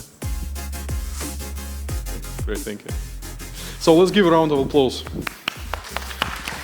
So are we missing? Who are we missing? We're missing one. Missing one. Okay. Hey, it's a great pleasure to be here and to have such amazing panelists. And actually, I think this is something I'm super passionate about, fostering the next wave of AI talent. And so the way I thought we could start would be maybe each of you could briefly introduce yourselves and then actually just say, from your own point of view, what are we doing now? So I thought the first question is, what are we doing now? And then after that, I might ask, what are we missing? But let's just do the what are we doing now and who you are, and from your perspectives, how do you see we can do this?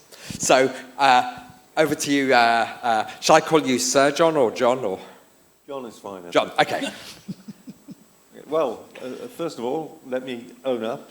I'm the ignorant person here. These are the experts. That's definitely not true. That's definitely not true. But it goes with being a president, right? Of course. I think the first thing I'm going to say is let's just recognize that when you talk about the next wave of talent, it's actually multifaceted. Why? Definitely. Why do I say that? I say it particularly of this because of the nature of what it is. As a technology that's coming forward, it comes into a particular class that I call pervasive. It's a technology that has its own technology per se that is developing, but it's going to have impact that is everywhere. So what that means is everyone has to have something in the way of education in it. Now, where are we now? Well, we're kind of at the beginning, actually, really, even though it goes back a long way. I mean, we heard that earlier today. Why do I say it's at the beginning then? Because something special has happened, which is the word you might apply to that is democratization. What happened? What did ChatGPT do? It made pretty much everyone aware of AI. Before that, mention it to someone in the street, and they looked at you strangely. Now, they all know it, and a very large number of people have started to be influenced by it. So I think the challenge, and I'm going on a bit too long, so I'll stop.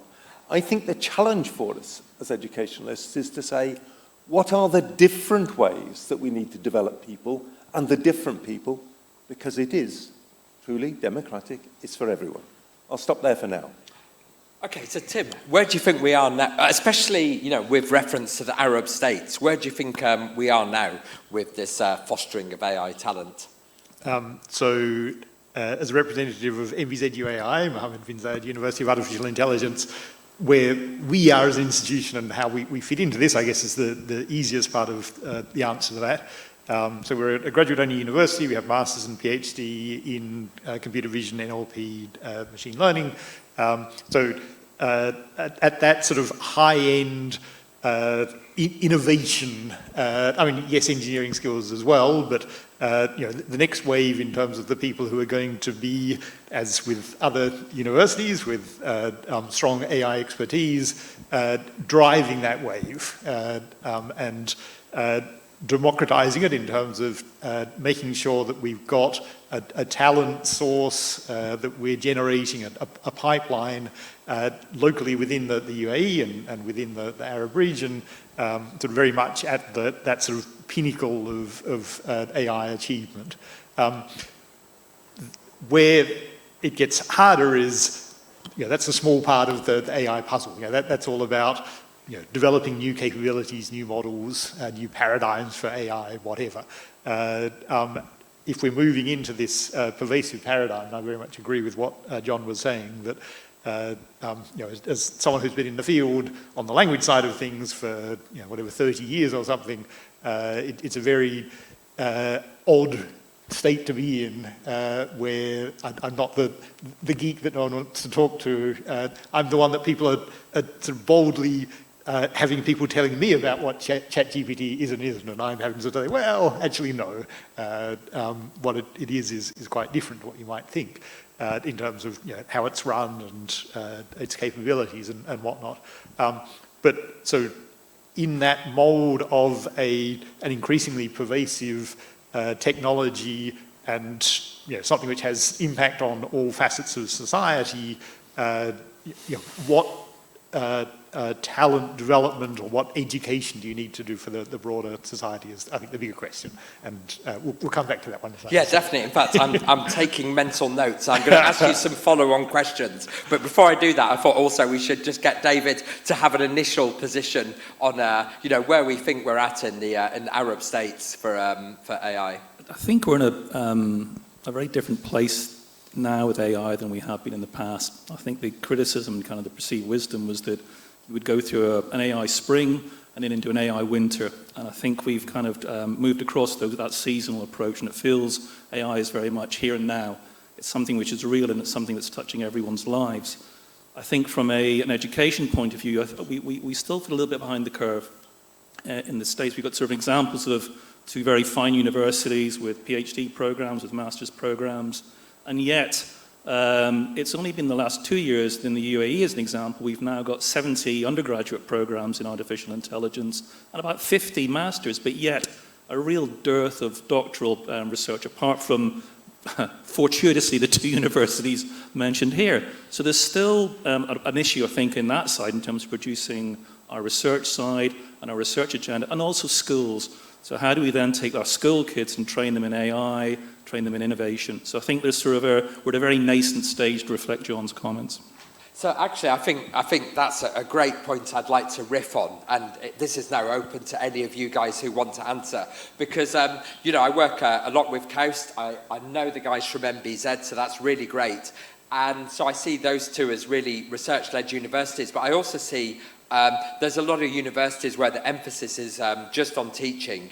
And I'm kind of interested to get your opinions. If we're going to foster the next wave of AI talent, especially in the Arab states, how important is having a research-led approach versus just having a teaching-led approach? And I don't know, do you all want to comment on that? Or is there somebody who wants to riff back to me? Let me give you some context, perhaps, which might be helpful. And I think the universities, particularly in the UAE, it is predominantly teaching focused. There are something like 70 universities in the UAE, and again, with the exception of places like MBZ, UAI, Khalifa, as being the two standout universities, most of the universities here are focused on teaching, and I think the country and the Gulf needs to pivot much more towards research. I think we're at the absolute start of that, and that's an issue, and it's a problem. Jens, you're closer to this than I am. I guess one question is, do you think it's important that these other universities become research-led, and if so, how do we do it? Well, I'm going to pick up on the research-led phrase in a slightly different way, if you don't mind. No, of course, yeah. But some years ago, by the way, I'm of an age where almost everything was some years ago. No, that's not true. But some years ago, there was a debate in the UK as to whether there should be teaching-only universities. Yep. Should you have just a smaller subset that were research universities? Yep. And they were, not surprisingly, going to be referred to as R&T universities. Mm-hmm. And some might, be allowed to do a little bit of research. They could be X. And the president of the Royal Society, a rather marvellous... Who was president then? Oh, gosh. Don't worry. No, I knew you asked his name, but it'll come, all right? But Michael Atiyah, Sir Michael Atiyah, the mathematician, stood up, giving his annual address, and he said, a lot of talk about R&T universities. They're the wrong letters. The right letters, when you're talking about universities, are T and L. The fellows of the Royal Society were in shock, thinking he was going to talk about teaching and learning. And he said it again, T and L. And he said, thinking and learning. And that is actually right, isn't it? It is. That is absolutely right about universities. He said, from the most beginning freshman, we'll pretend he was American, we call them first years, but from the most beginning freshman to the most senior professor, that is what they are doing in universities, thinking and learning. So no, I don't think it is a matter of, no, these are teaching universities. I think they are only doing it in a different way, maybe not to the same depth and so on. But it's the culture of thinking and learning that comes through. Now, when you get to this, and I'll go back to what I said about diversity, and I said it was multifaceted. It'll be different in different places. It'll be different for different subsets. But the broad objective is the same. This is a really, really important, impactful technology, pervasive, has its influence on society. So we need to ask ourselves, and we need to ask ourselves, what do we need to do in light of that in education? Not in universities, by which I mean not only in universities. We have a part to play throughout, and it's not just in schools, it is in society. It's of that scale. Just coming back, though, I guess I was at Oxford Brookes before I went to Oxford, and now I perceive nearly all the universities in the UK do have a research element that feeds into the teaching. So there doesn't seem to be a dichotomy there. Now, the big difference, honestly, okay, so what is it? So Khalifa is a research-intensive university. No, it's not. It's more than that. It's a research, innovation, and enterprise-intensive university. That's different, okay? But notice what I said. Why is it? What makes it research-intensive, and it's relevant to this, is that everyone experiences it. The undergraduates have experience of research in a research-intensive university. It's not just at the top end. Let me jump into Tim. So we're saying here maybe there could be this division between research and teaching, but it might not be what we think it is. What do you think, Tim? So, I don't think it's an either-or. I think it's a false dichotomy. And as things stand at NVZ UAI, yes, we're kind of in this rarefied atmosphere of research masters and PhD only. We're actually moving increasingly in the teaching direction as a graduate school, yes, but we have a proposal for a professional masters in AI, which isn't about generating the next generation of AI researchers at all. It's about AI engineers, because that's what the country needs in greater volume. So it needs both, but in terms of raw volume, what industry is screaming out for isn't necessarily the high-end research skills.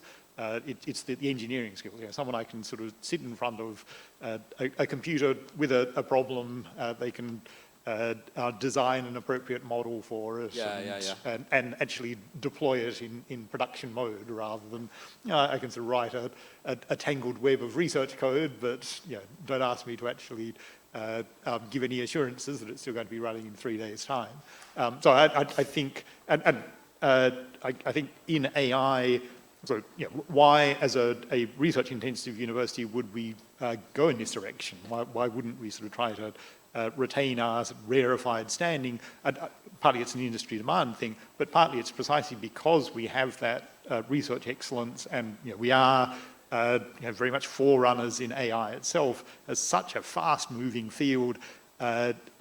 In the postgraduate space, at least, perhaps less so in the undergraduate space, it has to be taught by people at the bleeding edge. But I think your curriculum is out of date next year. I think there's a really interesting thing there, so which I'd like to tease out a little bit. So one thing you're saying is that obviously there's a demand for research, but actually there's a huge demand at the moment, Aramco and all these people, for people who just know how to get their way around Python or something else and actually just deploy a machine learning model. So then the question comes, does that need to be within an elite research university? Maybe because it gets the branding, or is it something that just should have the programs as well? I think it's more than that, because as we all know, it's easy to run model.fit code, and I can generate a model. Anyone can train a model.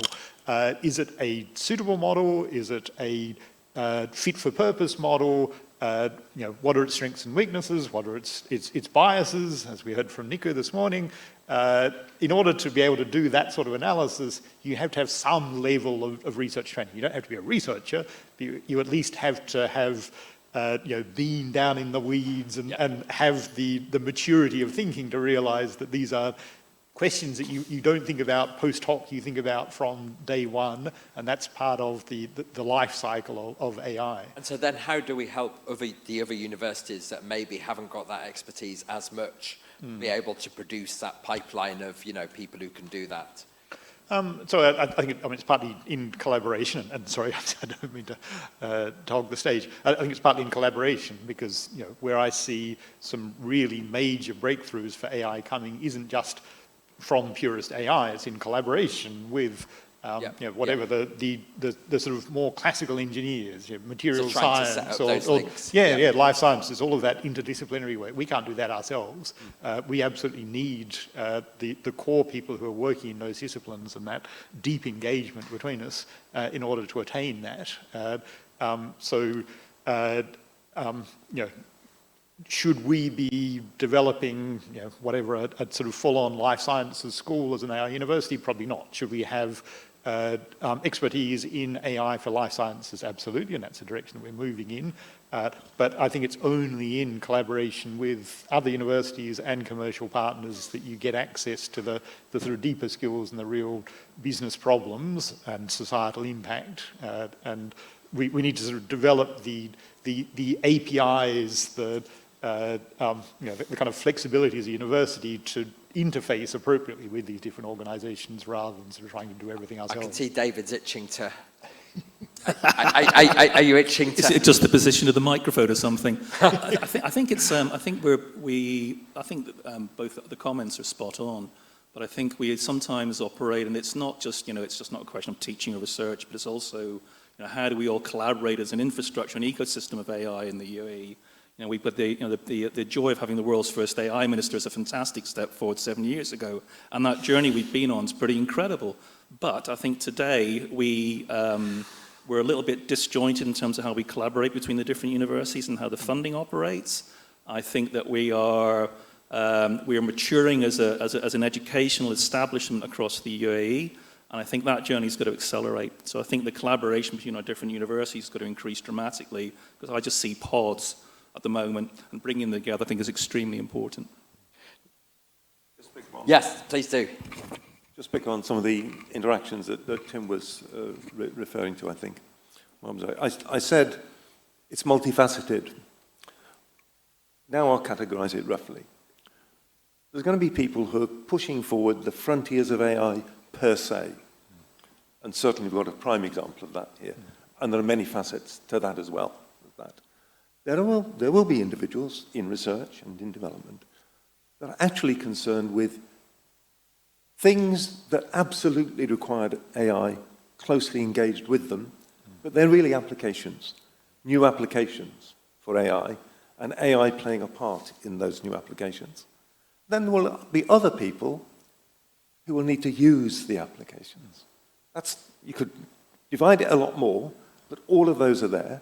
And you will find that the education system, the university system and beyond, will be involved in different facets of that. Universities, in pretty much all of them. Schools, very early, need to get onto that. Society needs to get onto that last one that I mentioned, and so on. But that middle one, that middle area that I said, AI integral to achieving what you want to do, but it's not about achieving AI, it's about achieving something else. An area of development that we're seeing, we've got vast data, and AI based on vast data. Someone else used the phrase, learning with less. How can you do it with less data? And one way is to build the physics into it. And that's an area of research that's interesting, if you see what I mean. So it's really quite interesting to see that. All of that has to happen. So John, actually, it was very interesting because you mentioned another thing which I'm quite passionate about, which are schools and the role of schools within this. And one of the things that I keep, that I'm telling the UK government is that because AI will become so important in our lives, we need to have a very, even if people aren't going into work in it, we probably need to have a level of maturity and education in there amongst your electorate, because they'll need to make decisions on where this is going. But also, if you educate earlier, you'll get the talents coming through much sooner. And it seems like when you were mentioning schools, you were resonating with that. Do you want to comment a bit on that, each of you guys? And just very quickly, yes, and it's not new. Mm-hmm. That's what happened with IT. Mm-hmm. Computer science used to be an extreme dodgy bit, almost, of academia, looked at with disdain by the rest of us, didn't quite work, okay? And it became, that's what I mean by pervasive technology. Definitely. It starts somewhere, and then you find it everywhere. And IT is an example, and this is a new one of that. So do you think we should be pushing for more of a curriculum in schools around AI? Tim, what do you think? Do all high school kids need to learn linear algebra and all the maths behind modern day AI? I would say no. Do they need more training in digital literacy? Absolutely. Do they need more training to become sort of discerning AI users? Absolutely. And so I think it's more at that informed consumer, discerning AI consumer level, let's call it. Absolutely. That's where the focus should be, rather than, we need more hardcore AI. Definitely, The NeurIPS high school track, for example. Cute idea, it'd be interesting to see where it goes, but that shouldn't be our focus. Yeah. What would you say, David? I think it's not entirely about everyone getting PhDs in AI and the journey that everyone's going through. I think, to echo Tim's comments, I think having that digital expertise all the way from schools, and also not just in terms of master's degrees and PhDs and undergraduate degrees, but the government and ministries and commerce having that degree of intellect as well. So it's a whole sort of educational swathe across all parts of society, I think, is pretty important, but appropriate for that particular level of society and particular level of interest. I mean, actually, it's great you mentioned commerce, because I guess one of the things about AI is that it's so interlinked with industrial application. And so I guess I wanted to gather your thoughts about how we might help not just foster the next wave of academic AI talent, but how do we make more startups happen? How do we foster that entrepreneurial spirit that's going to generate the billion-dollar companies within the Arab states? Who wants to take it first? That's called a hospital pass. Thanks, Phil. I don't know. I think that there's a lot to do in terms of supporting universities here. I think that if you look at the universities around the world on a global basis, having that research and teaching and all the rest of it as part of the core ecosystem will really help. You only have to look at the mature universities around the world who are deeply involved in research. That's where the talent comes from. A couple of colleagues in the room here are kind of doing their PhDs midway through the system. They're the people out there who are bringing out these unicorns, the new levels of, the new companies that are spinning off, and finding a way within the UAE for us to support that, I think, is critical to our development as a country. And it's as simple or as complicated as that. From NBZ UAI locally, I guess our approach that has been to develop what's now nominally called the Innovation and Entrepreneurship Centre, name subject to change. A physical space will be inaugurated in a month's time or something, so it's a very new thing. But creating an environment where it's as easy as possible for students, researchers, faculty, anyone involved with the university who has an idea to commercially run with that. So rather than tying things up in red tape, which was my experience at the University of Melbourne, the moment you went to the IP office with an idea, you were kind of beaten into... Same at Oxford. Paperwork submission. The lesson you took away from that was never again, sort of thing. No. So making it as easy as possible, as lightweight a process as possible. One of the big challenges, I think, is, more broadly speaking, I mean, we're not a Bay Area or an Oxford or a Cambridge where you have the venture capitalists, the angel investors sort of on your doorstep and you can just tap into that. There's, yes, a lot of venture capital, but it tends to be for more mature investments, lower risk.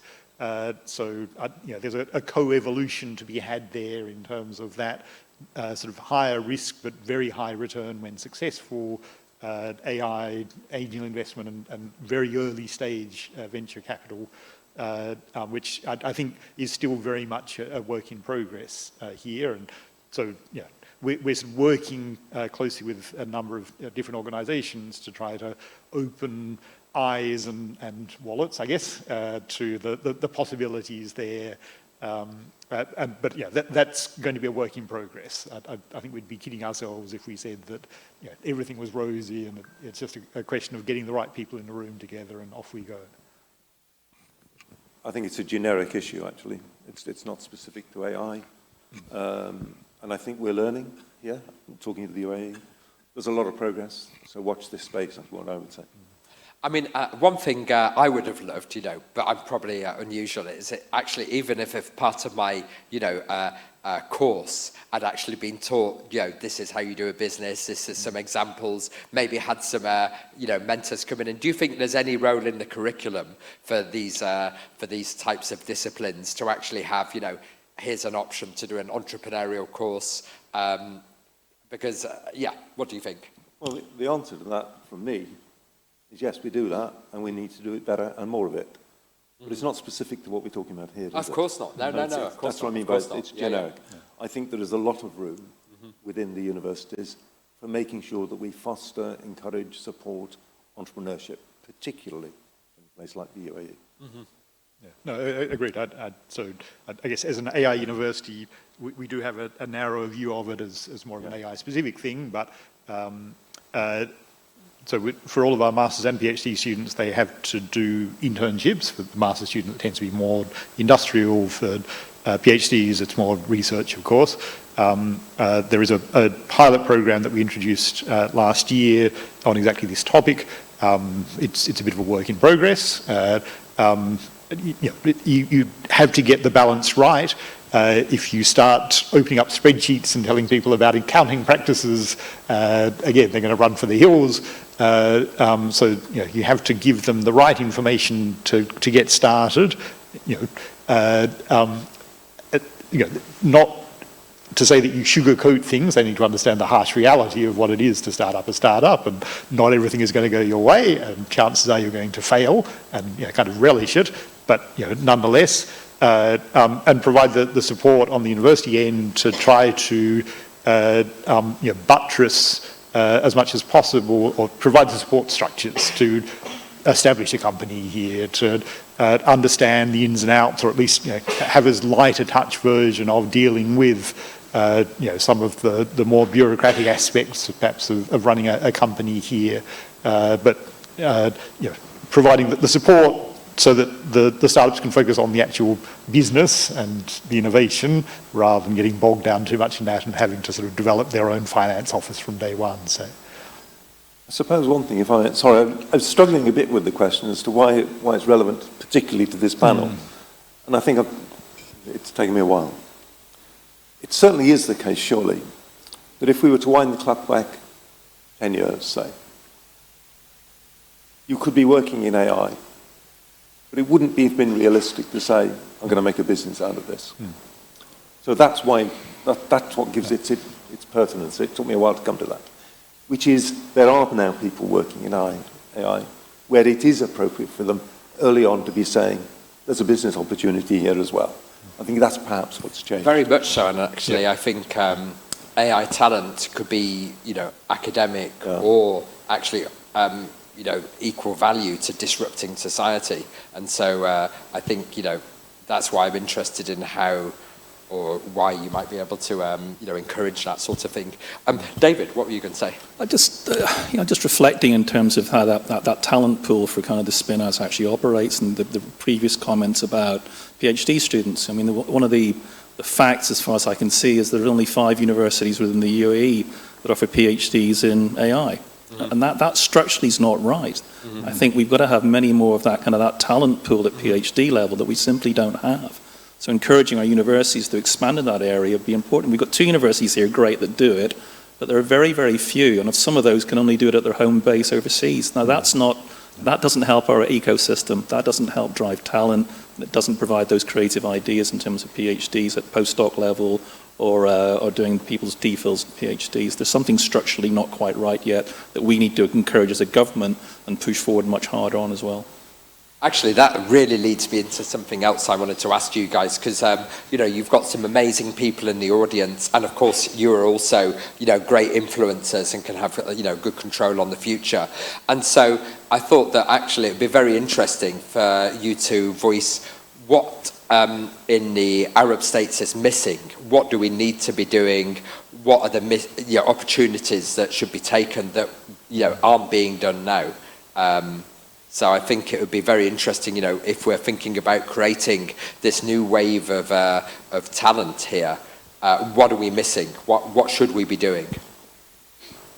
I can take the first stab at that. I guess I gave part of the answer in my earlier comments about that sort of venture capital, angel investment, sort of more finance side of things. Patience.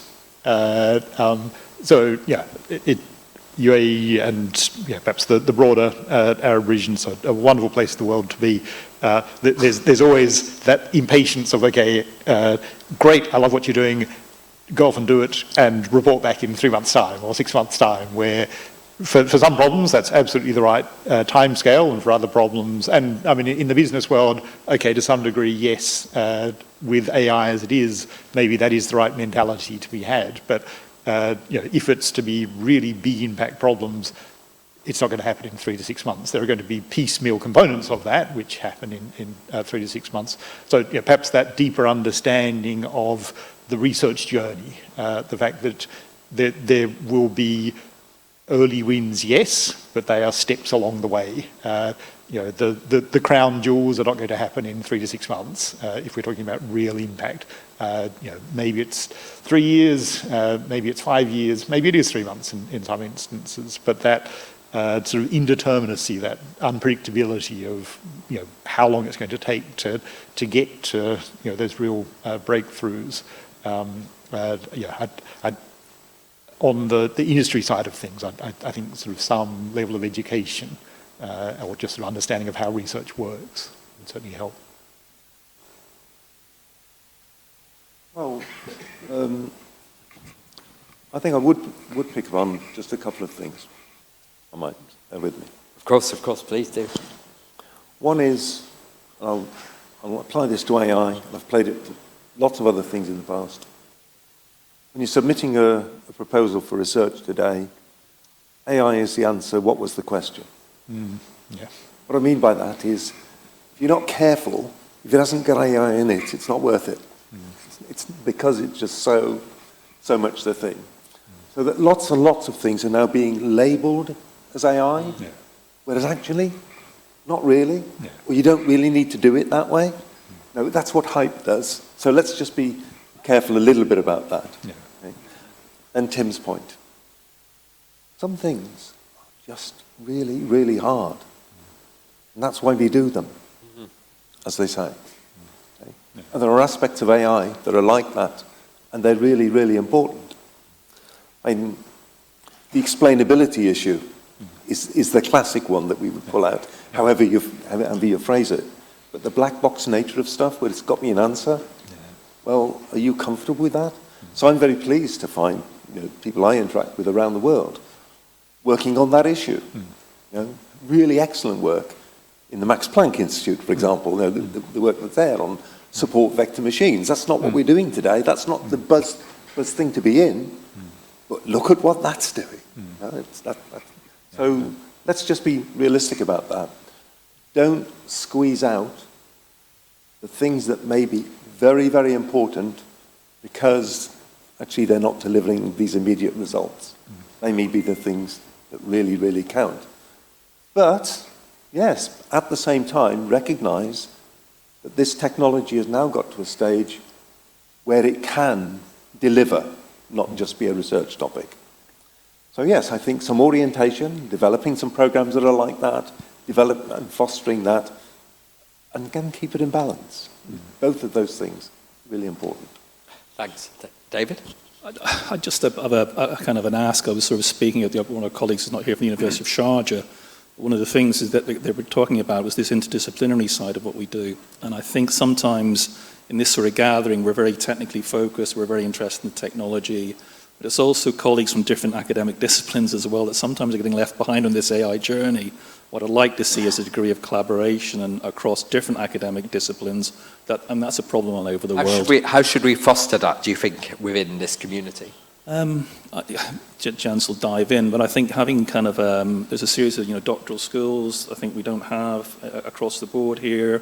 I think, again, this degree of appreciating that it's not just, to pick up John's point, it's not just the here and now, but some things in terms of creativity doesn't necessarily come from a very linear path in terms of just purely the technology, purely the number of processing units, particularly the computing power, but get some input from different people. I think that's what will provide some breakthroughs here, and we're a long way from that at the moment, it feels.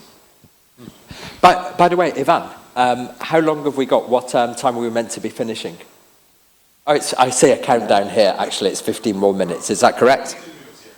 I just wanted to, I've got a few more questions, but I'm conscious. I often like to throw it out to the audience because we've got such a collection of knowledge here. Does anybody want to ask any questions out there?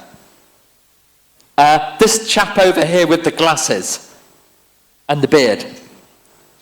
Thank you for the beard. My name is Valentin, and I would like to ask a question. You have mentioned Max Planck Institute, and I would like to know your opinion. If we need such an institution which is devoted to AI research and not to the education by itself, during this new era and that new wave of the talents you're talking about. So do we need these specific institutions which are not educational? Thank you. Who wants to go first? I could selfishly say that we're not that far off the Max Planck model as a graduate university, very strongly research focused. So we have almost as many researchers as we have as masters and PhD students combined. So sort of in the AI space, we sort of have something which is akin to that. Yes, I mentioned before the idea of a professional master's, that sort of takes us away from that. But the sort of purest research institute kernel of the institute will always be there. So one thing that we sort of have as part of our sort of core values and mantra as a university is faculty to student ratio in terms of research students should never exceed 5. There aren't many universities in the world which could boast that, and again, it's sort of similar to the Max Planck model rather than a classic university. Well, I mentioned Max Planck. I was actually thinking of Bernard Scholkoff, and I mentioned that specifically, of course. But Germany doesn't just have Max Planck. It has Fraunhofer as well. It has excellent universities. What you really need is the spectrum. Now, how you carve them up and around, that varies around the world. The United States is excellent. It has certain kinds of research labs, but it doesn't have Max Planck, but look at what it has in its universities. The UK is a bit of a shambles in many ways, but actually, in education, it's really rather good, particularly in research. But it does it differently, and the different institutions in the UK do it differently. The important thing is to do it right for where you are. We've made a good start here, I would say, and I think the diversity that's in the system is getting rich. There is a problem. The biggest thing that we're missing is the industry to interact with. There is industry here, it's strong, but it's not as diverse as it needs to be. It's not as diverse as it needs to be for the future, which is part of how Khalifa comes to have been established, but we've got to work through that. And what does that mean then for us? We do need that interaction with industry, and we need to look at where will what we're doing be applied, and get that sort of interactions and engagement. TII has been established. Now that's not industry, but it's got a different dimension to the universities. And I think probably the biggest thing we need to realize is that the industries that we've got don't need just what they're about. So ADNOC, for example, doesn't just need petroleum. It knows that. Guess what? It needs AI and a load of other things. So the interactions will be different here because of the shape of things.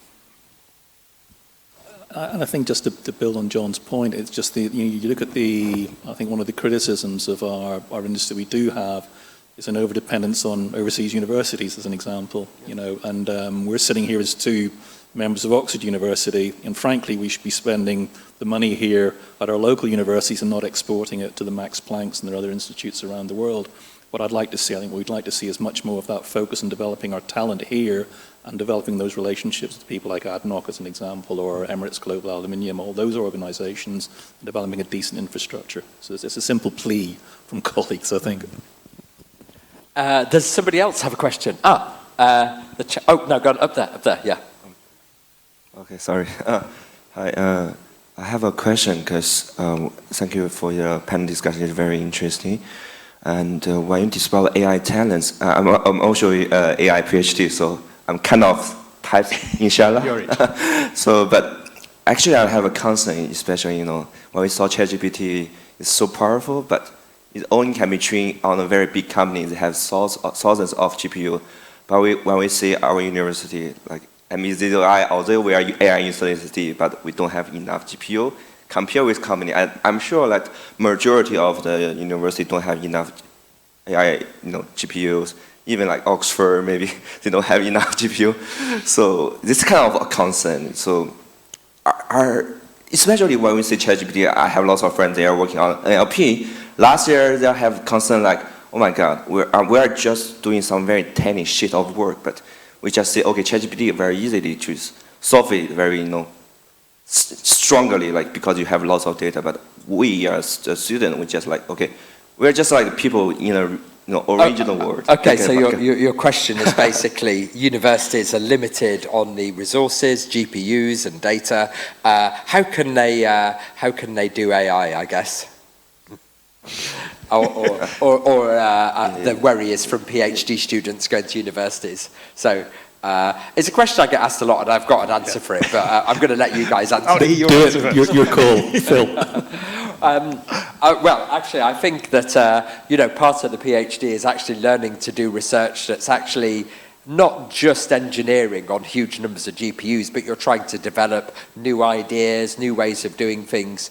And for that, I don't think you need to do a lot of engineering on a huge amount of GPUs. You can actually develop. I think actually not having the huge compute forces you to use the resources you have much more intelligently. And actually, if you look at there's some great, contributions from universities like VAEs and things like this that have been theoretical, that haven't required huge amounts of GPUs, but also actually you can work with companies a lot. I collaborate a lot with Google, so we do get access to their compute if you need to do the large-scale projects. But often I think not trying to solve okay, so if you have a lot of GPUs and a lot of data, your temptation is just to apply the dumbest algorithm, run it, and that's not necessarily bad, but actually it's less interesting research. And so I think not having huge numbers of GPUs forces you to think. That would be my answer. But there's also, sorry. No, you got it. I guess the other kind of pushback on that as well is that, a lot of this, if the kind of the premise of your question is, are all the universities going to have enough processing power? I think it's gone beyond the universities anyway. So the global corporations like Google and Meta et al., they have the computing power. The universities simply don't have enough to be able to do that. Is that true, or? I think it is. Even talking to colleagues at Google, DeepMind I think is an exception, but even within Google, they complain of not having enough GPUs. Absolutely. Every university, I think there's a lot of grass is greener. Everyone assumes that everyone else has it better. You talk to students at Stanford, you talk to students at MIT, you talk to students at Oxford, they complain about the same thing. I couldn't agree more. I think as a student, actually being forced to do things in a resource-constrained manner is part of the research apprenticeship, and it forces you to sort of ask the harder questions sometimes, rather than just throwing a lot of computer at a problem and asking sort of the perhaps lower hanging fruit empirical questions, experimental questions. Exactly. You have to ask the sort of deeper questions. Coming from NLP, I would also say that yes, I get it. We're all beguiled by the chat GPTs and the modern day LLMs. They're cool, sure. And yes, training a 70B model from scratch, there are fewer and fewer organizations in the world that have the resources to do that. We do in partnership with external organizations, yes, but we would be one of the few universities that would be in that game, which I think is very important. But as a student, and with these sort of more and more powerful generative models, evaluation, what is a good model, is just infinitely harder. We were never good at evaluation, and we're totally, utterly incompetent at evaluation now. We just don't know how to do it. We've heard that in some of the talks this morning. That's the place where deep, thoughtful, impactful PhD research, because you don't need lots of GPUs to do that, can really make a difference. So, and I think that's also part of the understanding the data and understanding the problems, so that when you go out there and you're dealing with real world problems, you have the expertise to really understand the ins and outs, and why this is perhaps not actually a fit for purpose solution. Failing hard, I think, is an important part of doing a master's or a PhD.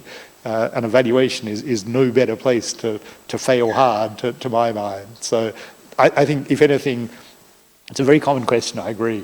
But I think, if anything, the opportunities are even greater now for PhD students than they ever were. Absolutely. Everyone's just sort of fixated on the dazzling light, the headlights of the open AIs and whatnot. And look to the side. There's so much to the side. Absolutely. And I think also, if you're a PhD student, you're aiming at problems which, are going to be just aced by a big company. I think you're just thinking about your PhD in the wrong way. You shouldn't be doing things that are almost solved or have gone a long way to be solved. You should be thinking about what are the future problems, what's coming up in the future. And so if you're looking at, say, something that's already in industry and very mature, you're kind of looking at yesterday's problem. You need to be thinking about tomorrow's problems. Okay, this chap down here had a question. I don't know whether you still do, but... Yes, I do. So, is this working? Yeah. Just as a side comment on the previous question, there was an initiative by the National Science Foundation on National AI Research Resource Pilot, which is a more centralized resource. So maybe something as a model to look at. It's not my question, just to note. My question was, it's really exciting to see the rise of these universities, Khalifa University and MBZU. It's very exciting to see. But in a sense, the research university is, as a concept, a transplant into the society, right? And it's forgive the pun, artificial as an institution on two fronts. One, that it's disconnected from the educational system, as all of you have discussed. There isn't, for instance, a world-class undergraduate institution here.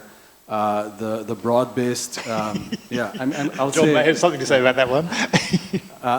And so my first part of the question is, in a connection to the high schools here, the primary education system, the secondary education system, as the research, leadership of the country, I wonder, how do you think about, creating a more organic connection from the primary, secondary, undergraduate level all the way to a higher education research institution? And then the second part of the question is, you all three of you spoke about, and clearly you're thinking about how to connect the research institution more closely to problems that exist in the society here. By the way, I think we've only got 2 minutes left, so let's do the first part of the question first. I'll maybe pick up one of the points. I'd push back on your assertion there's no world-class universities here in terms of undergraduate. I think there is. You know, the two, Khalifa, MB's at a UAI is obviously postgraduate. We don't have undergraduate, but I mean NYU, Abu Dhabi as well. NYU, Sorbonne, Birmingham, Heriot-Watt, Wollongong. So there is a kind of a series of clusters that I would kind of regard as kind of world-class, you know, top 200 universities. I think the kind of the broader question is, you know, I don't think they're all functioning together properly in terms of making the most of what we're doing. I think that's my issue in terms of things like the postdocs, things like how we all function together, how we deliver. So I think there's more work to be done on that front, and also kind of how the schools push through. So I think that's the weakness. So certainly I think there are world-class institutions here, and there's at least a nascent world-class infrastructure. It just needs developing a little bit more. Well, I'll just speak from Khalifa University, if I might. It's a science and technology university. But in science and technology, it's full spectrum. Undergraduates, postgraduates, research, and so on. And it's somewhere around top 2% in the world, according to some of the external rankings. So I think it's probably not done too badly in the time. It's hard in terms of the sort of school part of the question. You know, how do you engage with primary school, high schools? It's sort of doubly and triply hard here because you have such a mix of different systems. You have the British schools, you have the US schools, you have the IB schools, you have the public schools. So yeah, it's different to, I don't know, Germany or a country where you have a more sort of top-down, homogeneous education system. It's hard to grapple with it holistically. There are things that can be done. I mean, there is actually an AI curriculum I learned a couple of weeks ago in Abu Dhabi. It's actually a quite well-developed thing. I think the issue is just how do you eke the time out of the day for the and how do you train the teachers? The bottleneck is always, where do the teachers come from? And Phil's going to stop me. Oh no, it's only because we're nearly running out of time. And so I just wanted to, because actually Sir John was saying that there's something that we haven't touched on. And so I just wanted to give you all a last chance, in case we missed anything, just to say stuff. And I know you definitely want to say something. Yes, I do. It's obvious, but I think we should say it, because we've been talking about AI and the next wave of AI specialists, and that's a theme. But let's also recognise that the impact that this is going to have on education itself, the potential that is there, for it so much more personalised learning, and for us therefore, as educationalists at all levels, having to learn how we're going to put it to best effect in that. Do you have a last thing that we might have missed? And you can expand on that a little bit. I think that's great. But yeah, do you have a thing? Well, I can spruik a bit in terms of where we're going as a university, if that's appropriate. So we've sort of talked about core AI. We start new programs in robotics and core computer science this year. There'll be new programs in stats and data science and HCI next year, so getting into more of the sort of human-centered AI side of things. Moving beyond that, as I alluded to briefly before, into sort of AI for life sciences and beyond. And I think that is a critical part of the evolution of not just the institution, but the country, sort of getting into those more applied disciplines rather than just the core AI. So somewhat of an advertorial. At the risk of sounding trite, I think the country, the last sort of 7 years, has come a long way in terms of where it started from. There's a lot more kind of education here in AI and technology in general. I think the next challenges are around kind of the AI ecosystem, to build that. I think the short-term journey is all about its doctoral schools, it's pivoting more towards research and an increasing level of collaboration between our universities that are here in the UAE. I think those are the next steps. Well, if you want me to briefly, what I was really referring to, I suppose, is learning analytics. Yes. The way in which data analysis and so on can be used to assess how well someone is learning and to steer that learning, and of course, to make it more personal. So we can use AI to train. AI is used in that, and it's used to help development. There's a rather wonderful novel by Kazuo Ishiguro called Clara and the Sun. And Clara is an artificial friend. And you don't read the novel, but the young girl and indeed the mother from time to time spend time on their rectangle. And it took me ages to think what the hell this rectangle was. It was probably their mobile phone, if you know what I mean. But in reality, that was how the learning was being done, and it was AI assisted. And that will be the reality. It's a further enrichment of the tools and the techniques that are available to us in education. Do you know, I think this is a really great way to finish now, because basically, how do we foster the next wave of AI talents? We're going to have AI teaching them. So I think that's actually a very opposite end to a really brilliant discussion, really interesting comments, great participation. So I think, please thank all our panelists.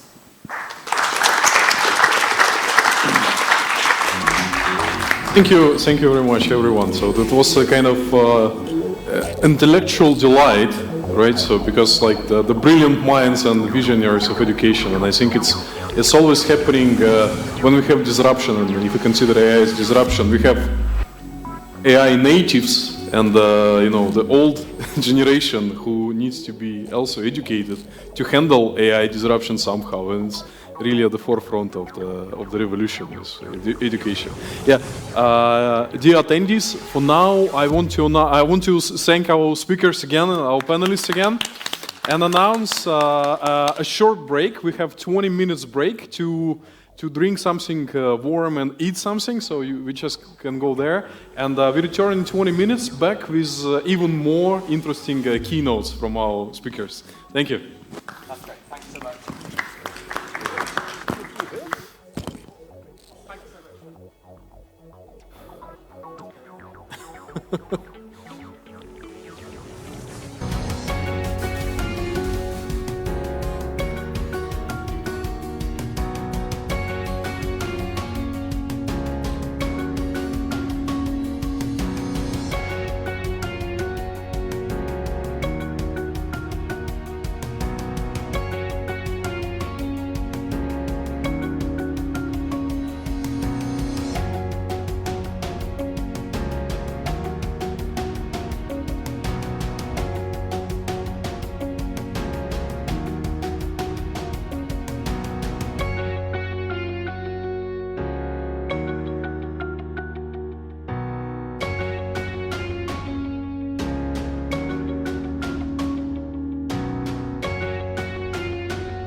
lots of titles, which I could read them all, but so he's a distinguished professor at, and director of many labs in Georgia Tech.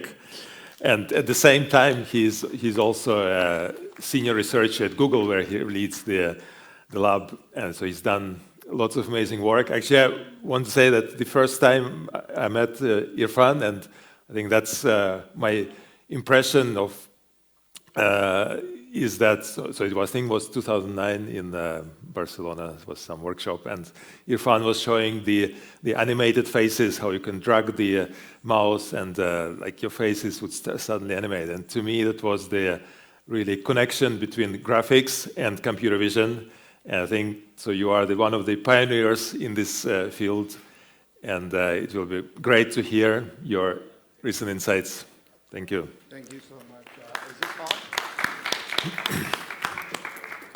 Can people hear me? Yeah. Okay, good. Thank you so much. Thanks, Ivan, for inviting me. It's always fun to come to events like this. And of course, now I have the hard task of waking everybody up after a nice break in this cold room. We should step outside and experience some of the heat of the Middle East right now. It's great to be here because, one, of course, we actually get to hear from some of our friends who've been working on similar types of things and stuff like that. Something we're not doing much as a community has grown much, because now we go to these events with thousands of people, but this kind of an event actually kind of brings it close so we can hear what others are working on. What I'd like to do today is give you a little bit of a walkthrough on some of the stuff that me and my team are doing in the areas of video. Just to situate it, my real interest is understanding how people see and using that information to understand the world they're in. And specifically, I'm interested in very dynamic scenes. So the kind of stuff we work on is videos, extracting content from videos. Basically, it's really just about what is the computational aspect of video, from compression to be able to do synthesis of it. As Ivan said, I'm also very interested in the whole process of how to generate things from understanding content. Really interested in understanding what behaviors people are undertaking in different scenarios, also what kind of activities are happening, and really kind of understanding, again, is how do you take content and use that to generate more? And you'll see examples of that a lot. So just what I'm going to do is basically give you some ideas of what's going on, at least my thoughts on it, and then talk about 4 different domains where we've been actually playing around and generating some interesting outputs. I'm going to start this by actually kind of motivating us with a couple of very humorous types of cartoons. So it was mentioned even in the last panel that one of the biggest things that's happened in the field that we're in is it's becoming democratized, which is actually a good thing, right? Because lots of people can use things. There was a call by Ali by talking about open systems. That has made it easier to do a whole lot of things. And even people on the street can start using these types of things. I always, when I give a talk about AI, I always ask everybody a question, that if I actually took away some technology from you today, that is, if I took your cell phones away, and then I asked you to get from one location to the other, you will have a tough time. And basically, those algorithms that are doing map finding are the introductory course in your AI class, A-star, which is an optimization algorithm that's used for map finding. Those types of tools are now available, completely democratized and made available to a whole lot of people. Now, of course, the narrative always remains is if something good comes out of it, there's possibility of some bad coming out of it too. In case of these types of things, as this example dictates, it might impact jobs. Actually, and there's, of course, a fear characteristic associated with it. We really start fearing how technology could change different types of things. We'll talk about that in different domains, too. With that kind of also, you're going to use this other cartoon, which is also one of my favorite cartoons, which says a lot about machine learning and AI. While it's democratized and it's available, it's still a black art, right? Some of your PhD students, some of us have been working in this area for 30 plus years, and as much as anybody would love to tell you is AI and machine learning is a commodity now, it's actually not. It does still require a lot of understanding of what is the domain, and how are you going to take this domain, how are you going to actually build a fair and balanced data set, and how are you going to use it with your types of algorithms to achieve what you want to do. So those are kinds of important things we have to think about, and I just want to make sure that that's still back of our minds.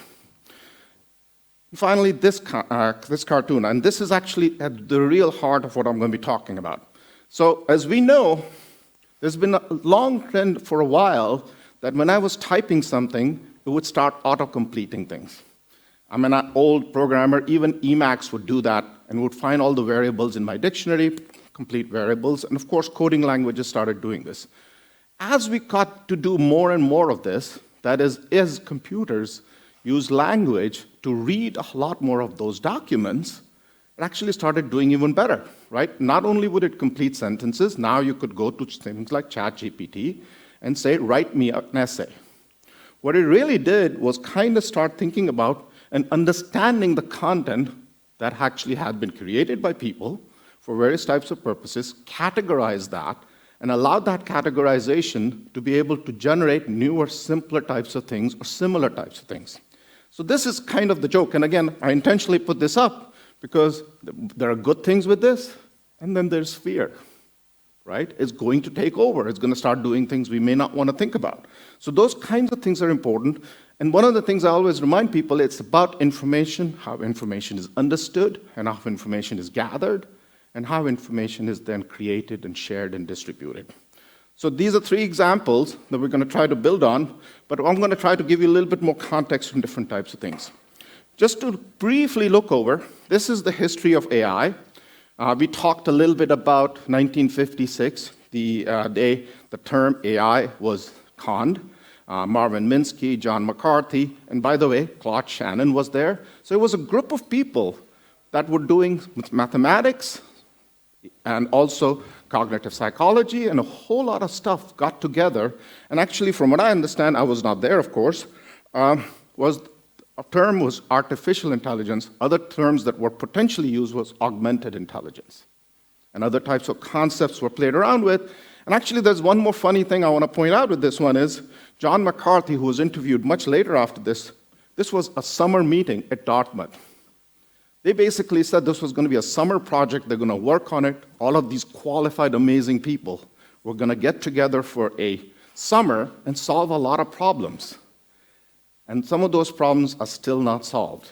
Now, these were amazing people, but this is a hard problem because one of the things in there was intelligence, trying to understand human intelligence and creating machines that can do that kind of stuff.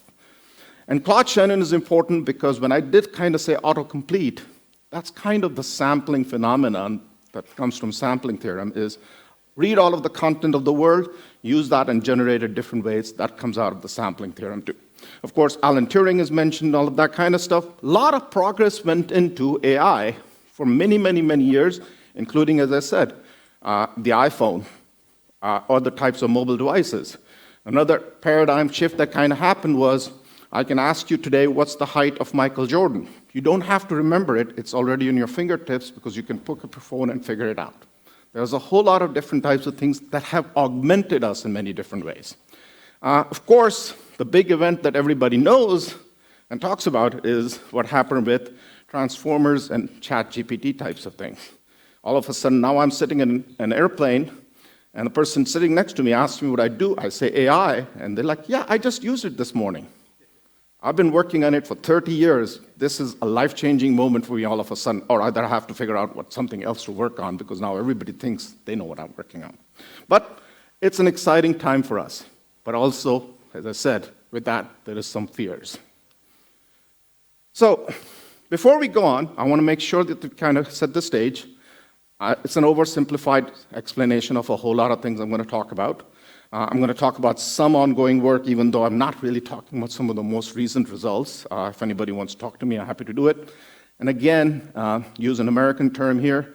If you ask me a hard question, I'm going to have to phone a friend, because most of the work was done by people like this. This is a bunch of people on my team that have worked on a variety of aspects of it.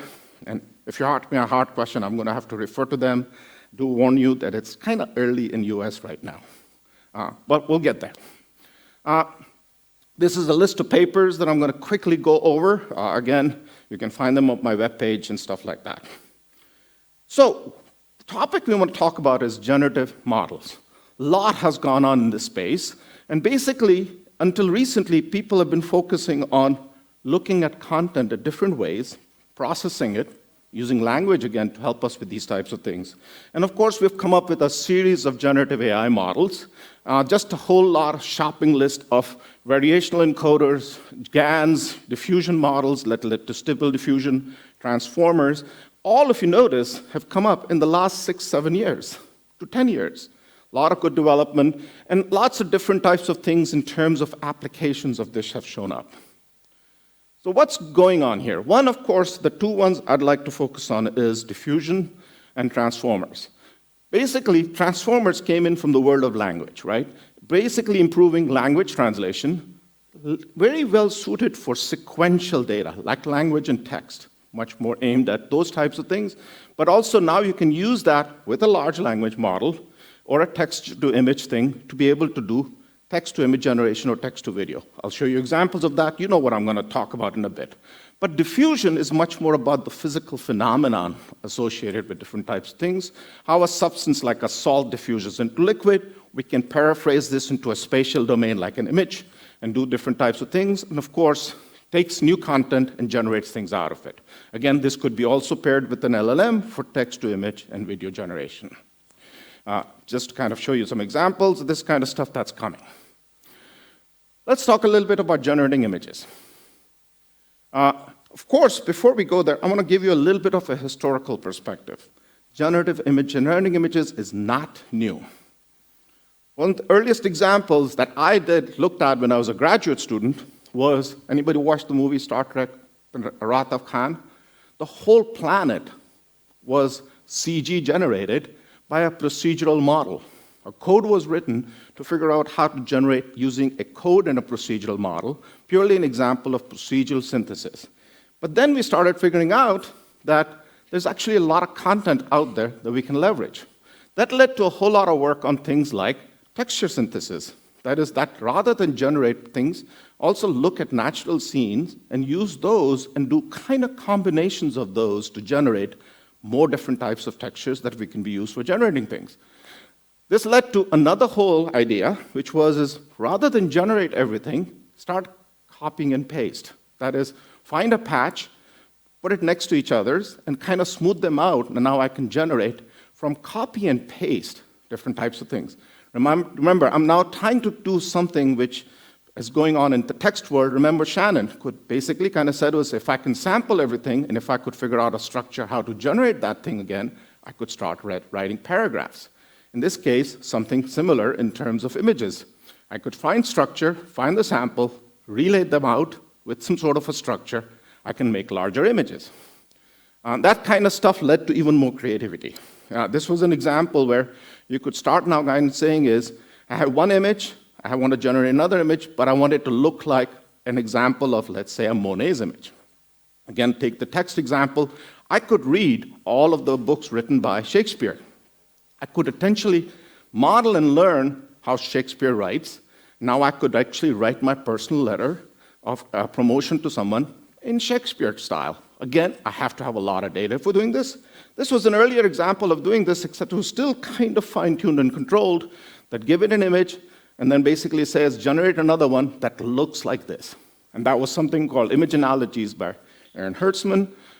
We actually took this kind of work, and again, this is way back then, 2000s, and we basically videotaped a fish floating around. Took this videotape of a fish and resequenced it to be able to kind of have it do things that it would never do.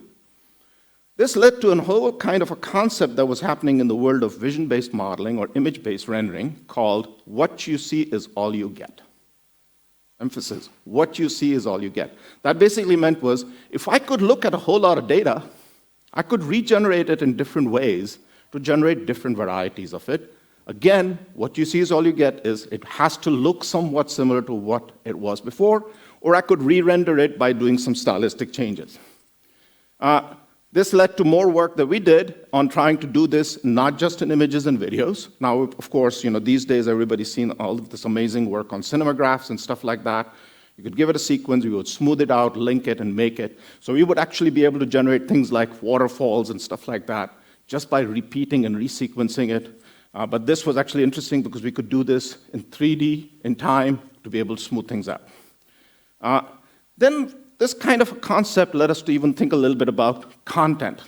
So for example, just like in the previous case of herdsman stuff, I could take an image like this, and I know where the clouds are. And similarly, I have a Monet image, and I know what the clouds are in a Monet image. I could basically say is, oh, render the clouds in this new one where other clouds are. So it's not content-based synthesis, where it's basically almost like me saying, replace the clouds to look like that. Again, lots of different types of things came from this work, including additional work of scene completion. This was James Hayes and Efros' work on trying to basically say, is, okay, I want to take an image, but there's something I want to get rid of, and I want it to look like the water from there. But I have seen now millions of images, and this is actually what's interesting about this work in Vision, was those millions of images of all possible scenes that were actually modeled and that could be used to generate more. Database types of things, again, what you see is all you get. Of course, then came the world of CNNs, convolutional neural networks, and we started seeing things like Deep Dream, where now you could basically start generating much more complicated visual outputs and stuff like that. So that's where I think some of the newer autoencoders and stuff like that, personally, again, I know this is being recorded, I love all of the work, I just never liked the results of some of the Daydream stuff because it popped up too many eyes, because apparently there were a lot more eyes in the data set. So just to kind of doing this, one of the things we basically started doing was use transformers on images. Transformers allow you to get tokenizers. We can do various types of encoders, and we vector quantize it, extract visual encoders. One of the things we did in this work was look for how to do masked tokens. Because remember, one of the things tokenizers did was sequential stuff. In case of images, that would mean is I have to go through the scan lines of each and every image. That takes a lot of compute time. What we would rather do is create some sort of a masked token representation that would look for specific regions of a spatial layout of an image and reduce the computation and allow you to do bidirectional transformer much more effectively. I'm going to skip over all of this stuff to kind of say is this worked very well, because this was actually what we did for this text-to-image rendering system. So one of the good things with this model is fast, it's high fidelity, actually it uses a lot more detailed analysis, but at the same time, it's really flexible. And again, not going into any details here, I'm going to skip through this, because everybody has to show you images of architectures. But basically the bottom line is, we could give it an input image, tokenize it, create masked tokens, take the base transformer, and of course do this at multiple resolutions and allow you to generate really good output. And now, given all of this clip models and text embeddings and stuff like that associated with it, we could give it a nice text and also give it information about style and stuff like that and generate beautiful looking output. Again, you've seen this kind of stuff from many different other types of things, DALL-E and all that stuff too. The only good thing in this kind of is much more efficient computation and also high resolution. But again, this is a very competitive world. I do not say this is a state of the art. This is about 4 years old. So this one is kind of showing you many different examples. But here's something interesting with it. When you take an example like this, and now I want to move this thing here, when it moves it, you have to then fill in the back hole, right? Those pixels have to be filled when you do something like this. I remove this, I have to fill those pixels too. This is yet another example of image generation. We basically ported this to run entirely on device on a Pixel 8. And in this kind of a situation, what now happens is now you have a built-in system that can actually do this image generation in real time, in milliseconds, on a Pixel 8.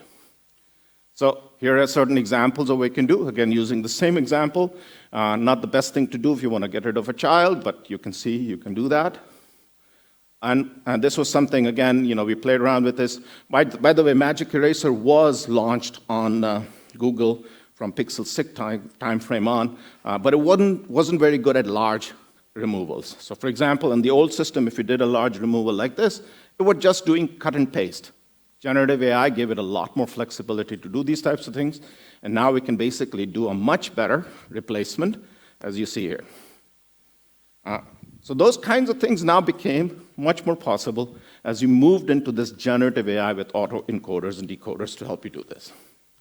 Another set of examples, we can basically, and this again, as I said, if anybody wants, Actually, it's running on Pixel 8 and actually also is running on Pixel 7s now. And you can do a lot of good things with removing things, unwanted things, as much as possible. Here's another example of the same kind of thing, except in the previous version, it was really good at removing people because it was modeled on people and get rid of the removing the people background. But of course, if you removed a person in this scene, it didn't know anything about objects that they were connected to, like a bicycle, or an umbrella, or a bag, or stuff like that. We also built another model to be able to then connect objects when they were there and remove them. And you can notice the bicycle's gone, both those places. So other types of things we can do much, much more robustly. And large objects and stuff like that, including shadows. So we can get rid of shadows, do whole fills and all kind of stuff too. Just a few examples from my own personal album. We went to this thing, lots of people were photobombing. Well, we don't like that. We can get rid of them. Similarly, other examples here is in a busy restaurant, we can get rid of people. And again, this is using generative AI to do backfill as much as possible. Of course, this was not doing text to image, but mostly the image stuff itself.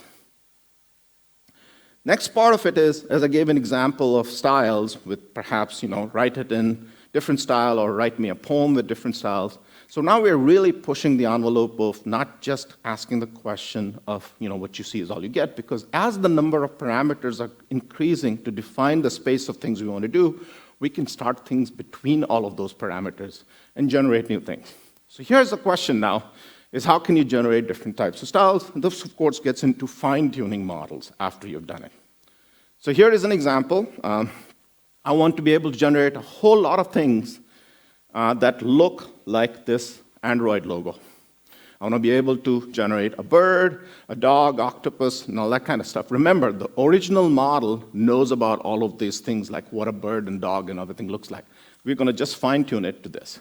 And you can notice that we can generate a much nicer library. In this example, I'm showing 5 examples, but we could do this in different ways. And again, this is the idea that comes from earlier work on separating style and content, being able to render style differently than content itself.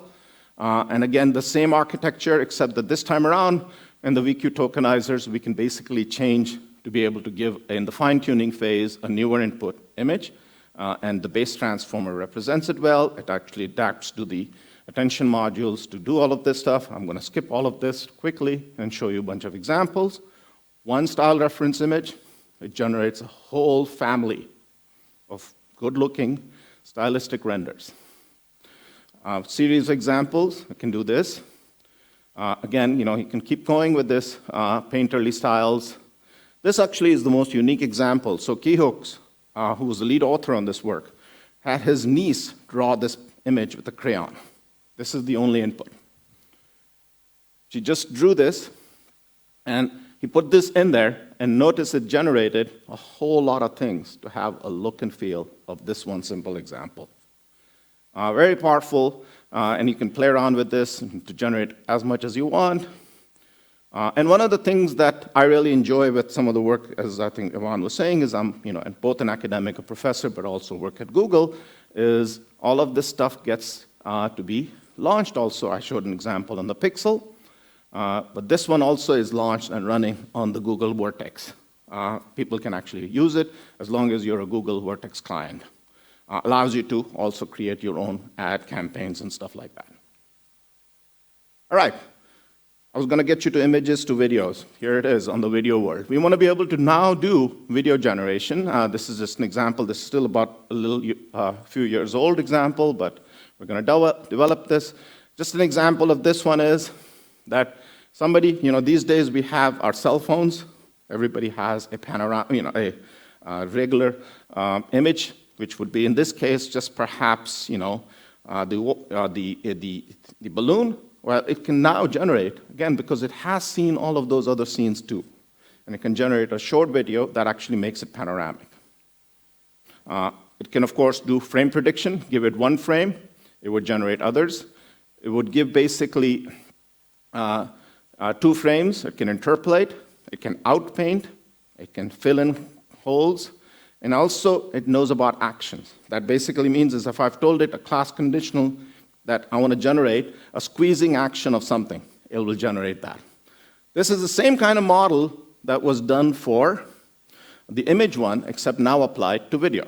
So basically the framework was, again, the same kind of bidirectional transformer and encoder, except that this time around we do this in 3D with time axes. So these are mostly three-dimensional tokenizers as opposed to two-dimensional tokenizer strings. So three-dimensional tokenizer strings. And this allows us to start doing these types of things. One of the artifacts that falls out of it is because we have tokenizers, we actually have compression information. These can be heavily compressed, more than 600 times compressed. Again, on this display, you most likely can't tell the difference, but even in our studies, we've seen that this actually is really comparable outputs with a lot of compression.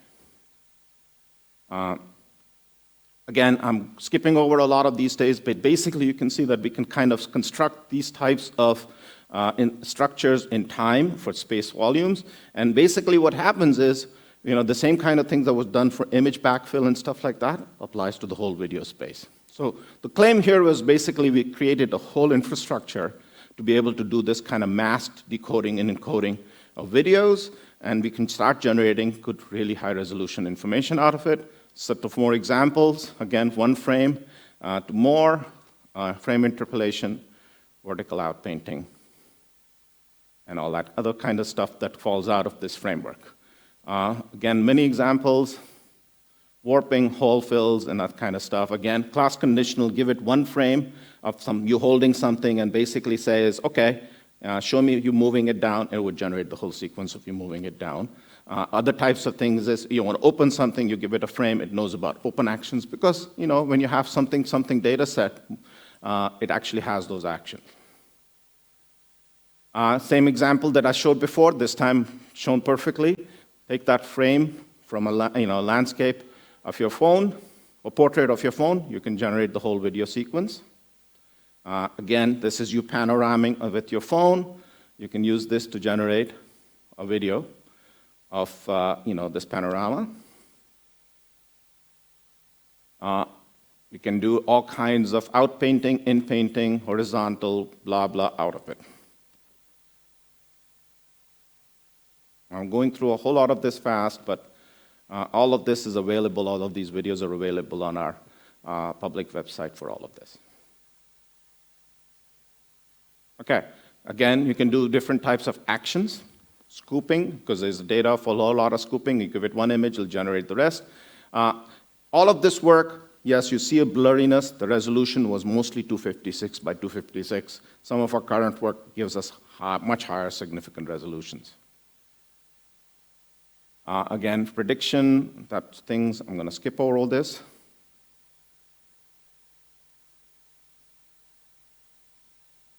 Again, you notice simple things like, oh, water is flowing now from simple images. It can start generating animations. Because again, it has seen other things that have these types of things. We can even model camera motions like pans and zooms and stuff like that. Again, because it knows about those types of things, because there was data with that kind of stuff. There's a newer version of this MagVit V2 that actually, as I was saying, is higher resolution. It's appearing in ICLR this year. It gets into a lot more and actually even has better compression artifacts and stuff like that. It basically also has state-of-the-art on ImageNet and kinetics types of data sets. And again, but this is a very fast-moving world, and there's a whole lot of additional work going on in this one. Basically, using this, we've created a whole new system called VideoPoet, which is a full system to be able to do image to text to video. And now you could start doing, again, visually challenging things like you can take an image and basically start giving it a woman with a white smile turning around, animated oil on canvas, and it starts generating these types of things. If you note, most of our work, we don't really use real humans in any of these examples. All of them are going to be caricatures and stuff like that. Please check out the website. It has a lot more details. Again, architecture very similar to the one we talked about before, except applied to video with a lot more ways of doing this. And of course, in this work, there's also complete modeling of sound, not just images and videos. So language, sound, and full images and videos. And some of the results from this kind of stuff for video, Panda, mad scientist mixing sparkling chemicals in ArtStation style. And we can generate about 4 to 8 seconds of videos out of this. Again, more example of the same kind.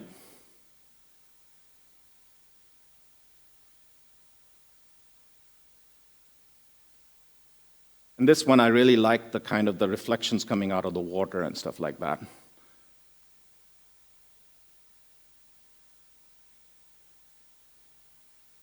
Here I'm going to show In you the a short Amazon video. raccoon forest lives Rookie the raccoon and his family. Rookie loves to play soccer with his friends, collect acorns from the trees, swim in the river, and catch fish. But what he loves most is exploring new places and sniffing new smells. Except he's never made it out of the vast forest. Every night he dreams of seeing exotic places like Times Square and the Golden Gate Bridge. One day he sees a portal of yellow light, and his curiosity makes him step inside. Suddenly, he's falling through a long tunnel which takes him to Paris. I've never seen anything like it, he says. And then to the Great Barrier Reef and even the South Pole, where he makes some new friends, before visiting the ISS and ultimately the planet Androida, where the locals didn't speak raccoon, which makes him miss the raccoon forest, and especially his family. Rookie quickly finds his way back home. He's so happy to be back with his friends, but also grateful for his adventures. I guess he's not such a rookie anymore. Oh, this was produced, again, this was about a while ago. The entire story was also produced by Bard. So you basically say, write me a story about a raccoon doing X, Y, and Z. It generates the whole script. Then you input that script into a video poet to generate all of the video sequences. Now, no, it was not completely automatic. Somebody gets all of those sequences that are about 8 to 10 seconds long, and then slices them together. There was a question earlier about continuity. That's one of the bigger challenges with this kind of stuff is that, of course, the raccoon has to look similar between all of them. And you can kind of start doing a little bit of constraint by overlapping them a little bit, but then actually somebody did sit down and made sure the right sequences were being stitched together to generate this 1-minute video sequence. Still some work goes into that, but that's kind of where the question is coming now as to what kind of creative outputs and creative tools we want to be able to develop this kind of stuff. But quite a bit of an interesting effort here, and again, this is still older work, but there's more coming. So now one of the other things we started doing was everybody's been excited about diffusion. So we basically have now taken the transformer to be able to kind of precursor into a diffusion model. Because again, the diffusion model is actually much better at doing things like images, so we want to take the best of both worlds. And this is a newer work that basically starts touching on that. Again, another architecture where basically we want to be able to do this separately for a temporal layer and for this spatial layer to be able to generate these types of models. And out comes this new thing where, again, we can take pre-trained image models from image to other types of image representations like the Muse and stuff like that, but then we have to start incorporating temporal information into this. Again, I'm going to be kind of showing you less of this, but more of the results. Again, more on the architecture side, except that we basically do now go into the latent diffusion aspects of this, not pixel. And using this, we can basically start generating larger videos like this. Again, these were all text prompts.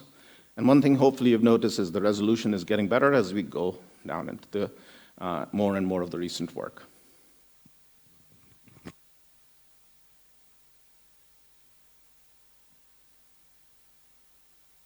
It's kind of blurry a lot on this projector. Otherwise, I can tell you they're really crisp types of details here and stuff like that.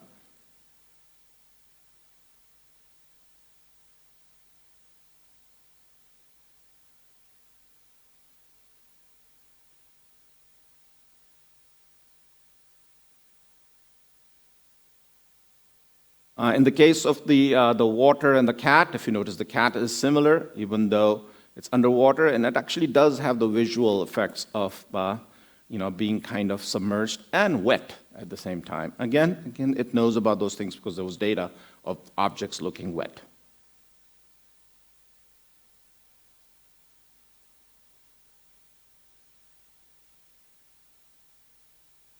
Camera motions. like the one with the fruits there, are also kind of come in. So in fact, that's what we can do. The other thing we can do with this kind of stuff is, that was all text to video. This one is much more of an example of give one image and then basically ask it to animate it. In this case, the original image was from DALL-E 3, from a text input, and then basically you can start animating these types of things. And the first two examples, you see a little bit more camera motion, but in the other ones, you also start seeing more animated motions and stuff like that.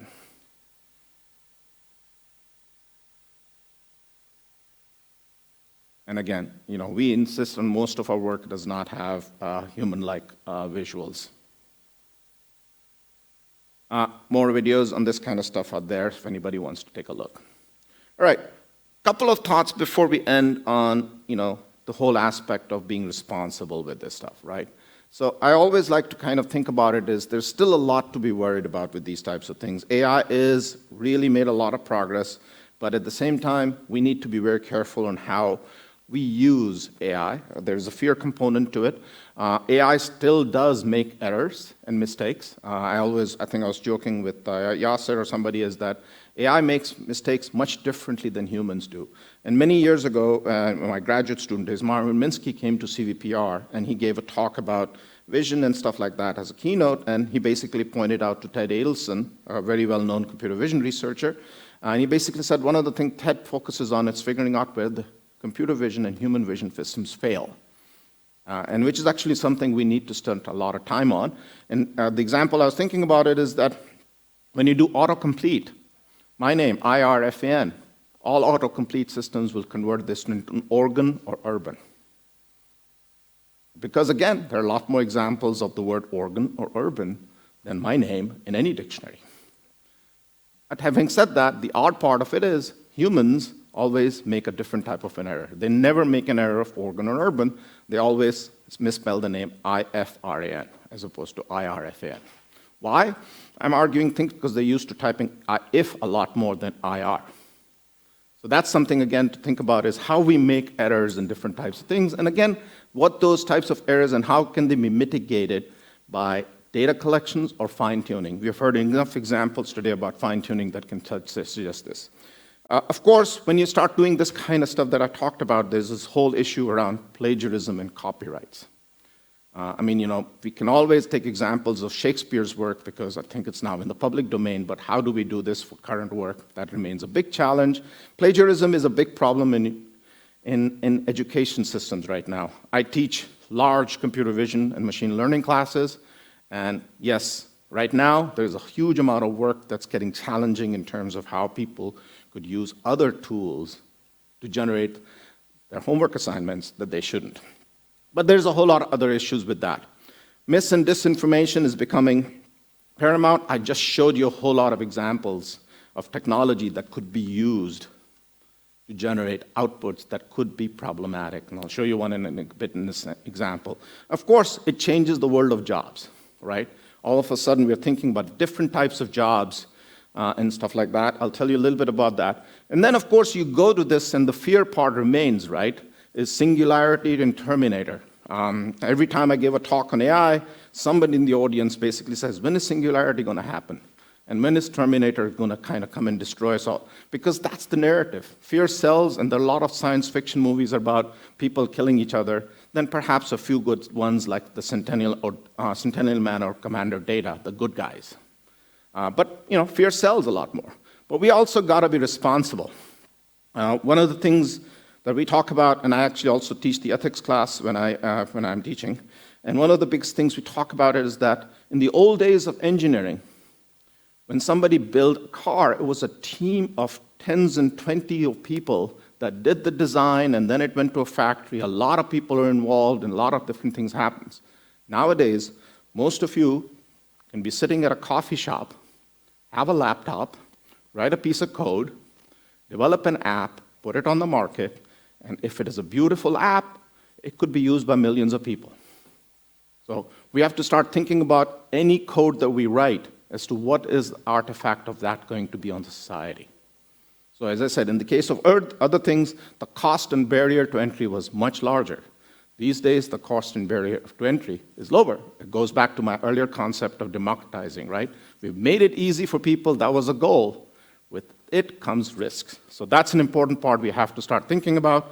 And as I said, there's a whole lot of conversation these days about AI taking our jobs away.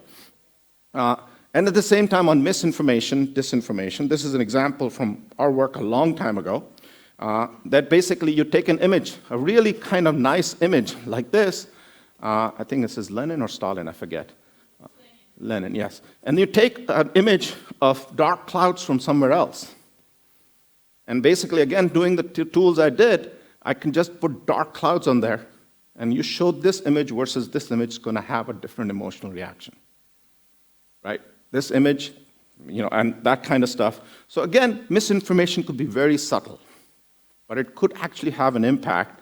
And I was just going to jokingly put this image, oh God, the resolution's pretty bad, of sharks that were found maybe in Dubai yesterday, I do not know, but this was from New York City when there was a big flood because of things, and people were posting pictures, there are sharks everywhere.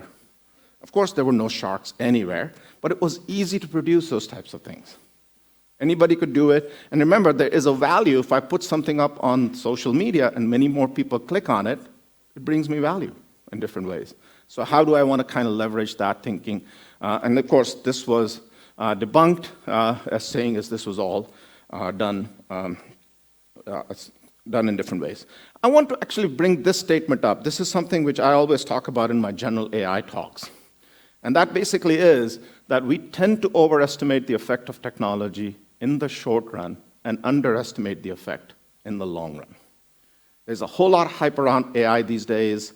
I love the conversations that we're going to teach everybody in middle school AI. Somebody said it, let's teach them algebra first, please, because algebra helps you do AI. But let's actually use this kind of excitement to kind of drive the field forward. But we also have to be very careful about doing these types of things. The examples of AI has been around for a while. If I take it away from you, you'd be upset. That tells me AI is sustainable. And then this one is another one that I use a lot, is that while there is a lot of fear that AI is going to replace people, the question first is, will people using AI replace the people not using AI? And that's something comes back to an important question that we got a little bit of in our last panel, that is, we need to start thinking about education and AI. One, both AI for education, one of the earliest projects in AI, by the way, in the 60s, was a personalized tutor. We still don't have a reliable personalized tutor. Okay? But it's something maybe as we grow and more in this space, we want to kind of do this. So we want to actually start thinking about AI for education, but we also have to start thinking about education of AI. Because I was just in US, and by the way, as was mentioned, I'm at Georgia Tech. Georgia Tech produces the largest number of STEM graduates in the country in US. Okay? We produce a whole lot of them. We actually are now listed as producing the largest number of AI scientists also. Just because we're big. That's what we are. Having said that, one of the bigger questions now is, how do we kind of change this whole aspect of education for AI? And what I mean by that, I was listening to radio NPR the other day, and there were people on radio basically saying, I don't need to go to school to do AI. I can basically download a piece of code, play around with the magic parameters, and output a system and sell it. Remember that other cartoon I showed? Magic numbers to kind of generate it? And responsibility, how do we know that thing's going to work? So that's important, that we need to educate what AI is possible for. I'm not saying this about trying to define my lawn, but it's more important that we kind of cover the space. Something to think about. These were the 3 cartoons I started off with, just to kind of close it. And thank you.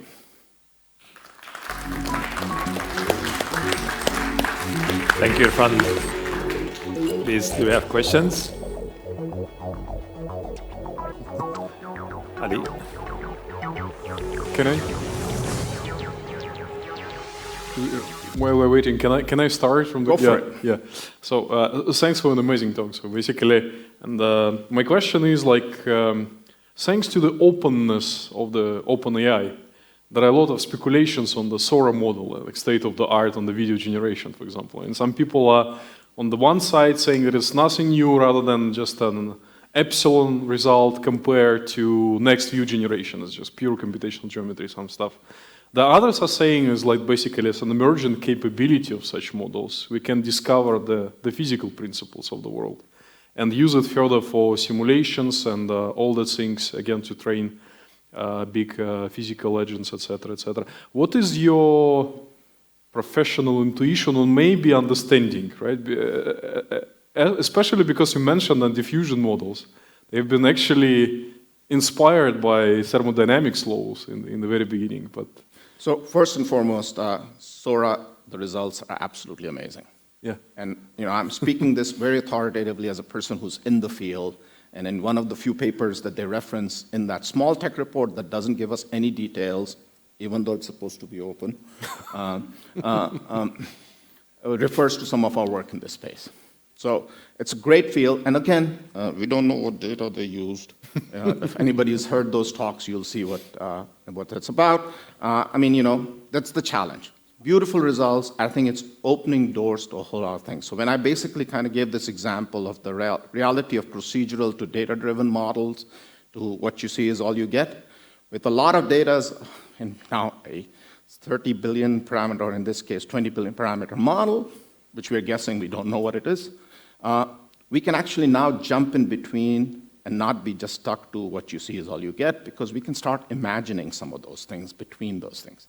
That imagination perhaps leads to hallucinations, which is risky, but if you do the kind of guardrails correctly, you can remain in that kind of stuff. So it shows a power of doing world scene simulation to generate things that we do not have. And that's one of the biggest advantages of these generative models, is we can start generating hypotheses about things that we have not yet visualized or know how to visualize. And again, since it knows, and, for example, when we show it a car and basically say, make the car animate, it basically animates it forward, because majority of the car is forward. I show an animate of a ball, it's mostly going to fall down, because majority of the world's data is showing that kind of stuff. So it kind of inherently gives you that kind of physics. Now, will you say, okay, how do you do this for Moon? It most probably can go for a large language model and kind of say, okay, in large language model, Moon gravity is different. I can convert that to, and that's the power of these types of things. Very powerful set of tools, yet looking for a nice application. But that's something which, that's one of the beautiful things of what we do, is we're going to build these things out, and eventually we're going to find different types of things that will help it. There have been examples. I'm a big fan of understanding impact of technology in the real world, and I'm always surprised as to what the real application for a technology we built. But that's what we got to be ready for and build on. But overall, yes, I personally think that's a great set of ideas to build on. There are challenges around data. And yes, there are challenges around compute, because these things will take a lot of time and effort and compute and people to build and do correct. Hopefully that answered your question. There was something back there? Yeah.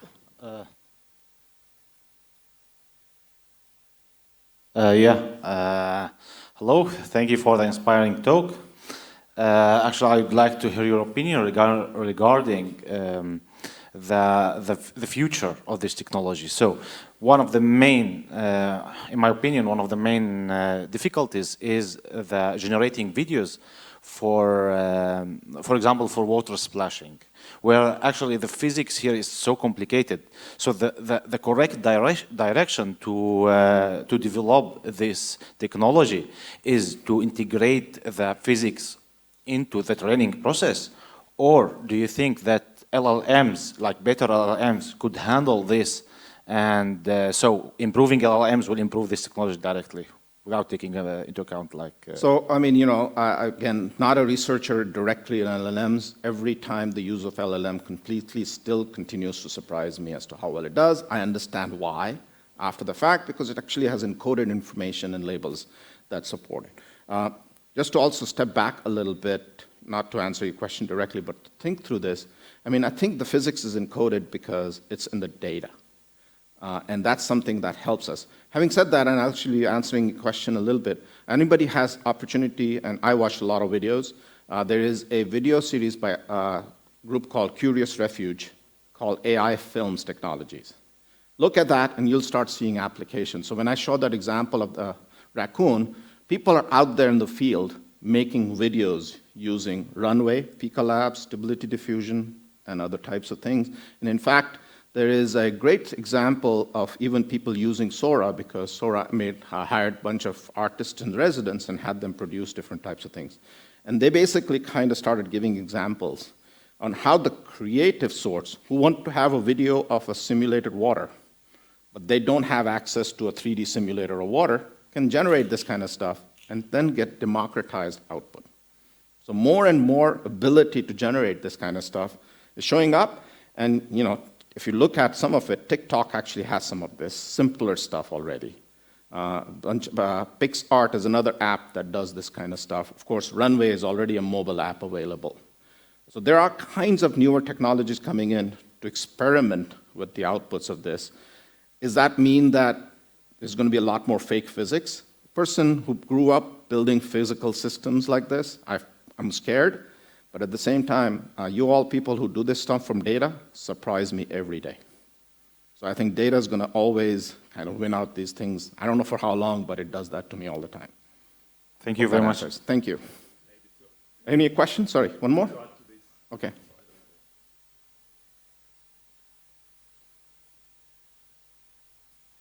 Hello. Yeah.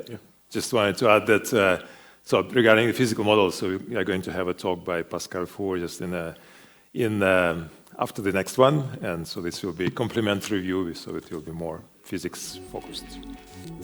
Okay, let's thank Irfan again.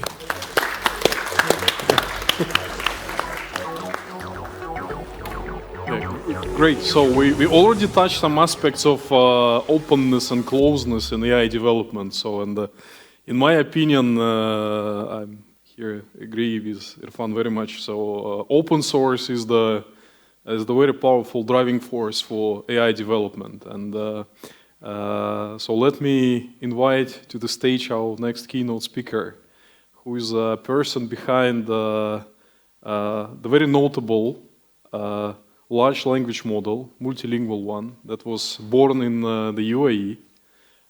So he's a senior AI advisor at TAI, which is the leading research institution in the UAE, and also the platinum sponsor of Machines Can See event this year. So Miran Diba, welcome on stage. So Miran will talk about his personal perspective on the present and the future of open source in the AI development. Very good, so I'll be staying this way. So first of all, thank you for the invitation. Extremely pleased here to present the work that we've been doing in the last, I would say 2 to 3 years here in the UAE, and especially with the development of a large language model called Falcon. I'm a professor at Khalifa University, director of a SIGD center, and at the same time, basically, senior advisor within the Falcon project at TII. So my talk will be mostly about telling you how we have been navigating in the world of what we call open source AI, and basically by building, of course, the Falcon, and of course, how we see the future. I think one thing that we're missing today is, of course, a global definition of what we mean by open source in the realm of large language models. And I think you've been seeing a lot of people claiming open source, going from basically providing what we call either the weights of those models, providing the code source, documentation, releasing the data set. And of course, this has not been still well defined today, for your information. There's still some discussion of what we mean by open source, and depending on who you talk to, basically, or which organization you talk to, the notion of open source is not the classical notion of open source that you have in the, I would say, classical software domain in which you're familiar with, basically like Linux and other things like that. So let's go now on the talk, or maybe this is what you need to move with this. Okay. So first of all, I'm going to do 2 slides of presentation about the organization, of course, which has been at the heart of the Falcon, and this is what we call Technology Innovation Institute. And the Technology Innovations Institute, for those who don't know, is an applied research center that has been set up in the UAE roughly around 3 years ago, basically trying to develop key technologies at the level of what we call Technology Readiness Level 4. In some sense, basically, there's a couple of, I would say, sister organizations around the world that you could compare with, either in Germany, in Singapore, and others. But what's very important as of today is that basically this is, I would say, the first, I would say, kind of incentive that was put in attracting top researchers and working in the field of technology here in the UE under the leadership of the Advanced Technology Research Council. As of today, TII has, for information, more than 1,000 researchers within the UAE coming from various countries around the world. And the topics that they deal with is not necessarily only AI. And this is also the message I wanted to push, is that, of course, AI is one component basically in one research center of the Technology Innovation Institute. We have roughly 10 research centers today within Technology Innovation Institute, going from what we call advanced materials. Each one has roughly today 100 researchers. It's an applied research center. It's not a teaching entity. The AI and digital science, in which I was basically chief researcher during 1 year and a half, nearly 2 years. The autonomous robotics, which is, by the way, organizing on the 27th of April, if you're interested, what we call the Autonomous Race League here in Abu Dhabi. You have to know that each year there is a big race which is taking place around December here in the UAE, which is basically about racing cars. And on the 27th of April, it was decided to organize a big racing event with autonomous cars. And I strongly also encourage you, because it's free to attend. The Biotech Research Center, the Cryptography Research Center, the Directed Energy Center, the Propulsion and Space, Quantum, Renewable and Sustainable Energy, and Secure Systems. You can ask me why the choice of all these centers was made. Well, you have to know that there was some pre-work which was done here in the UAE to establish what we call the priority sectors, in which basically the UAE at least wants to be a force or a leading force in the next years, and this has been translated into these research centers, which are mapped basically to these priority sectors. Okay, let's go now to the talk and go roughly about giving you a bit of the story. So the first thing, of course, that is striking when I came here in the UAE more than 2 years and a half ago was effectively the need of building basically some kind of capability in AI. And one of the things when you want to do and start working, and we discussed this for university previously, is the fact that compute is key. And I think many of you, of course, and many, of course, also of the professors who are joining companies today are mostly joining these companies because not necessarily of the salary that is being given, but of course the environment and the compute capability, because compute is your playground. And effectively, compute is all you need. And there's a citation of Peter Sutton that I strongly encourage you to read, which says basically that the biggest lesson that can be read from 7 years of AI research is that general methods that leverage computation are ultimately the most effective and by a large margin. And you've been seeing it with the basic announcements which have been made by companies on the number of GPUs that they're getting in terms of H100. We're talking about 500,000, 600,000 for Meta. We're talking about a Stargate, basically supercomputing being built in the next, by 2027 by Microsoft, and which tells you basically that compute is at the heart of the effectiveness of these models that you're building today. And of course, we saw it also on this graph where you've been seeing the number of models which has been released with exactly the era of what we call here either the ancient era, where basically we're mostly going on what we call the Moore's Law, before I would say 2010, and then the classical deep learning with AlphaGo. I think you've been all part of that, related to the after 2010, where compute was doubling roughly every 5 to 6 months and enabled by dedicated accelerators. And today, what we call is the large-scale era, and these supercomputers that have been happening, and everybody's trying to build this kind of capability to run these models, which are after 2016. And so when I came here in the UAE around 2 years and a half ago, the question, of course, was there about building models. And one of the first choices that we did was effectively to understand what we could do. And one of the first things before what I'm going to talk about the Falcon series was building a large language model in Arabic called Noor. And so this was the first experience that we did in building that model. That was in 2021, around the summer, where we decided to go and understand how much compute was necessary to build these models and how much it was important. That was a 10 billion parameter model, effectively with the data set in Arabic. That kind of data set is quite difficult to get, you have to know, and that was a good experience in understanding the importance of data around that.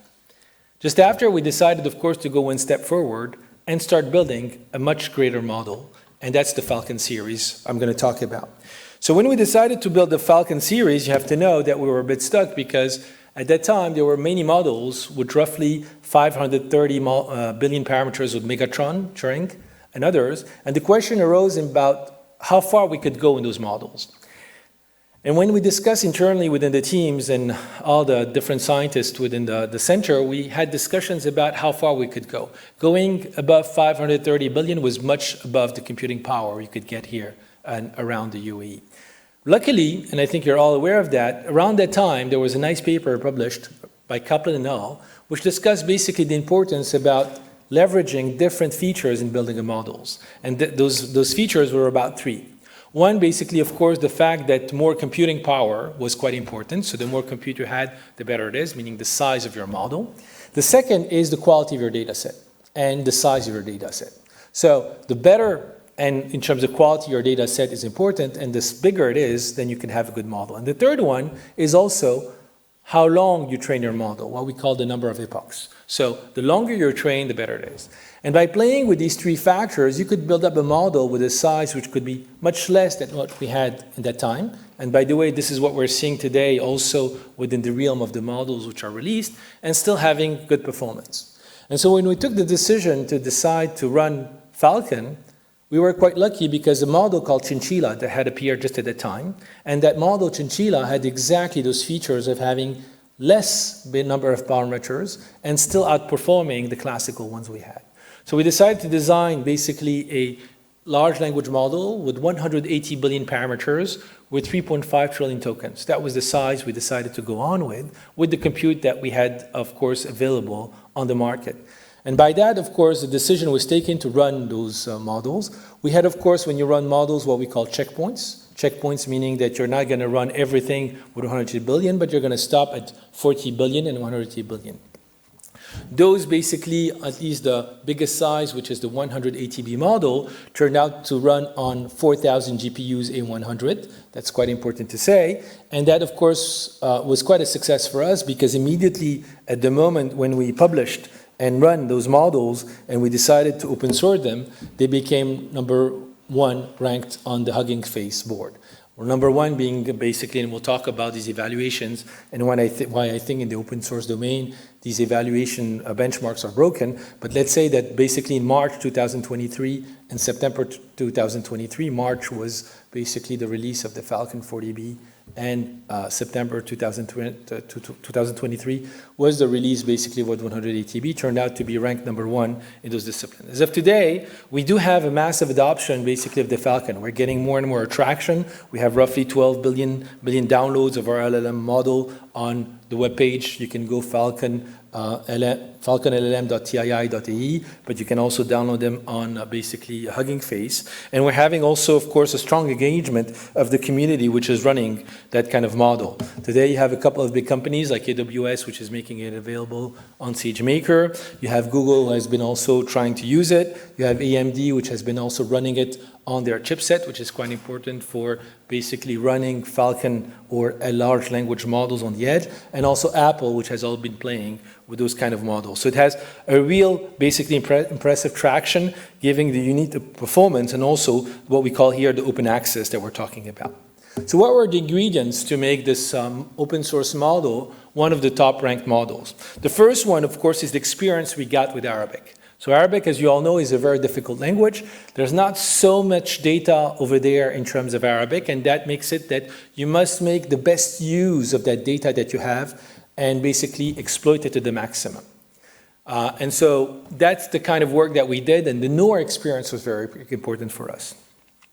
We, of course, worked out on a huge data set called the Refined Web data set. You have the paper on which we released all the ingredients and how we built that data set. And of course, in terms of curation, in terms of deduplication, we worked a lot in building a 5 basically trillion token data set. We released not the 5 trillion tokens, but also only basically 600 millions of those tokens released to the public. But that was a lot of work in building basically a high quality data set. And what we're seeing, by the way, today in the large language model community is, of course, the fact that the high quality data set is what is making this different language model being performed better compared to others in terms of how much time people are spending, basically, in terms of building that high quality.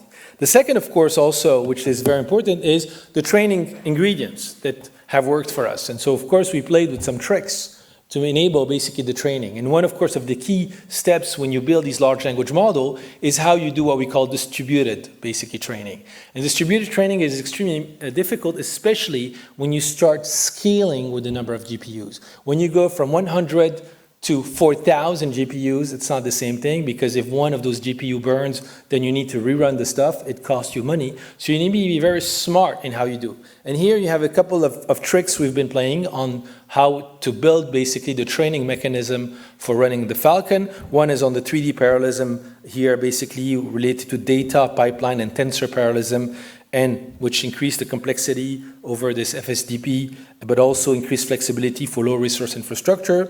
Looking also at what we call flash attention, Triton, monolayer. A lot of course, of all the details that I'm mentioning are also available in a paper called the open source series of Falcon, where we also explain how we train basically the 7B, 40B, and 180B with the whole team. And the last step also is how you do what we call the simplified distributed infrastructure. We're doing modeling, limited modeling intervention, mostly for inference capability, and also the streaming that we've been playing. And those two ingredients are very important basically to push to the limit, basically the model that we're talking about. But of course, this comes at a cost. And again, we go back to a computer is all you need, and the cost is very important. I can't reveal basically the budget that was requested or required to basically train Falcon, but it gives you already a clue when you're looking at the models as of today in terms of training. The typical model, like GPT-4, we don't have the details, but basically roughly the numbers which are going on is around $80 million to train it. If you add basically the resources of the people, how much basically you pay the salaries, you're going around $100 million or $120 million basically to build such a model. Gemini Ultra, we're talking about really roughly $200 million to train a large language model. So it gives you also the scale at which today it goes in, and what tells you is also that when you're going open source, you need to come up, of course, with a strategy in explaining, getting a community, and moving forward on how you're going to build these open source model. Because roughly when you start having that budget that you're pouring around there, then basically the cost starts increasing and you need to be there. And by the way, this goes to basically a discussion that was in the panel this morning. The question of compute has become so drastic that, of course, academics are getting depressed. So there's a nice paper that I strongly encourage you to read. It's called Choose Your Weapon: Survival Strategies for Depressed AI Academics. I can read you the abstract. It tells you nearly everything about the story. Are you an AI researcher at an academic institution? Are you anxious? You are not coping with the limited, or what here, the current pace of AI advancements? Do you feel you have no or very limited access to the computational and human resources required for an AI research breakthrough? You're not alone. We feel the same way. A growing number of AI academics can no longer find the means and resources to compete at a global scale. This is a somewhat recent phenomenon, but an accelerating one, with private actors investing enormous compute resources into cutting-edge AI research. Here we discuss what you can do to stay competitive while remaining an academic. We also briefly discuss what universities and the private sector could do to improve the situation, and if they are so inclined. This is not an exhaustive list of strategies, and you may not agree with all of them, but it serves to start a discussion. And if you read the paper, well, the focus is mostly about, academics proving theorems. I don't think that basically the goal of academia is to prove theorems, just like it's not the goal basically of a writer to write sentences. I think basically here there's another message is, of course, that there's a need of external entities, companies, to work hand in hand with universities, because the smartest guys I've ever seen in my life belong to academia, by the way, and to give them basically the playground to stay where they are, because that's where they thrive, that's where basically they can fulfill their goals, and provide them the means to do their work, which of course will provide a big impact for us and others which are working in the field to continue see this. And this message has been so important that this is a message that TII, we've been pushing at TII, and TII has understood about providing the compute necessary to the environment, at least the academic environment to compute. And TII has opened basically for information the capability of universities to apply for compute, to run their projects especially in the realm of whatever can go around Falcon and gain access with submitting some project and then a compute. So that was the first step, which was done just when the release of Falcon 4DB was done. And second step that was decided to increase basically some kind of community and support the community in continuing working around the Falcon was to create the Falcon Foundation, which was announced basically in the World Government Summit a couple of months ago in February 2023, and where TII had made the commitment to put $300 million in this foundation. And so that kind of, let's say, commitment was quite important also to support the community around that. So what does that money serve for? Two things. First, of course, is to support universities by providing what we call an ambassador program, where the Falcon Foundation sponsors some professors in their work, working on different features about enhancing, promoting, criticizing Falcon. And second is also promoting whatever open source projects which are there, which are related to that. And so, of course, if you're interested, you can go on the website of the Falcon Foundation and get in. TII is a main contributor for information, but not the sole contributor. We have, of course, an ecosystem of companies who have joined in already, which are also basically sponsoring the Falcon Foundation by being members, depending on the fees that they pay. And depending on the fee that they pay, of course, they have a seat on the board. And that was also very important from the TII perspective, not to be the sole driver of the Falcon series, but to create an ecosystem which also decides basically on the next releases which are being done by Falcon. Because when you want to create an open source basically solution, you have to have a community which drives that, just like what Linux is doing. By the way, Falcon today is open source. It's under the license of Apache 2. It means that you can take it and you can, of course, build basically a business out of it. In the UAE, and especially in this conference, there's a company called AI71. AI71 basically productized today Falcon, which in a similar way, if you're interested by that, like Linux and Red Hat, you have a Linux Foundation, which is basically promoting Linux, which is, of course, trying to make Linux better. This is what Falcon is doing, because at the end, large language models, from our point of view, are nothing else than open operating systems. And on top of that, you can create a plethora of companies. Ubuntu, Red Hat, which are the guys productizing basically those kind of models. And we'll talk about that because the value of an LLM is not basically on the pre-trained model, but it's exactly on what we call the downstream task. It's when you get into basically fine-tuning those models with customers that you start understanding the value and how you shape it. We'll talk about that, which is also important in how we leverage basically these models that I'm talking here about. And of course, the whole process that for us is very important is to support an ecosystem which is encouraged to basically contribute to that Falcon. And of course, then these are released in an open source manner and help, of course, the community to democratize basically the kind of AI we're talking about. I won't go on the details of the mission because I think this is less of interest, and also why this Falcon serves as a strong open source alternative. We have a video that you can check which explain also, I think the sound is not there, I don't know why. Is there a sound? There should be a sound for the video. Cutting-edge technology can be made real. Why Falcon?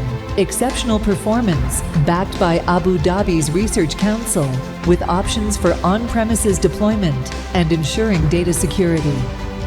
Falcon is recognized by tech giants. Falcon LLMs have garnered recognition from industry leaders, such as AWS to be trained on Amazon's infrastructure, Google as a part of Model Garden, contributing to an open ecosystem, AMD showing public demo on AMD Instinct MI300X, Apple tested on their personal devices, optimizing inference efficiency.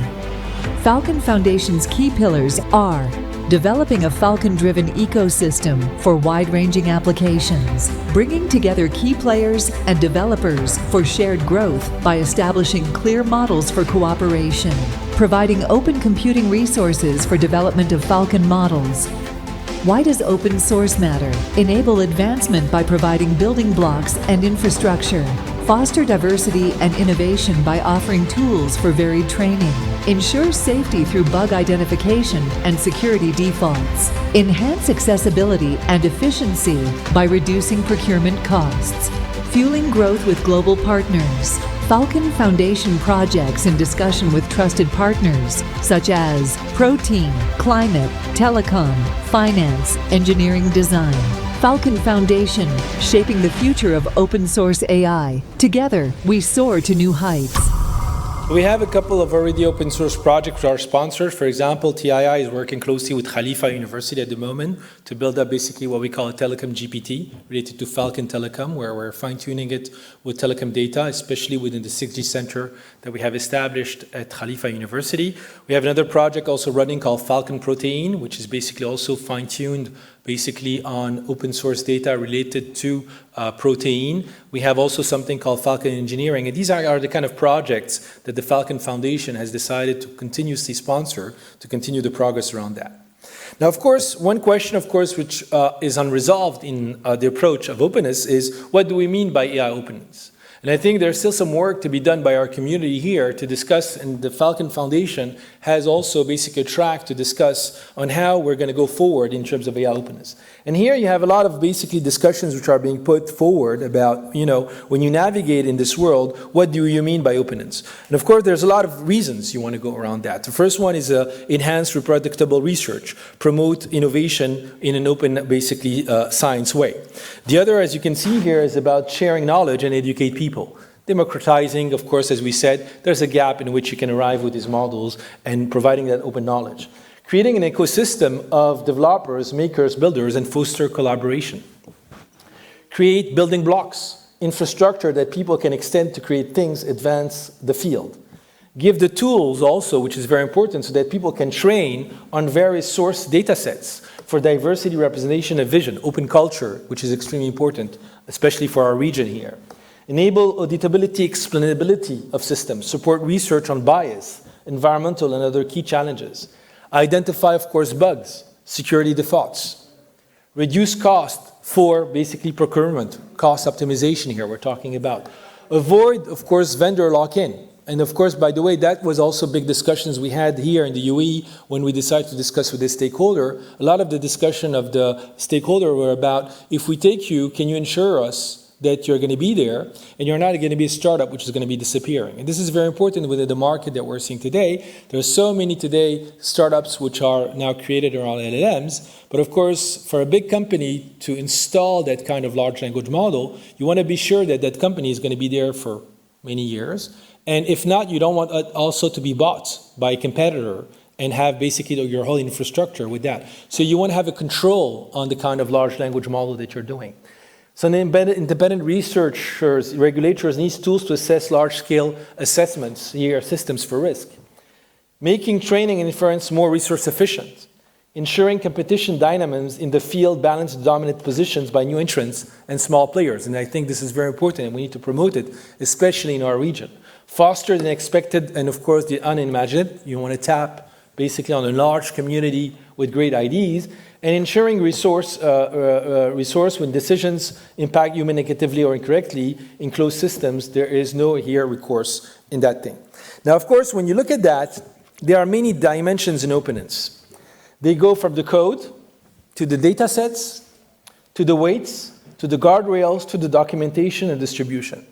And what we're seeing here today, unfortunately, there's still not a strict definition, and there's different paths on which different basically startups, companies, institutions are claiming that they're open. It could go, of course, by providing all the code, inference code only, or inference and fine-tuning code. On the data sets, it's all the data sets that you're opening. Only evaluation data sets on an open license, or supervised fine-tuning and evaluation data sets. So here again, you have different, I would say, kind of approaches. On the weights, you have all the weights. You have only the weights, but the checkpoints, only fine-tuned weights that are also released. On the guardrails, you have, of course, the programmable guardrails, only aligned weights, or closed guardrails that you have here. The documentation, and you've been seeing some of the institution publishing, of course, the full way on how they've been deriving and implementing these models.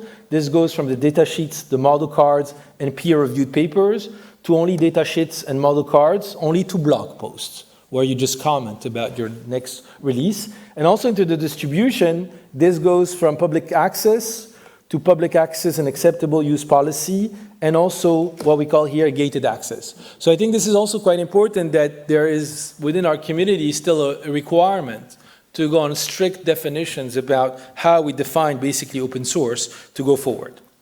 Now, of course, a big question that is always asked to me is, where are we in the open source domain compared to the closed source domain? So this graph has been done by Maxime Labonne. I think you can find it in many distribution lists, which compares basically the progress between open source models and closed source models. And here, as you can see, the closed source models are basically the one that you have on the red, and on the green basically is what we call the open source model. So open source models are basically increasing in performance quite rapidly. However, there's still a gap, as you can see, and the gap that we're seeing is roughly a gap of 18 months. The gap is a bit shrinking, but it's not necessarily going all in a way. There's many reasons for that. Of course, the amount of, I would say, financial support that you get in building those models is quite important. When you look at, we talked about Gemini Ultra and the budget which was required to build that. There's also questions around data sets, which is quite important, is how much you can tap on open source data sets compared to closed source. There's also the fact that whenever you're closed source, you're getting also what we call high value feedback from users because you serve the model in general. And by serving the model like GPT-4, for example, you get high quality feedback, just like when you have your papers, the people who use your system in general are good reviewers because basically they read your paper. And here basically that kind of high quality feedback is also something that we're missing in the open source domain, meaning tapping in the capability of serving these things, but still it's shrinking, and I think it's quite good to see. And one of of course, our goal is to continue progressing in that realm in making those open source models. Now, one question, of course, that is very important is these models have some evaluations which are done. These evaluations are benchmarked. Our experience, for example, here in the UAE was a bit catastrophic with Arabic, for example. When we wanted to evaluate Arabic models, and especially the newer, there was no evaluation benchmark. The classical evaluation benchmark that you get are mostly, I would say, based on English. Now we get broader, but there's a will and need, basically, to kickstart basically establishing some good evaluation benchmark for all the different, I would say, communities we have in the world. In Arabic, for example, there's no consensus today in saying, how do you rate that the model is good? Is it because, basically, it can recite some kind of poem in Arabic? You need basically to define those kind of tools, and you can claim here and there that you're good, but there's not necessarily a benchmark. But that's not the only important part of the story. When you want to evaluate a model, basically you also want to evaluate the value of it. And one of the big things that we're seeing is that there's a big difference between basically what we call pre-trained models and what we call the downstream use. The value of an LLM is basically in the downstream task. And you're seeing, in general, the pre-trained model is just about predicting the next word, predominantly from web data. When you decide to use it in a company, people are not using it based on the evaluation of saying, who is the president of the US as an answer and you get it right. In general, the kind of usage on a daily manner is, can you make my email more professional? So how do you evaluate that an email is professional? Because that's exactly the kind of daily uses. Or what are the best 5 restaurants in Abu Dhabi? Because that's exactly what people are using as of today. And so there's a gap between what we call here basically the pre-trained model, on which we have been, and especially in our foundation, focusing a lot, with respect to the, I would say, downstream task. And basically what we call here the downstream adaptation defines the language model. Now, the knowledge is already there in your model. The problem is that you need to steer it in the right manner to get the maximum out of it. Today, of course, there are 2 directions which are being used for that. One is to do what we call supervised fine-tuning, where you do some completion for another model, top-rated human completion, and then you have what we call an instruction-tuned model. And the other is what we call reinforcement learning. Okay, and I think you've been all quite familiar with this human feedback reinforcement learning, where you reference prompts and completions with human rankings of completion. And what we're seeing, unfortunately, is that these evaluations are currently in crisis because basically you can't compare pre-trained versus fine-tuned reinforced learned models. What we're comparing here is basically the pre-trained version. And you should evaluate only basically fine-tuned model, but not basically with NLP task. Now, of course, there's an issue here because if you decide to go to human-based evaluations, which is the classical, oh, I think your email looks professional, then of course the cost is quite expensive. But that would be basically what we call here the gold standard if you want to make an evaluation and you need people to do this kind of evaluation. That has a cost. The other, of course, is to evaluate your model with another model. Okay, and saying, okay, GPT-4 said, okay, this is what you have. And so this is promising, but there are still doubts in how you can go forward. And I think there's some work also to leverage all these evaluations that we're doing for these models that we're talking about. The other thing also is to make these models more and more what we call cost efficient. Because if you want to compete basically with the best of the best, we're not going to be pouring $200 million to construct basically an open source model. And so basically you need to come up with new ideas, new efficient ideas, which makes the training and also the inference cost efficient. And there, of course, there's a couple of directions that we're seeing in the open source community. The first one, of course, is basically related to the model size, okay? So basically on the training, it's easy to distribute the training over GPUs, but in general, it's very expensive in terms of inference. By the way, I didn't say it, but in the models, when I looked at the cost, I just talked about the cost of training. You have to know that a model like GPT-4 costs you roughly a couple of cents, 6 cents, 5 cents, roughly, whenever you generate 750 tokens. So if you decide to serve those models, you need to come up with a good business model in terms of how you monetize it in a certain way. And by the way, the fact that we need to continue coming up with extremely efficient inference techniques has pushed also the community to go towards training models towards GPUs and doing inference on specialized hardware that you could call LPUs, IPUs, mean large processing units or inference processing units. One of the most cited companies at the moment being called Krog, I think you've been hearing about, but there are a couple of companies which are working on that. The other is to work on the data size, where we as a community can go. And there, basically, you have longer training, hard to source, but the inference cost is the same. The third one also that we've been seeing with the announcements of which were done by Mistral and other is to work on the mixture of experts in our community of open source, meaning taking the models which have been released, which are basically the 7B, the 40B, the 80B, and start basically doing an equivalent to a large model, so on the training, and then on the inference, you only pay for active parameters. So that's a good approach, and I think we're going to see more and more open source, and we saw that already, models going that. And then we had quite recently also what we call state space models, where the training is still in discussion, and I think you saw it with Mamba and others, is equivalent in terms of training, but in terms of inference, the question is still about if you have a better scalability. And of course, you can also mix both approaches. There's been also something, I forgot the name, which mixes also the approaches of the classical GPT type with the state space models, which has been quite interesting quite recently in terms of a release. The third aspect also for our community in terms is how much data can we get for the open source community? We're not tapping basically on data sets of Facebook or we're not Twitter. We only can crawl basically whatever we get. And so the question is, our open source model running out of data? How much can you tap in? And so you can see here that the kind of data that you're getting is quite limited by a plateau here, which I call the clean data available in Common Crawl, and on which you can see the gap when you go above there where we cannot reach. And the question is, how are we going to source more and more basically clean data to go in? So one approach, of course, that people would say is that, oh, there's a plateau, but I can go basically in trying to at least assess what you can get. So if you assess and you look at all of Common Crawl, and how much data you can get in English, you're roughly around 4 to 5 trillion English tokens that you can get. Okay, with doing the deduplication and filtering, and basically that gives you a bit of amount of the data.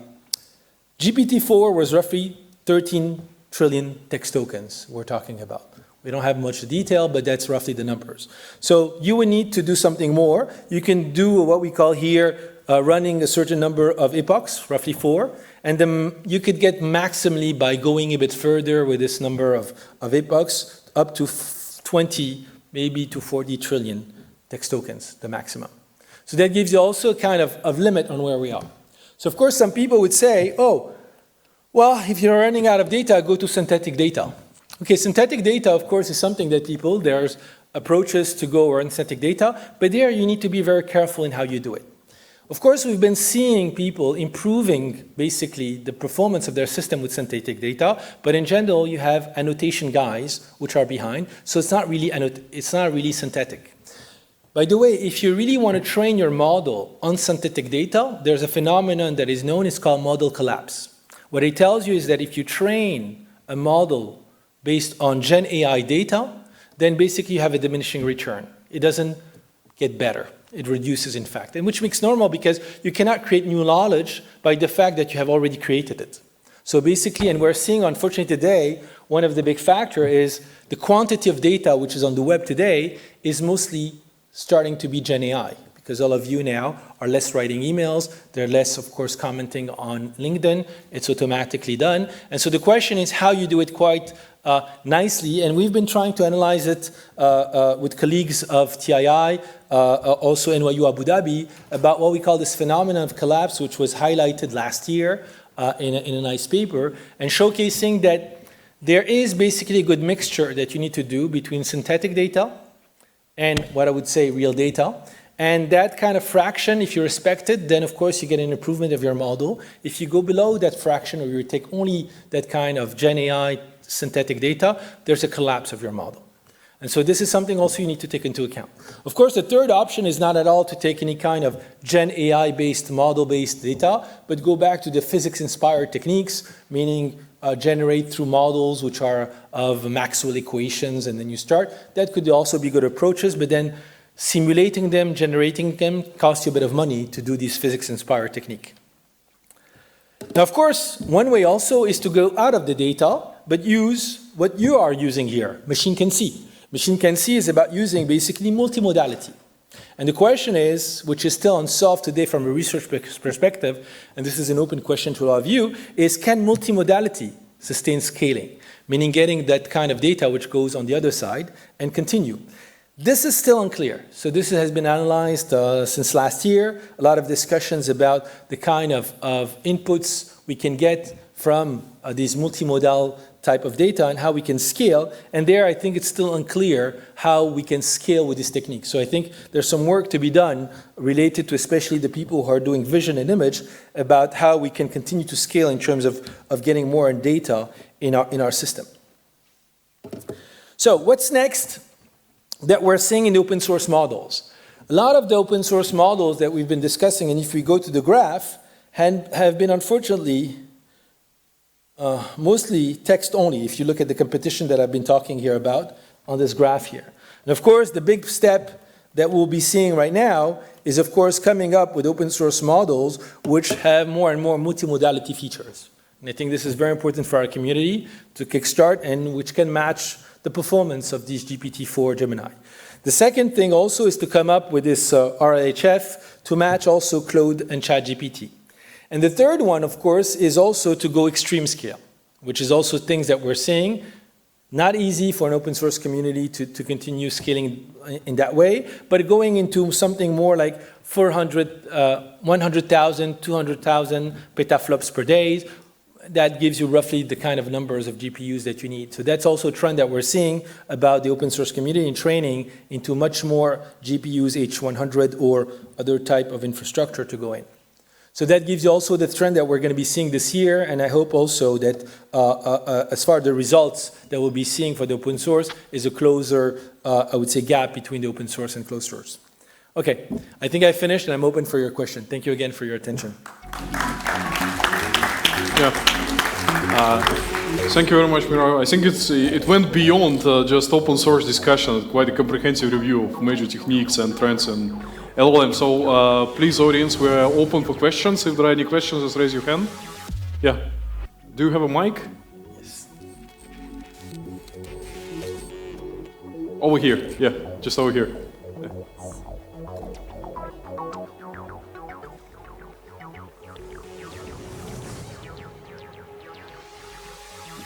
please raise your hand.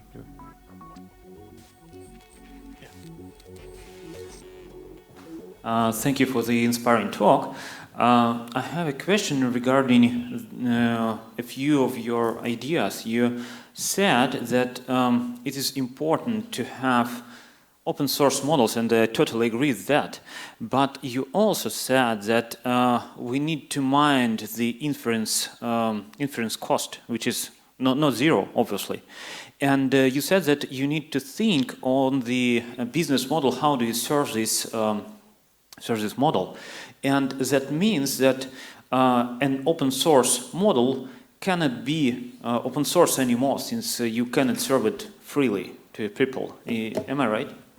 So let's say the following. On the foundational model, of course, it's going to be open source, yeah? The foundational. Now, of course, when you fine-tune it, it depends. If you start doing and working with businesses, in general, you're going to use some kind of private data. And then, of course, you're stuck, because that cannot be open source anymore, yes.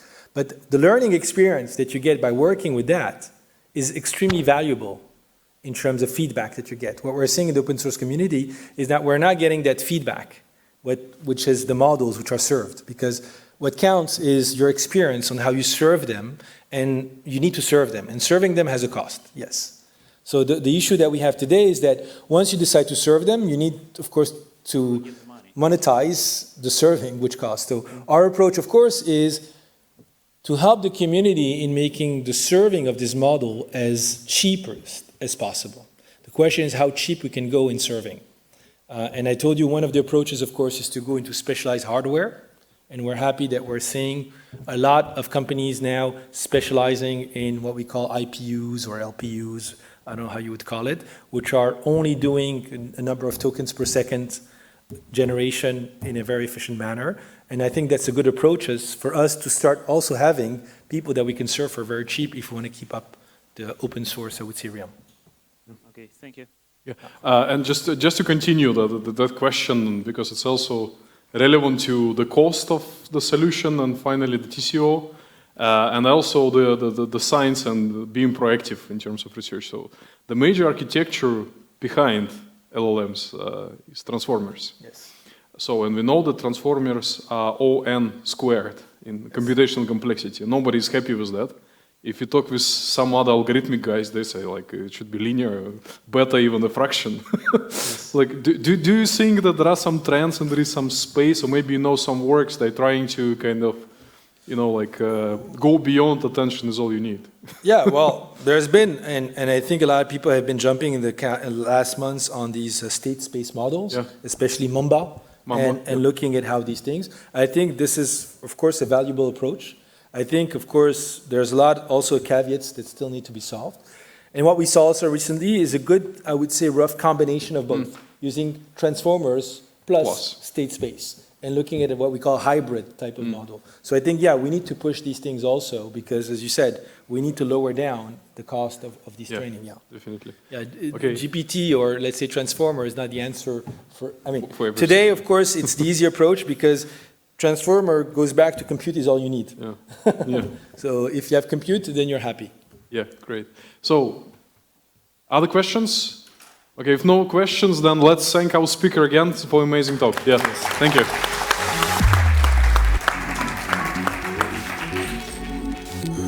All right. So let me introduce our next speaker, who is Pascal Faure, who is a professor at EPFL. So Pascal has a rich career, and one of the topics in your career, I think, was focused on specifically on physics modeling and computer vision, and combining these two. So in fact, when I was a master's student, Pascal's work was my golden standard. But since then, so Pascal has done much work, and his interests range from shape modeling, motion recovery, analysis of microscope images, and many others. Pascal is also a co-founder of several successful companies, Pix4D, Playful Vision, and Neural Concept. And I think he's going to talk about some of this experience in his talk, which is about deep surface meshes.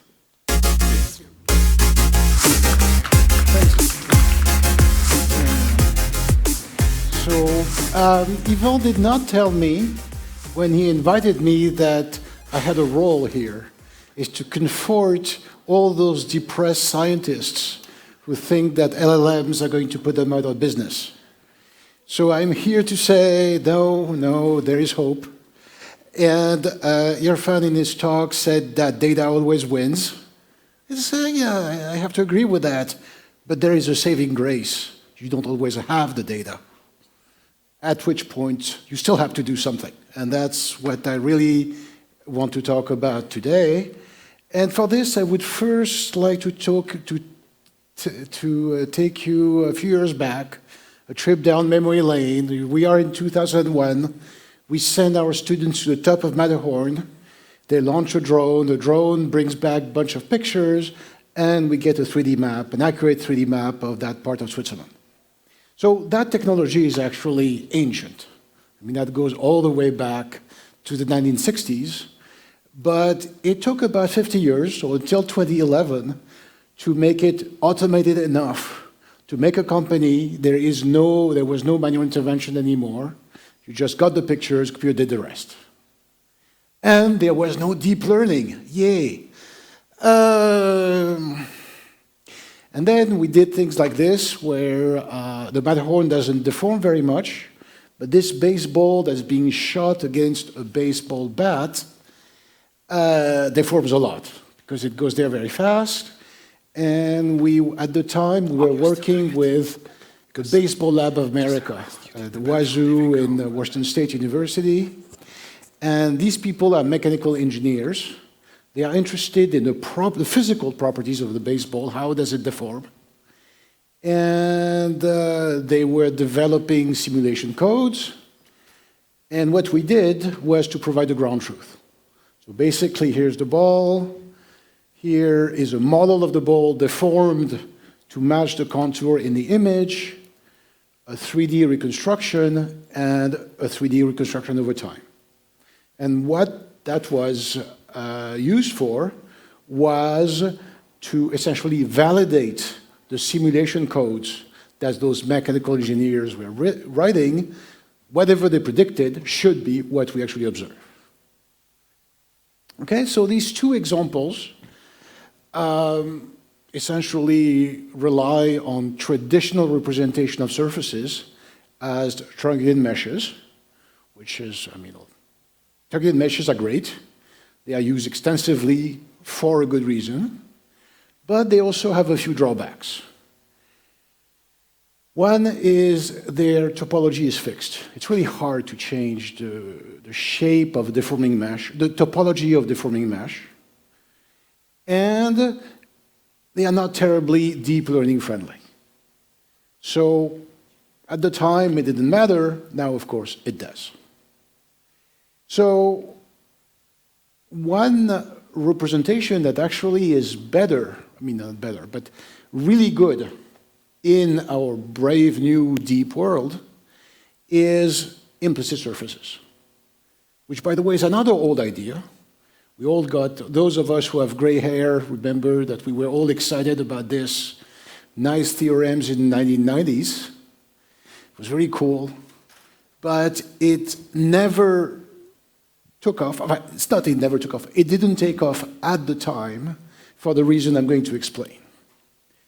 So what is an implicit surface representation? It's, the idea is you represent your world in 2D or in 3D as a field function f, from either r squared or r cubed into r.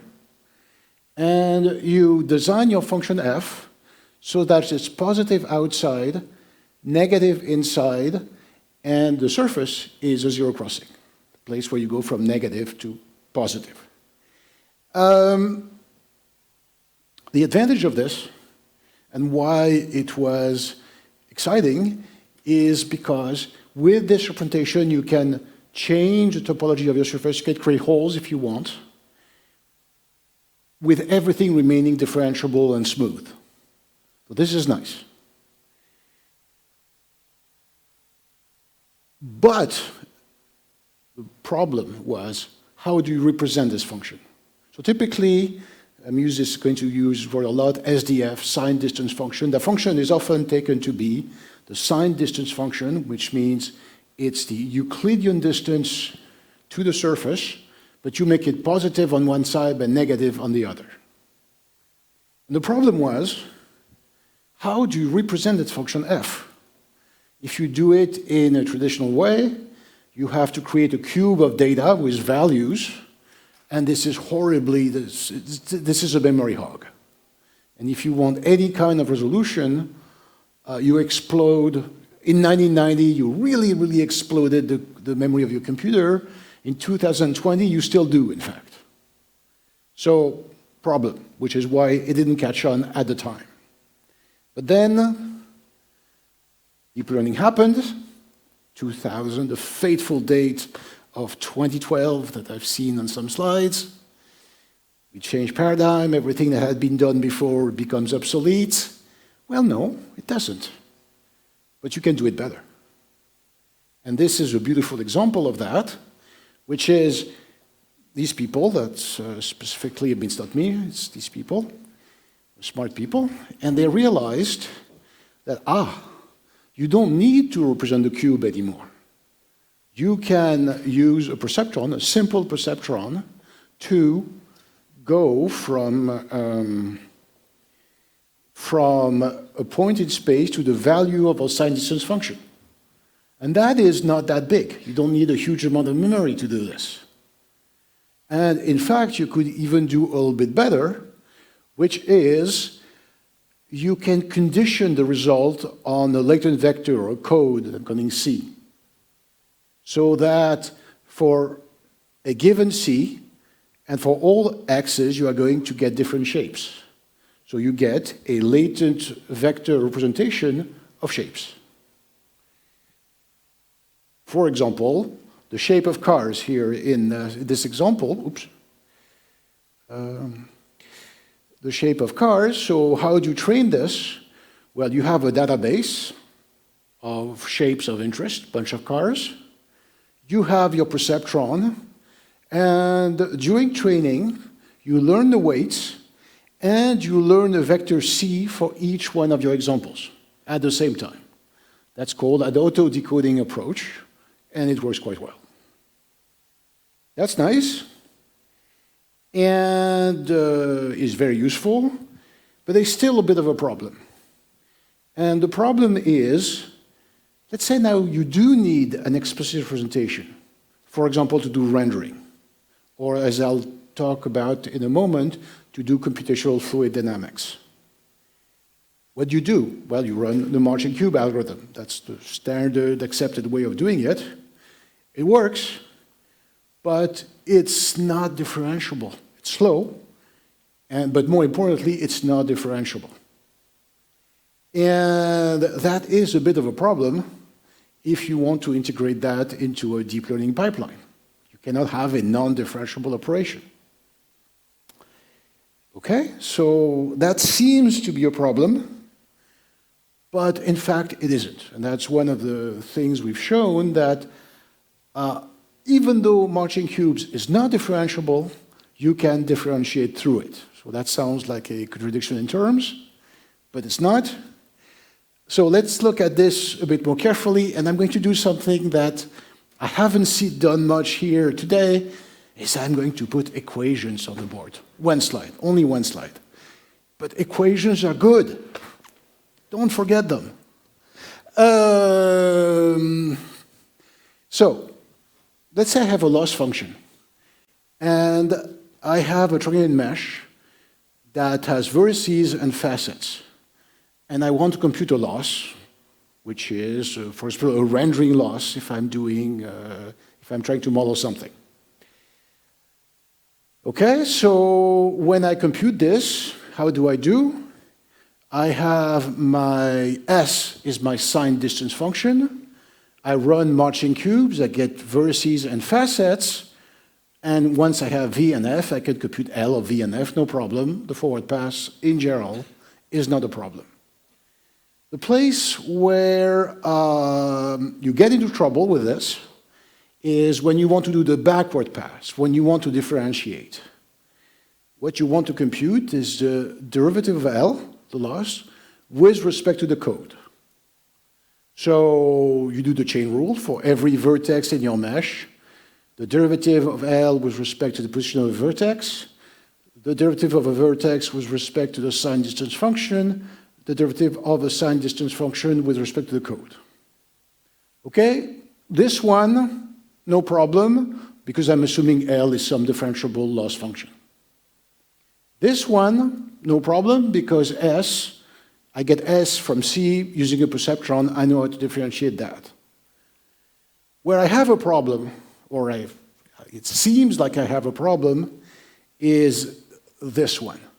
The derivative of V with respect to S, V is the result of the Marching Cube algorithm, which is a non-differentiable algorithm, so problem. But math is cool. That's the other message. Don't be depressed. Math is cool. There is something called the implicit function theorem. That says that because by construction, Vi always satisfies the constraint, namely the value of the sign distance function at Vi by construction is always 0, you can prove that the derivative exists, it can be computed, and in fact it's very simple. So even though the algorithm you use to do the actual computation is messy and complicated, you still can get a derivative, and that derivative here is the expression, it's dVds, so it's just a gradient of S. It's normal to the sign distance function divided by the square of the norm. By the way, if S is truly a sign distance function, the norm is 1, but the theorem remains true even if it's not a true sign distance function. So that's nice because it means with this representation you can do things differentiably. So here's a small example. You start with a cow. That cow is defined by some code C. And I'm going to have a cloud of 3D points that has a different shape, it's the form of a duck, that's going to attract the shape. So how do I deform the cow into something else? I start with my C. I use marching cubes to compute vertices and facets. Once I have that, I can compute a loss and its derivative, and I can run a gradient-based algorithm. And here is the optimization where the little cow turns to a duck, and I chose this example because the topology changes. It went from genus 0 to genus 1, one hole. And it was smooth and differentiable all the way. So of course, I mean, ducks and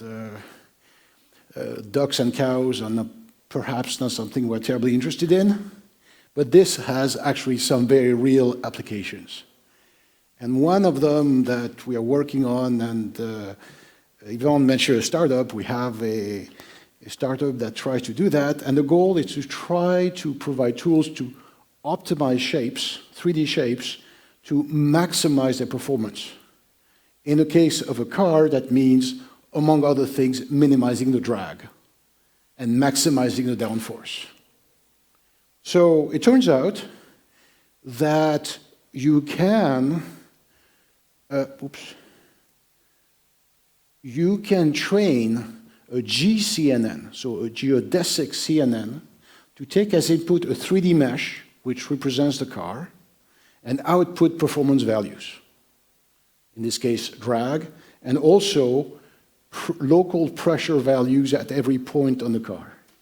So what I'm showing here is different cars, what you get by running a real simulator, which is accurate but slow, and what you get by running our trained GCNN, which is almost as good and a lot faster, and importantly, differentiable.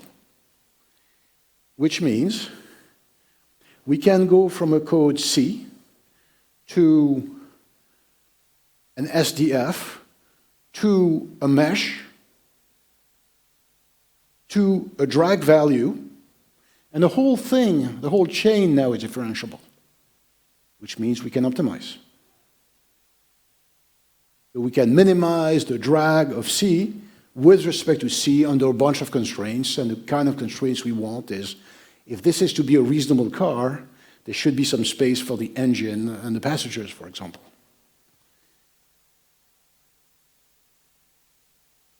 So here we are. We start with one of these big SUVs that we see in the streets of Dubai, and they are basically fuel hogs. And I'm not sure we can change that, actually, but we can at least make them more aerodynamic. And so, of course, this is just pure simulation, but we have a few examples of this working for real. So this is one of the earliest things we did, which was what you are looking here is the aero shell of a reclining bike. So you can see the wheels here. And this is the finished product, where you have the shell, it's painted, you see the wheels, you see the two people who, the two bikers.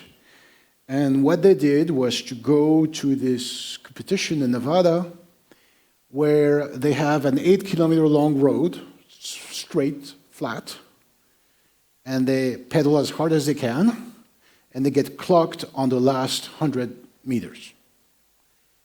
And, well, they ended up going pretty fast. I mean, that's, I don't know. Do you imagine going 136 kilometers on a bike? Under only muscle power, of course. No electricity, no nothing. That's pretty impressive, and part of that success, so these were a couple of world records, the thing was low drag. And at the time, we were the first one to use that kind of technology. Now I'm sure other people are using it as well. And actually, it's going to be interesting because after that, there was COVID, so no more competitions for a few years. And we don't like this word here, men, student. We want world record, period. So they're going back this summer, and we'll see what happens. And apparently, people in Switzerland seem to like world records. So this is another one that's even more ambitious. So we had various competitions of people building boats, electric boats, and trying to make them as fast as possible. And these competitions stopped for some reason, but the people who were working on them said, okay, well, what do we do now? And what we do now, what they do now, is they are going to beat the record, the world record, under sail this time. So, may not look like it, but this is a boat.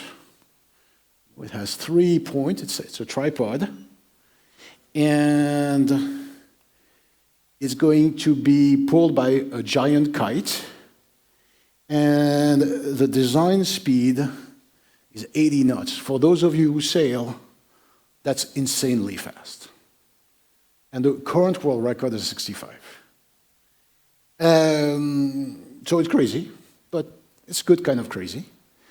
And so here's the boat. They put it in the water for the first time at the end of last year. It's being pulled by a very small kite, so it's not going fast, but it gives you an idea of what it will eventually do, or what we hope it will eventually do. And again, so I'm going back to the depressed scientist. If you work on this, you're not depressed, I can guarantee. And it's actually a very interesting problem for us to look at. I mean, there are many interesting problems, but in particular, this thing has a foil underneath that's designed to keep it into the water. It's being dragged by the kite. If you don't do anything, it's going to go flying, and that's not what you want in this case, so you need to create downforce to keep it underwater. And just to make things a little interesting, when you go at these kind of speeds, normal foils, so you know the beautiful America's Cup boats that we see on TV, they are limited at 50. They won't go faster than 50 because if you go beyond that, what happens is the foils start cavitating, which means they boil the water as they go through it, and they lose their lift, and it doesn't work. So you need to use these so-called super ventilating foils, which exploits the cavitation process to create lift. And interestingly, that goes back, the profiles they're working on goes back to the profiles that were used in the 1950s. See, there's all stuff is somewhat still useful when they were flying hypersonic planes, the X-15. That's where they got the idea of how they are going to design these foils. But of course, we are not in the 1950s anymore. We now have these tools. We are going to use the mechanism I've described to actually optimize the shape of that foil to do what's supposed to do. So here I'm showing you the foil completely straight because it's a competition. I'm not allowed to show you what its real shape is, but the real shape actually has been optimized the way I'm describing it. So again, you could say, yeah, yachts, toys for the rich, who cares? But no, these tools are actually extremely useful in many, many industrial applications.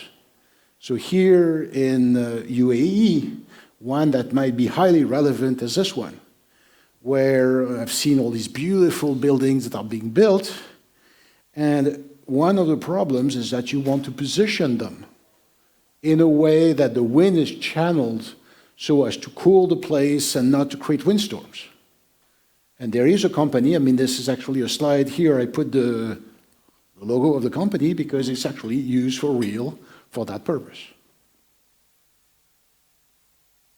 And I've talked a lot about hydrodynamics or aerodynamics, but this is not the only thing. So the heat exchange is completely amenable to this treatment. So there are lots of things like, I don't know, jet engines, for example, with heat exchangers, where you can optimize the shape to maximize heat transfer. And the math essentially is essentially the same. Okay, so that's cool, but after all, I am a computer vision researcher. I have to publish in CVP. I don't have to, but, well, actually, no, my students do, so yes, I have to. Publish in CVPR and similar venues. Let's do a bit of vision.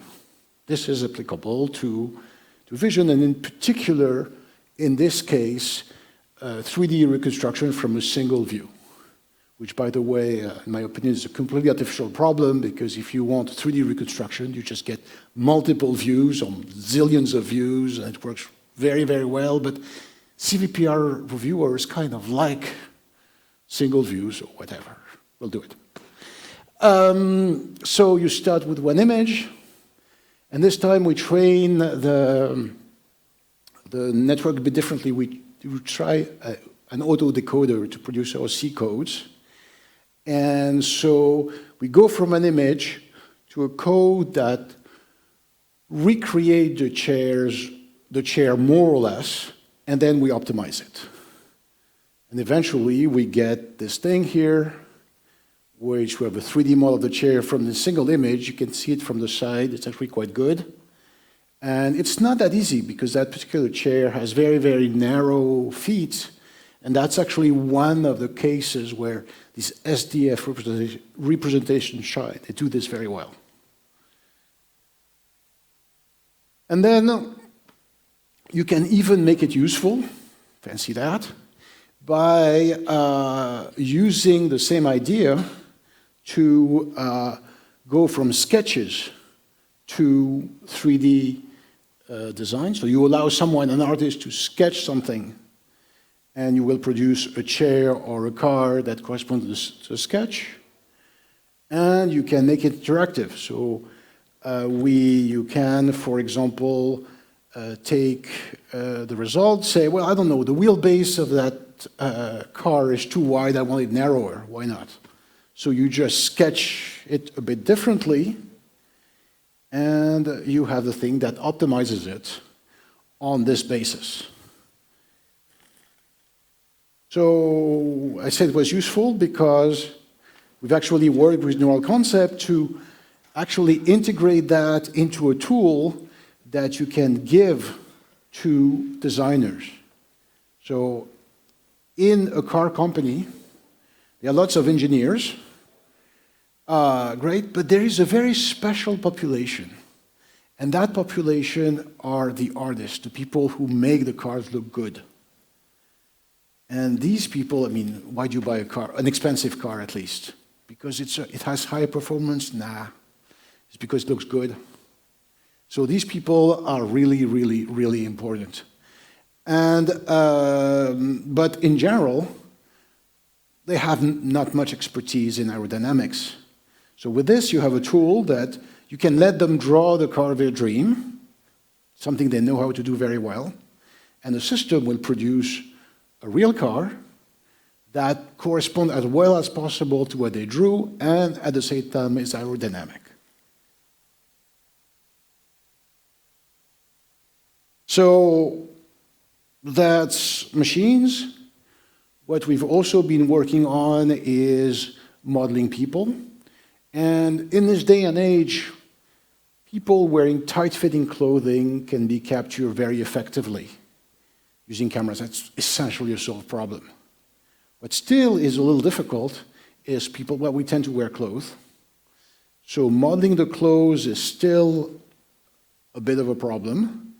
And we've adapted the techniques I've shown you to that. And there is one thing you have to change to make this work on garments is the fact that SDFs are very good for closed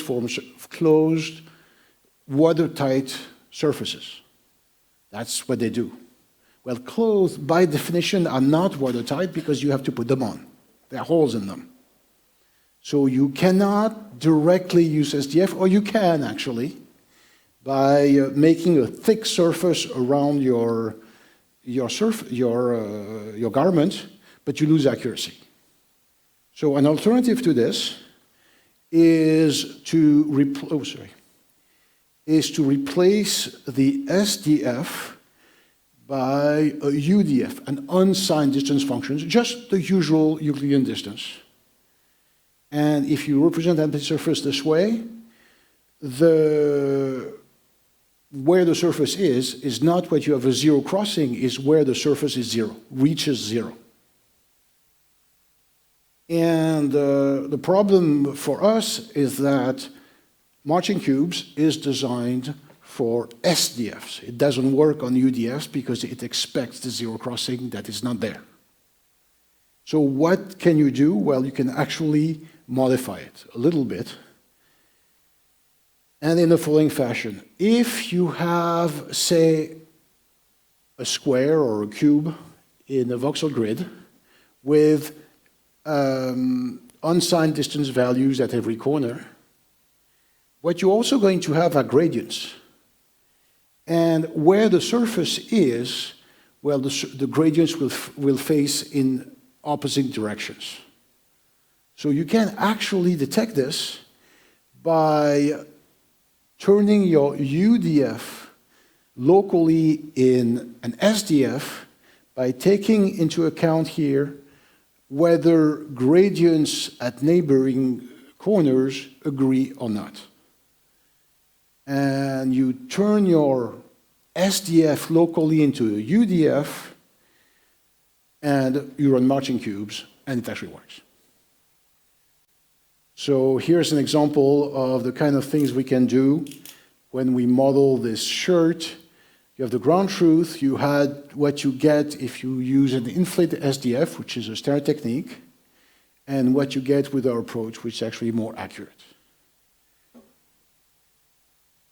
And finally, one of the challenges of clothing is the fact that the clothing is not always tight-fitting. So one of the things we've been working on also is to add a motion model that allows the clothing to not follow the body exactly, if you want to model things like skirts in this case.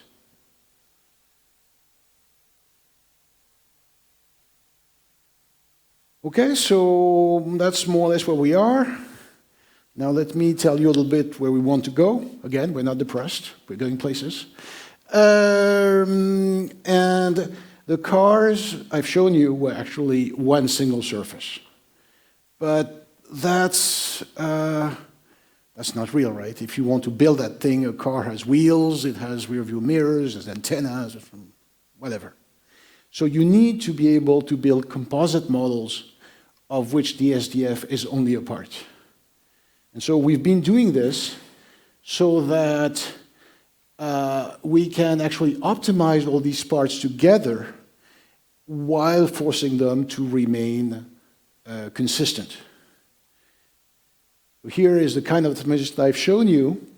But now, if you look at a lot of the cars in various CVPR, ICCV papers, they usually have the wheels fused into the body. Well, such a car is not going to work very well. These ones don't. We explicitly use these more sophisticated latent vector representations to enforce the constraints and keep the wheels round and separate from the body. And this is based on this interpretation, which actually is a little clunky, but it uses three kinds of primitives. SDFs, the ones I've talked about, standard CAM primitives, and what we call CAD-driven SDF, which are SDFs that cannot be too far away from a CAD shape. And maybe to make this a bit more concrete, here is how you model a water mixer. Not terribly exciting, but it shows what it can do. So water mixer is this piece of machinery that you put two different liquids, you spin them, and when it comes out, they are well mixed. And what this model is doing, what you see happening here is we can change the latent vector so that the helix, which then SDF, changes the shape, but at the same time, the cylinders that contain it and the bolts at the top and the bottom, they all remain consistent so that we can manipulate and optimize that thing. And while we're at it, we are not going to stop at pieces of machinery. Well, actually, of mechanical machinery. We can look at pieces of biological machinery, namely human organs. And the way we got into this is because we collaborate with a small company in Lausanne and the local university hospital that have built this beautiful thing, which is a surgery simulator. So the idea is if you need cardiac intervention these days, in general, it will be done endoscopically. You don't open the chest anymore, except in very rare cases. And you will, for example, insert the catheter. So this is this thing. The tip has an instrument that can, for example, burn when it needs to be burned or cut. And you insert it into the leg of the patient, so the artery that's here. You go all the way to the heart, and you do what you have to be done. And one of the problems with this is that, well, of course, it's difficult to do. And training a young surgeon to do this takes years. So the trainee typically will first just look, then they will be allowed to do very simple part of the process, and it's a long time before you go all the way where you let them just do it. And essentially the people in this company, who are all pilots, took a leaf out of pilot training. I mean, these days when you take a plane to go home, if the first officer on your aircraft is young, there's a good chance that pretty much this is one of the first time he's ever touched a real airplane. Most of the training will have been done in a simulator. Why? Because it's cheaper. And the same thing applies to surgery, or can apply to surgery. So they've built this surgery simulator where you insert the catheter here into the leg of the patient. It goes into the body of the patient, and the body of the patient is an empty box where there are cameras. And this time we have multiple cameras because it's an industrial product and we want it to work. The cameras observe what the catheter is doing because following the input of the surgeon, and then infers what it would be doing if it really were in the heart. Because it has a 3D heart model and it handles the collisions and everything it has to handle. And the result, oops, we'll learn. The result is you have this, which is you see the catheter in the heart model that responds to your commands. And in this way, you can train your young surgeon, can train as much as he wants, he can kill as many patients as he wants, it doesn't matter, they're all virtual. And you can also, of course, plan an operation. One of the ideas here is if you have, I don't know, a weirdly configured heart for some reason, we could build a model the night before. The surgeon can train on it or plan on it before doing the actual intervention. There is value to that. But of course, that means that we need to be able to construct good 3D heart models. And the heart, actually like the car, is made of several parts. There are 4 chambers in the heart, there are a number of arteries, and their connections are well known. I mean, this is a case where data always wins, yes, but a few centuries of medical knowledge isn't bad either. We do know quite a lot about the heart. So we can build a model that embodies that and enforces all these constraints. And furthermore, we don't only want a static model. We want a moving model because the heart is beating and killing the patient, so the heart is beating. So this is what we are working on, and essentially the kind of latent vector models I've talked about for the car, we're going to use exactly the same style for the heart. So to give you a little example, here is some basically what you get if you take an MRI, you run a segmentation.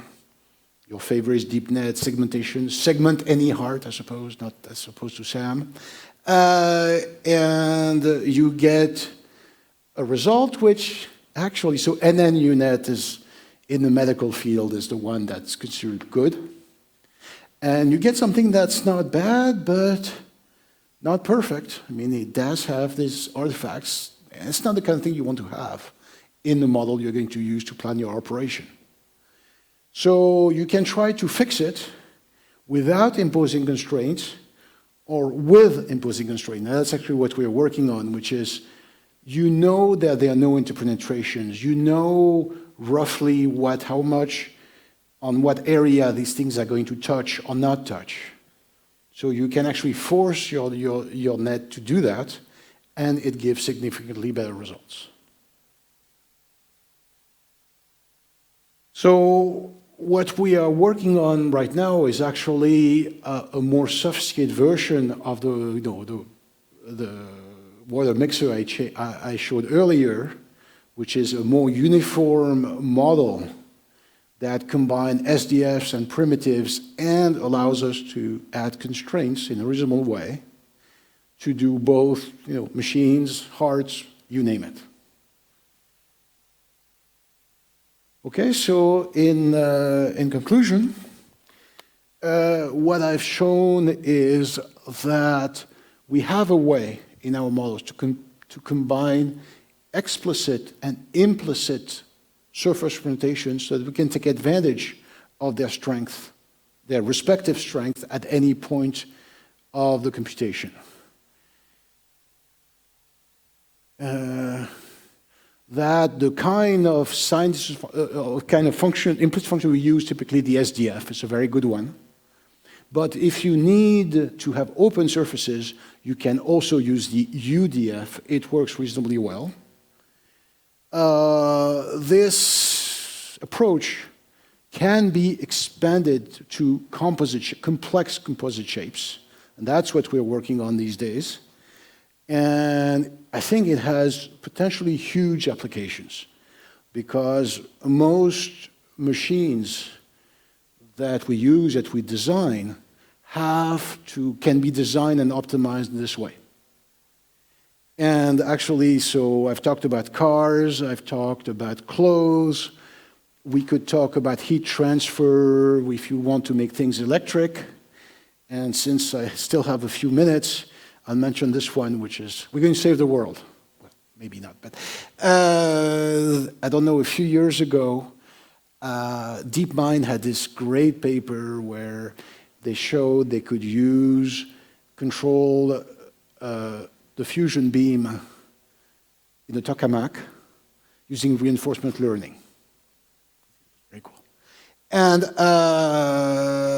they did it actually in the tokamak. So the tokamak is a research thing to do fusion research. They did it on the one that is on our campus, and several of the physics professors were part of this. And if you read the Nature paper, you'll see that in their discussion at the end, they say, well, there's a million things we could do to improve this, to scale this up. But one of them is to reshape the tokamak to make the control easier. So change the shape, the actual 3D shape of the vessel. And I could do that. Maybe not, but I would love to do that. Of course, a tokamak is worth billions of dollars, and if you make a mistake, you destroy everything. The chances that they will let me play with it are zero, which is why we work, on these boats where, okay, if you make a mistake, well, you make a mistake, right? But the hope really is that it will scale up eventually to these kind of super ambitious things. And maybe to conclude, you might have noticed I've not used the word LLM once. You can still do stuff without them. And on that, I will stop. Fine, no problem.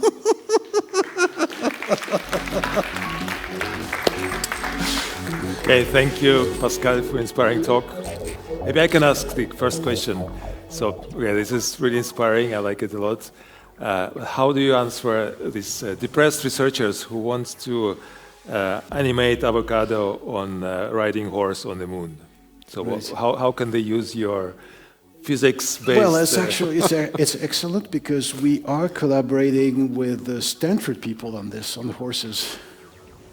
And a few things. I mean, not this specifically, but we've been talking about using occlusion boundaries to understand. A problem when you take a horse or a person is, are you in this position or that position? There are ambiguities like that. And if you reason about the occlusion boundaries, you can solve it. So, of course, we will use a foundation model and all that good stuff. But there is still room for putting on these kind of tricks that boost performance. And I think that's our role as academics. I'm not going to compete against Meta on making better models. I'm going to lose, I know. Actually, if you want to animate on the moon, I guess with your model you can do the real gravity, moon gravity, so it will be... I can do that. Very good. Okay, more questions? Yeah. Can I? Very impressive results on topological optimization and that things with boats and everything. So my question is related to loss functions. Loss functions. Right. How you define loss functions? Because when you optimize, the question is the following. So it's a rare case if you have just a single loss function to optimize. Usually you face some hard and soft constraints. So maybe you need to do multi-criterion optimization.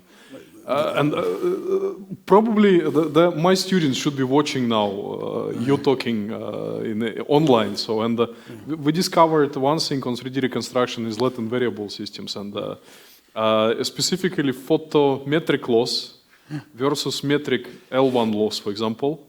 If you train separately, results are like contradicting each other, and you need to mix. Okay, so two things.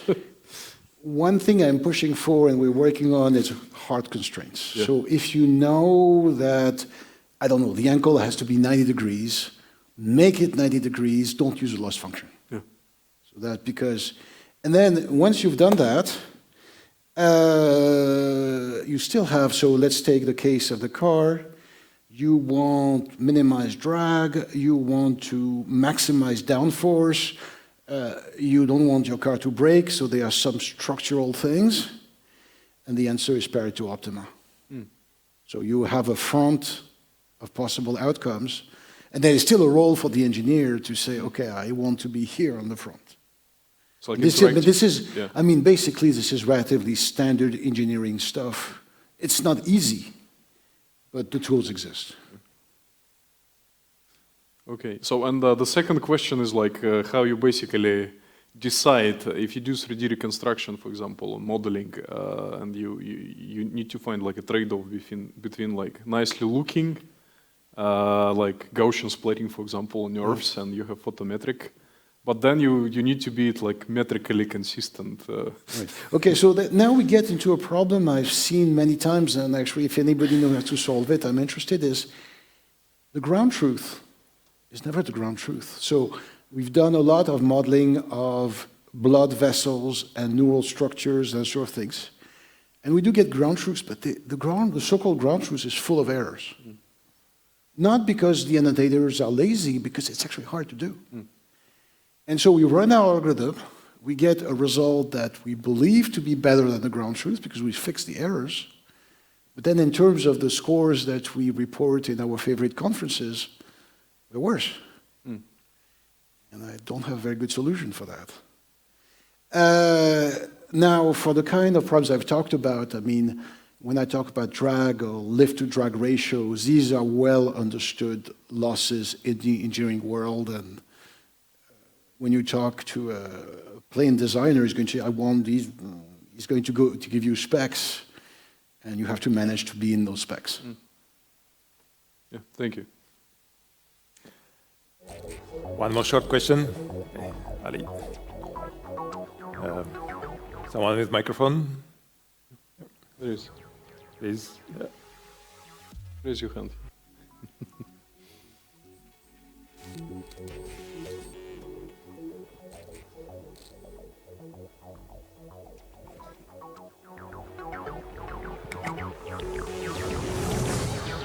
Okay, thank you for the inspiring talk. Actually, my first question is regarding, like, most of the experiments we saw, or the systems, are working on a single force or distributed force. So how... On a single what, I'm sorry? Like force or Force, distributed, yeah. So what's the case when we have multiple forces affecting on the system? Yeah, that was exactly the question I answered. Then you will have to find a Pareto optimum for your, so you want, I don't know, the obvious thing for a wing, say, you want to maximize the lift-to-drag ratio, but you want to maximize also the structural strengths because you don't want your wing or my foil to break. And these are different kinds of physics. But both of them are expressed by a loss. And I can either minimize for a weighted average of the two, which is what people tend to do, not very elegant, or actually explore the whole potential compromises you can look at, and then there's still, as I said, there's still a role for the human designer to pick where on that Pareto front he wants to be.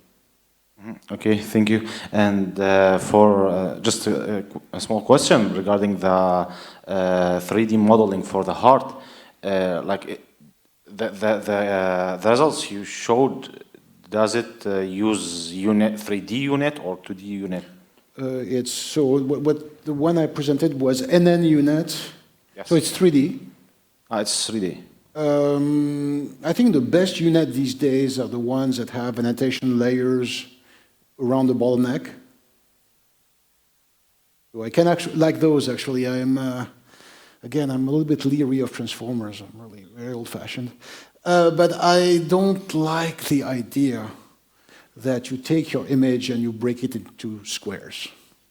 That rubs me the wrong way. It works, I know, but it rubs me the wrong way. The UNet with an attention layer in the middle kind of gets around that, so I like them. Okay, thank you. All right, so let's thank Pascal again. So we are going to have a short break now, 20 minutes. So please come back in 20 minutes, which will be 5:15, and we'll have two more exciting talks by Fahad Khan and Lauren von der Matten.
Okay, colleagues, so we continue after the break. We have the remaining 2 amazing talks for today, for the scientific track.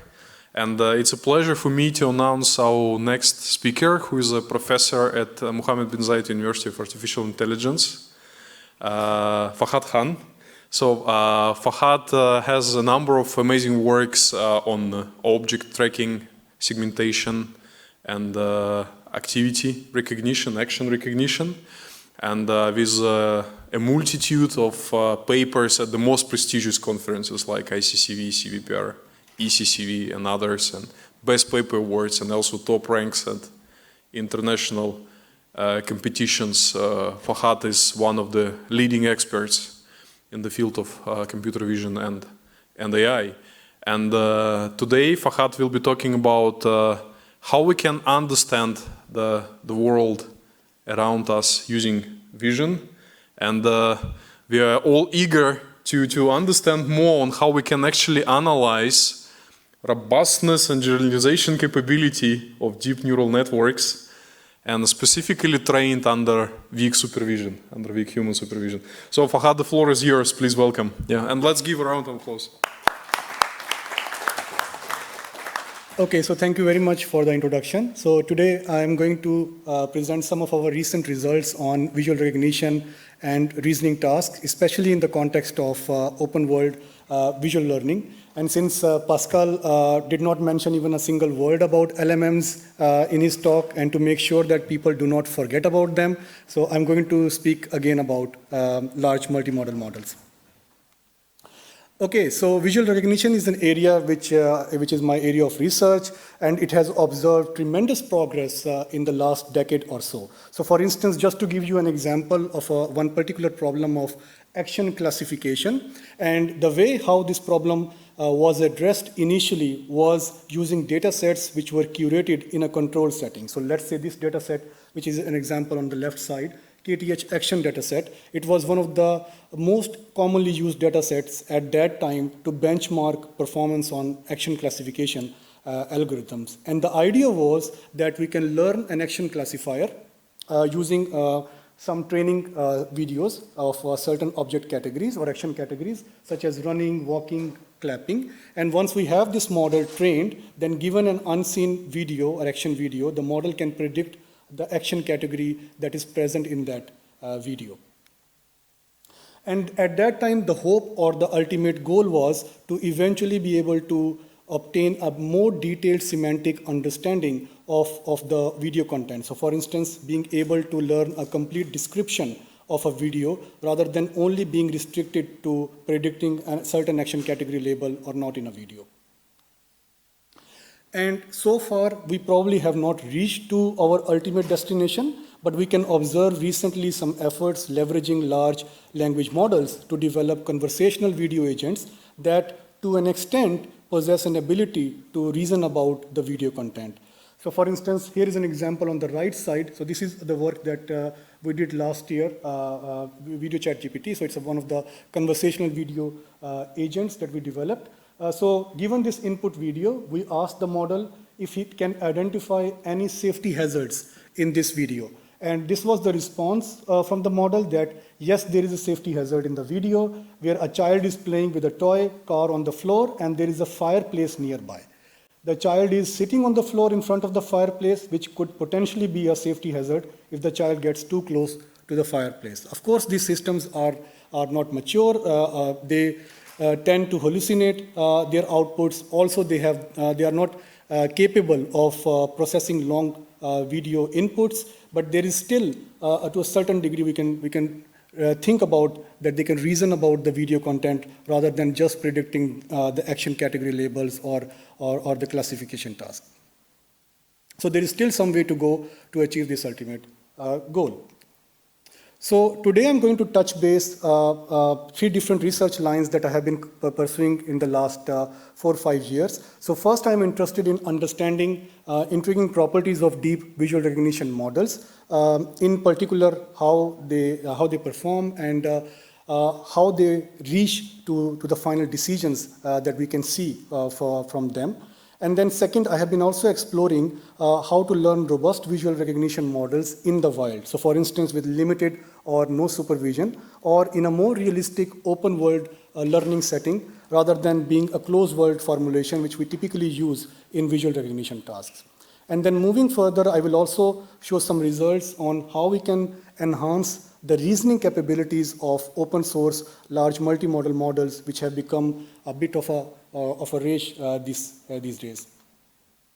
Okay, so now moving to the first research theme. So here I will briefly discuss two of our studies on vision transformers or VITs. So in this first one that was presented at NeurIPS earlier, we studied some intriguing properties of vision transformers in terms of their robustness and generalizability, and we compared those with that of CNNs, which were pretty popular before the VITs come into the picture. So in this particular study, we took some of the VIT families that were available at that time. Of course, the literature has much more matured nowadays, but we took some popular VIT families and we compared it with ResNet, which was one of the de facto standards or CNN models that were used for visual recognition tasks at that time. And an interesting thing about these VITs that distinguish them from CNN is that these VIT models are based on multi-head self-attention mechanism, which has the flexibility to attend a sequence of image patches to encode long-range dependencies. So therefore, an important research question that comes into the picture is how such flexibility that is provided by self-attention mechanism in these VITs enable them to handle nuisance in images, for instance, severe occlusions, distribution and shifts, adversarial patches, and also spatial permutations.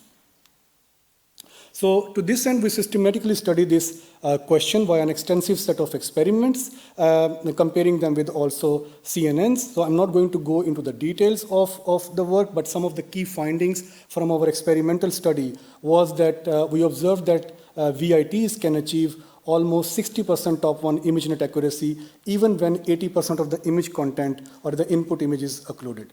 Similarly, VITs are also more robust to perturbations such as adversarial noise, natural corruptions compared to their CNN counterparts. And with respect to CNNs, it was pretty much explored before that they have a bias towards local texture.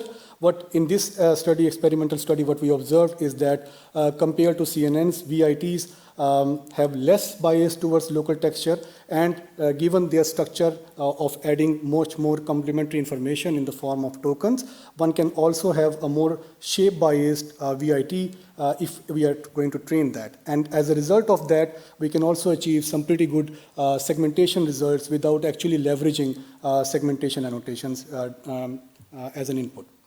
So this was one of the preliminary studies, or one of the first studies to compare VITs with CNNs. Of course, VITs have become much more mature now. We have Swin transformer. We also have hybrid designs such as ComNest. So there was a follow-up study at last ECCV by Phil Thor's group, where they put more light with respect to these properties of modern VITs and hybrid ComNest kind of architectures compared to CNNs. Okay, and in the follow-up work presented at ICLR earlier, we then took this analysis of VITs compared to CNNs with respect to the adversarial feature space of VIT models and also their transferability.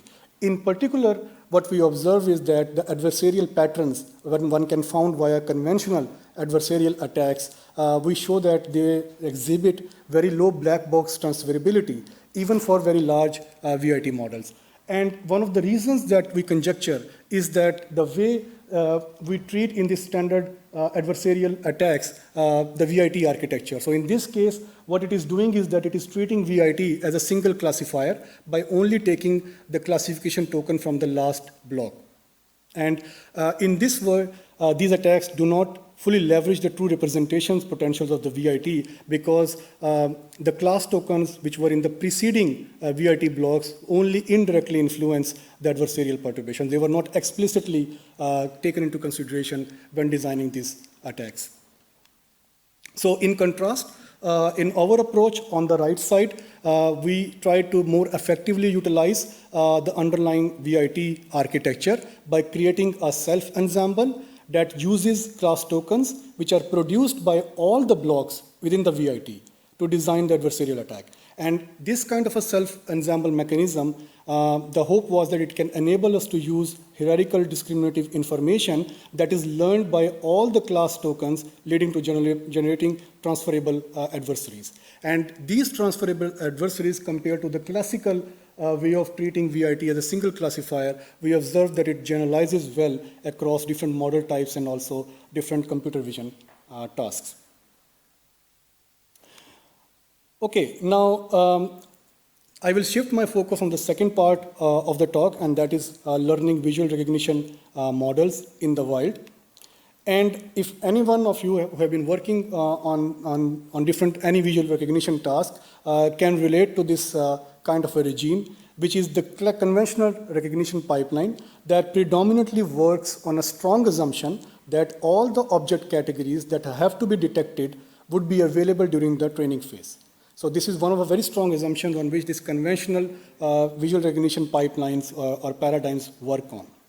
And in addition to that, another strong assumption which this classical supervised learning scheme relies on is that they rely on ample amount of training data and that data needs to be available for all the classes at once when the model needs to be trained in-house. But there are multiple issues if we follow this conventional learning scheme. So for instance, the most important one is that we can easily observe that most object classes are pretty rare in the world. So for instance, what I have in my hand, if I have to collect 100 samples or 1,000 samples of this object category, it will be difficult for me to do that. Instead, if I have to sample or collect 1,000 person instances, it will be easy for me to do that. So most classes are rare in real world, and annotating such classes in a large setting is prohibitive and takes time. And the other thing is that in practice, new classes can be added over time. So imagine if you have a robot who is kind of perceiving this environment, learning in an active manner the world around it, and if it moves to another room which is completely different, it has to learn these new concepts on the fly, which it has seen or kind of observed in the new setting. And as I just said, that this learning on the fly is extremely important because these sophisticated AI systems need to be able to learn this new visual task and concept, and to do that, they have to update their knowledge to adapt to new circumstances. And that is why moving beyond this conventional or classical visual recognition scheme is paramount to develop a more sophisticated AI models. Okay, to this end, we challenge this conventional object detection paradigm, as I said, which assumes that all the classes to expect at inference are also seen during the training time. And this is, as I mentioned, based on the assumption that in real world practical deployment of detection algorithms, for instance, in robotics or self-driving cars or even in healthcare system, we do not expect or we cannot expect to have a complete knowledge of what classes to expect at inference time, and while we are training the model in-house. And based on this motivation, then we introduced a new problem formulation or learning formulation, which we dubbed as open world learning, which we consider is a more realistic behavior that one can expect from an object detection algorithm. And this open world learning formulation works in a way that we want to design an open object detector that can accurately detect the semantic classes for which the knowledge is available or the annotation is available, and for the other classes for which the annotations are not available, it should be able to identify and recognize them as unknown. As and when some of the annotations for those identified unknown classes are available, then we expect an open world detector to incrementally update its knowledge base based on this new information that it has available without having access to the previous point. So it kind of combines two different problems in a single formulation. The first one is known versus unknown object identification or detection, and the second one is incrementally learning or detecting object instances on the fly as we receive more information or annotation about them.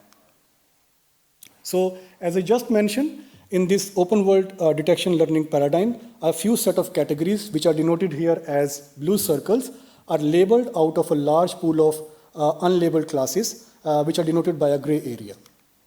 And then we aim to design an open world detector that can automatically identify instances of unlabeled categories as unknown with learning labeling instances as well. And as I mentioned, as and when unknown object categories are annotated by an oracle or by a human, the open world detector then should have the ability to incrementally learn those classes without having access to the previous data points. And this entire process continues until the detector has learned all the classes. It's a lifelong learning scenario that we have.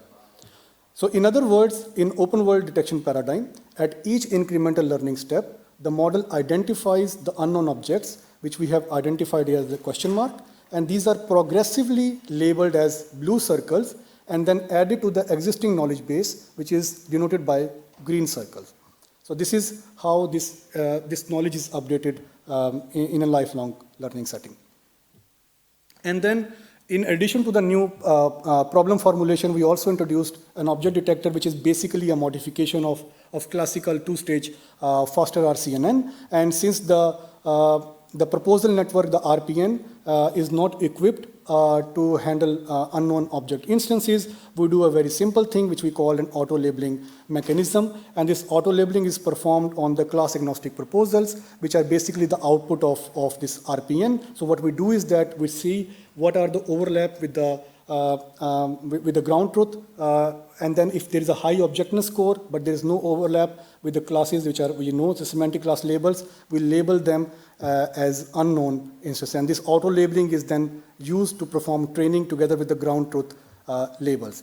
And then we also have a contrastive clustering framework where we cluster these features to have a better delineation of unknown and known feature set. And then also we modify the classification head here to accommodate the identification of unknown objects. And for incremental learning setting, in this work we use a very simple and standard use of exemplar leap ray strategy. However, if you would like to use a more sophisticated incremental learning method, of course that can also be used. But the main emphasis in this study was to have a better known versus unknown identification, where we just take off-the-shelf continual learning algorithms.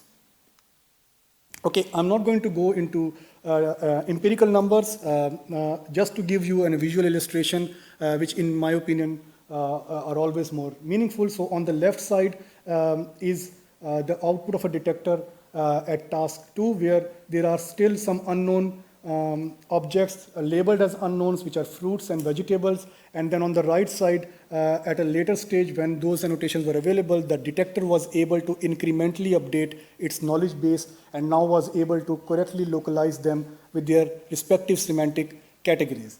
We can still see one unknown on the rightmost side, and we hope that in this lifelong learning detection mechanism at a later stage, when the annotations were available for that object as well, the detector will be able to update its knowledge base and also accommodate its semantic class. Okay, so we took this concept of visual learning in an open world setting forward to 3D point clouds in one of our recent works that was presented at NeurIPS last year. So again, we observed the same kind of a phenomena in 3D point clouds, and that is that there are, again, all the methods are built on open world, closed world assumption, and this prevents the learning or developing intelligent recognition models that can also identify unknown or novel objects that are not even part of the training categories. So, and to me, this kind of a setting is more realistic in robotics or in autonomous systems, or also learning visual recognition concepts on the fly, which is typically the case if we talk about 3D segmentation and detection methods. So this one was done on a large scale because we need a large number of classes. So we did the experiments on ScanNet 200, which has 200 categories, indoor categories. We proposed 3 splits as well for open world setting based on the different criteria. So for instance, one of the splits were based on frequency. The other one was based on different kind of settings, for instance, living rooms versus kitchens and so on. Okay, now I will shift the focus on the third part of my presentation, which is generative vision language models, and in particular, how we can adapt them to have a more enriched semantic understanding of the visual content. So I will start first with how we can construct pixel-grounded large multimodal models. So if you have been working with LMMs or large multimodal models, which are basically extension of large language models, and if you have played with, for instance, with GPT-4V or also some open source models like Lava or Mini GPT-4, the first version, one thing that you can notice them is that most existing LMMs use holistic images and text prompts to generate ungrounded textual responses. Of course, there is some recent works, some few works that have also explored region-level LLMs to generate visually grounded responses. However, they have certain limitations. So for instance, they can only refer to a single object category at a time. They can also rely on using users to specify the regions. And most importantly, they do not offer dense pixel-wise object grounding as well, which in many cases is required to have a more detailed understanding of the visual content. And to address these limitations, we introduced a model which we called GLAM that will be presented at CVPR in this June. So this is the first model that can generate natural language responses which are intertwined with corresponding object segmentation masks. So what it means is that the proposed model enables grounding of objects within conversations, but can also accept both text and visual inputs. So the user can interact with this proposed model with varying level of details in both visual and textual side. And to facilitate and to see the real potential of grounding, pixel grounding large multimodal models, we also introduce a new task which we dubbed as grounded conversation generation or GCG task. And to do that, we also introduce a new protocol. And this new task, which is called GCG, is designed for densely grounded concepts in natural scenes at a large scale. So what it does is that it focuses on creating image-level captions where specific image phrases are linked to corresponding segmentation masks in the image. So it can also be visualized that we are leveraging the recent potential of large language models and combining them together with classical dense prediction tasks such as segmentation. And as a result, this results in a densely annotated captions that coherently blend textual descriptions with visual elements, and in a way they offer a more enriched context. So let's see this particular example to better understand this GCG task. So here we have asked the system a prompt that describes the image in detail, and please also output interleaved segmentation mask as well. So this is the output from the model. So we can see that it is interleaving the textual responses with the segmentation outputs, and we can see the output showcases various level of granularities from, for instance, broad categories like buildings or tree to a more fine level categories like roof or well-manicured lawn as well. So in this way, the proposed model uniquely provides pixel level grounded conversations, which in a way is a capability that we do not typically observe with closed source models such as GPT-4V as well. And to further facilitate training and evaluation of the proposed model, we create a large-scale data set, which was the most important thing to facilitate this problem, using a completely annotated or automatic annotation pipeline and verification criteria. And this large-scale data set encompasses 7.5 million unique concepts grounded in 810 million regions. Okay, so in summary, the proposed work has three parts. So first is the model, which is GLAM, capable of generating natural language responses that are seamlessly interleaved with object segmentation masks. It supports many downstream tasks, for instance, referring segmentation, captioning, and face grounding as well. And to facilitate that, we created an automatic pipeline to construct a data set on which the proposed model is trained. And this automatic pipeline has 7.5 million concept grounded in 810 million regions. And as I mentioned, the proposed model can perform multiple downstream tasks, such as referring conversation, segmentation, image and region level, captioning, and also visual language conversations.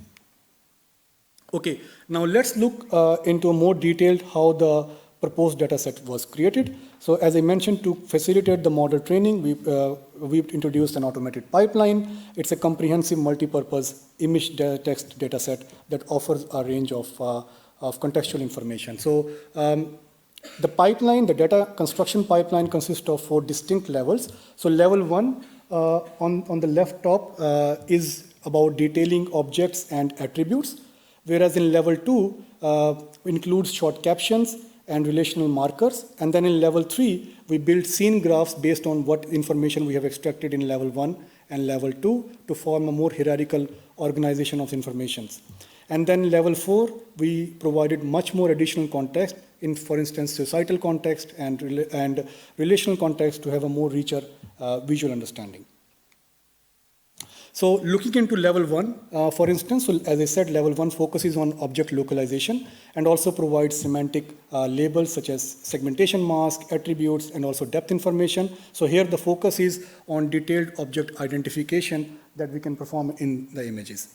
And to facilitate those, we use off-the-shelf components. So first, we use different detection methods to get object bounding boxes using different models.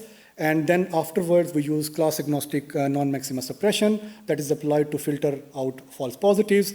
And after this step, we have bounding boxes from different models. We compare them using intersection over union criterion. And then we only retain those objects which are detected by at least 2 object detection models. And then we subsequently generate attributes for each filtered object using a region-based vision language model. And then we also subsequently incorporate the depth information using an off-the-shelf model. So once we have the information or object identification information extracted in level 1, we move to level 2, where we generate multiple textual descriptions of overall scene. And here we have phrases that are extracted from these descriptions, and those are then grounded to the specific objects which were identified in the level 1. So basically to form a relationship. And this relationship kind of are meant to connect different objects to define an object's role within the scene. So here we can see, for instance, we are defining a relationship of a dog sitting on the steps, a large brown dog wearing a chain collar, and similarly also landmarks, whether it's an outdoor or urban landscape scene.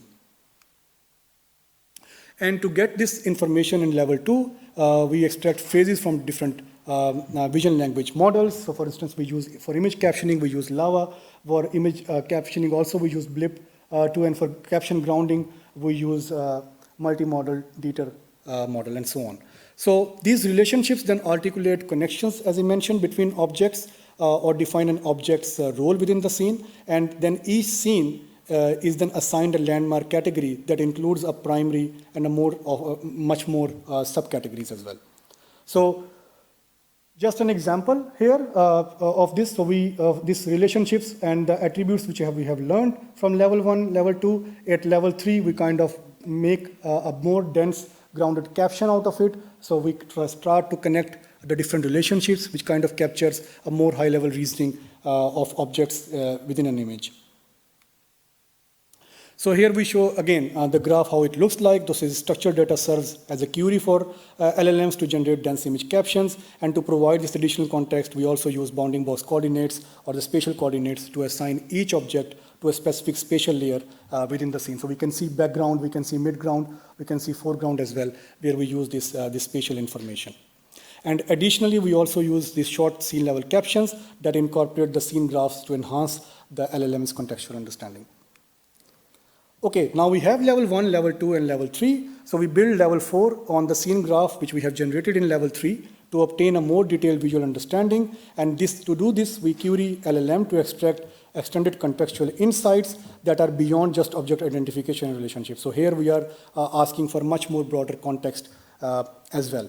And to facilitate that, we prompt LLM with in-context examples. So basically, we utilize annotation pipeline and annotate 11 million images that were provided with segment anything model, the SAM model.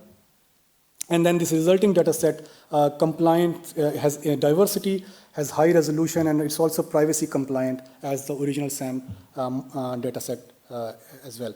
And as a result of this, we achieve 810 million regions corresponding to 7.5 million unique concepts. And if you are interested, the complete data pipeline, the data set, both are available. And if you would like to leverage it for any other task than what we have done, please feel free to do so. Okay, now we have the data set. Now we want to do the model training.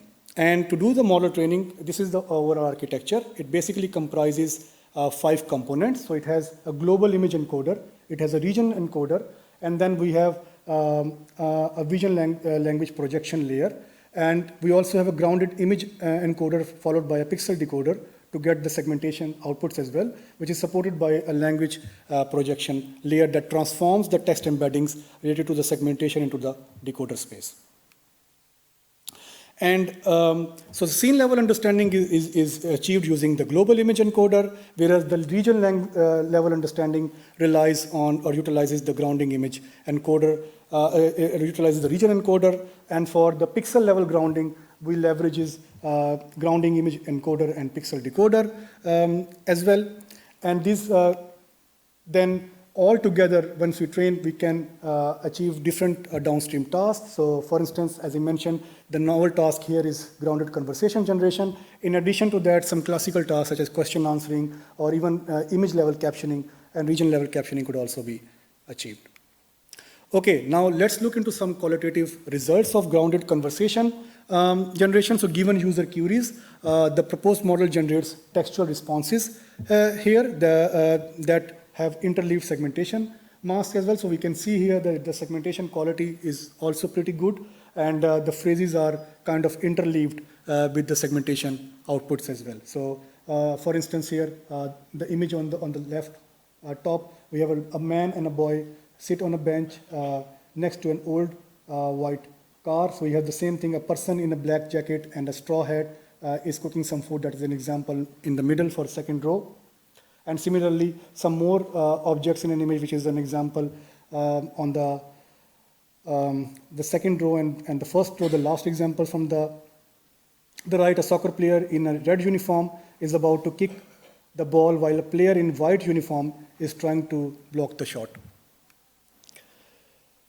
Okay, as I mentioned, in addition to the grounded conversation task, it can also perform some standard tasks such as referring expression generation. So here the model effectively translates the text-based referring expression into the corresponding segmentation mask. And here one thing that is noteworthy is that the model is capable of doing multiple rounds via multi-round conversation. So for instance, in the first instance, we asked the model if it can segment Sergio Ramos in this image. And once it is done, then we ask the model to also segment the football.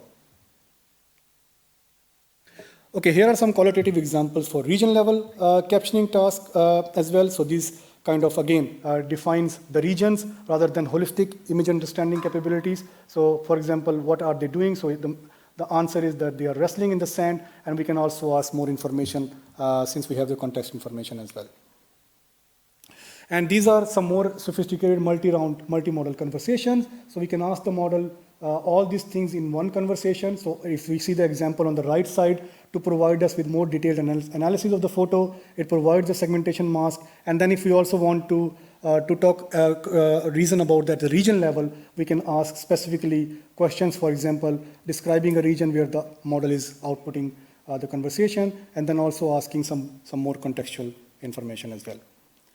And the model is completely available. The online demo is also available. I will quickly move to the second part here as well. So the proposed model which I showed, and some of the existing models like Lava and MiniGPT, all they work very well on natural images. However, if you change the domain, so for instance, you move to remote sensing, they do not work as well. Even if you would like to do to use some proprietary models, they also struggle to achieve good results in that case. And if we see some remote sensing images, for instance, in this case, we can observe that these images are quite different compared to natural images. For instance, the scale of the object is different, and also they rely mostly on object level reasoning rather than holistic image level reasoning task as well.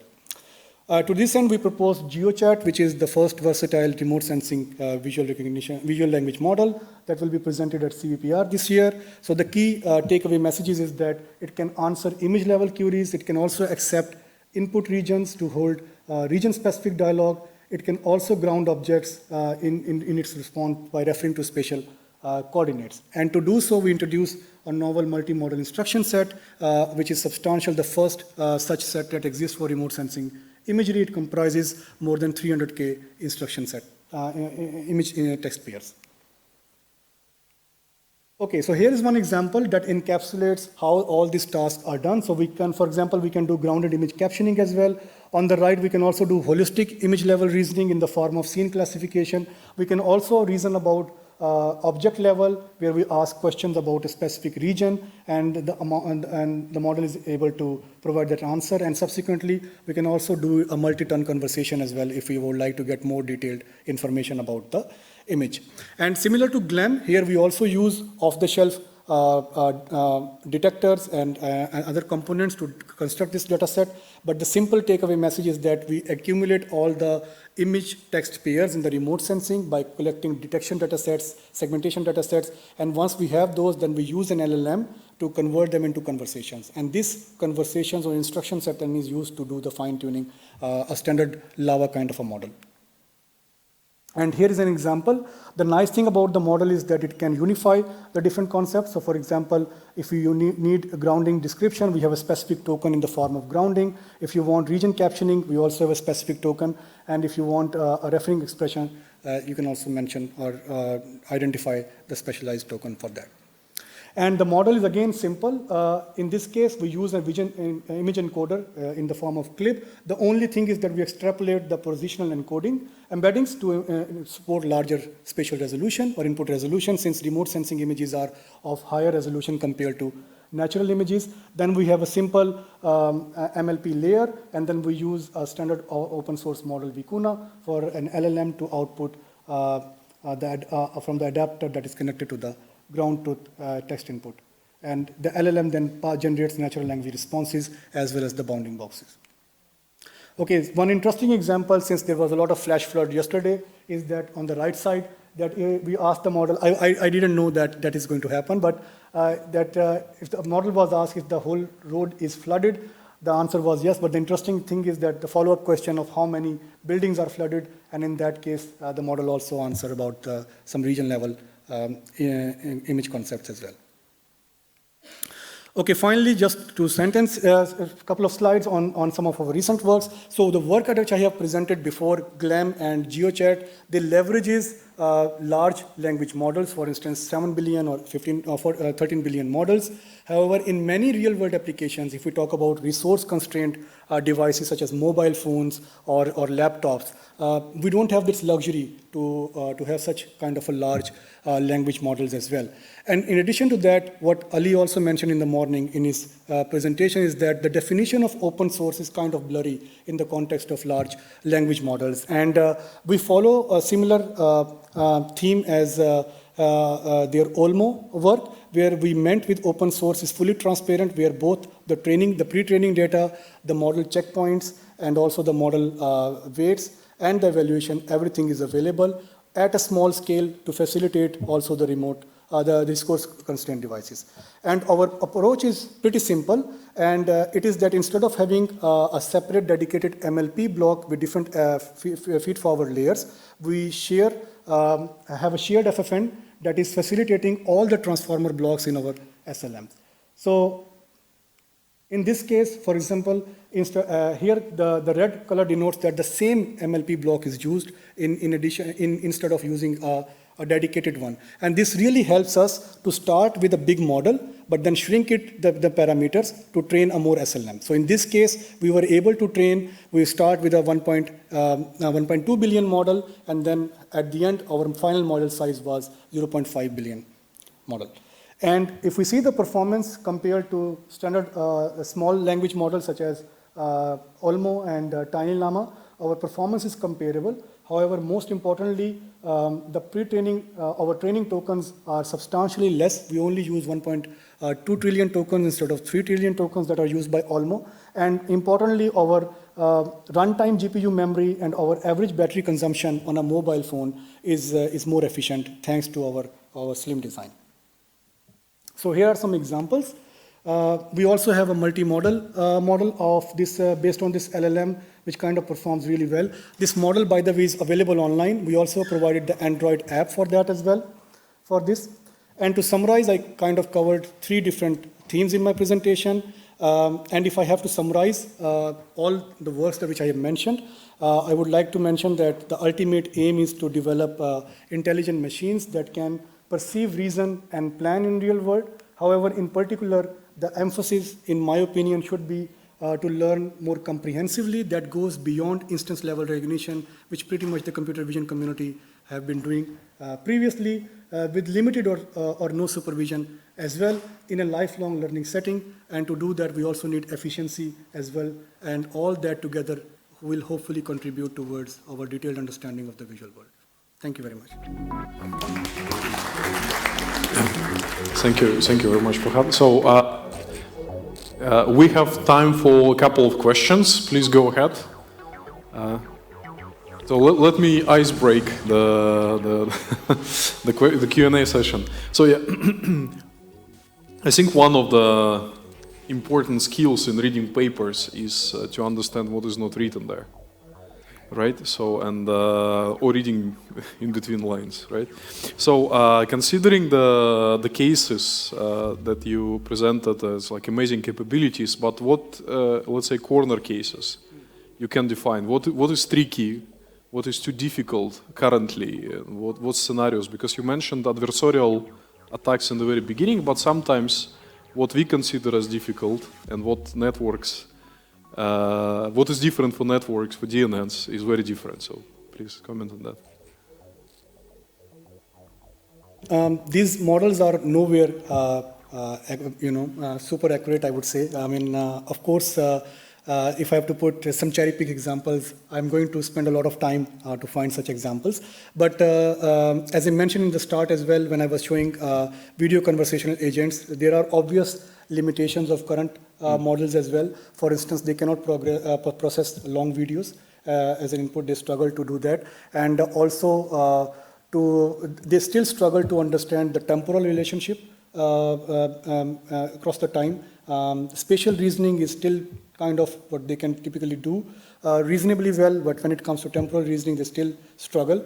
If I talk about image-based large multimodal models, what we typically observe is that they still struggle on small objects, for instance. That is the case where they don't work that well. And also, what I just mentioned, that if we just shift them to another domain, for example, remote sensing or something like this, the responses are completely unreasonable in that aspect as well. And they also have the tendency to hallucinate the responses as well.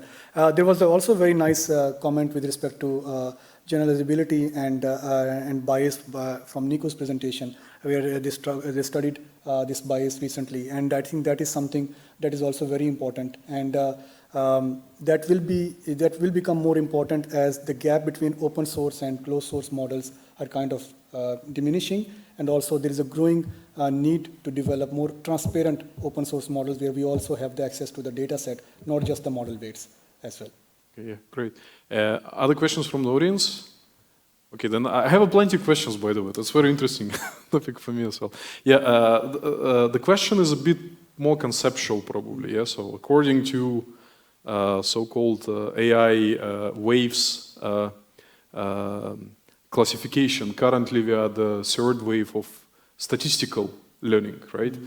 So, but in your talk, you're discussing the understanding of the world, right? So do you think if there is any other way on how we can understand the world, or machines can understand the world? Because C is not only take information, but also understand it. So any way, any approach beyond just statistical learning?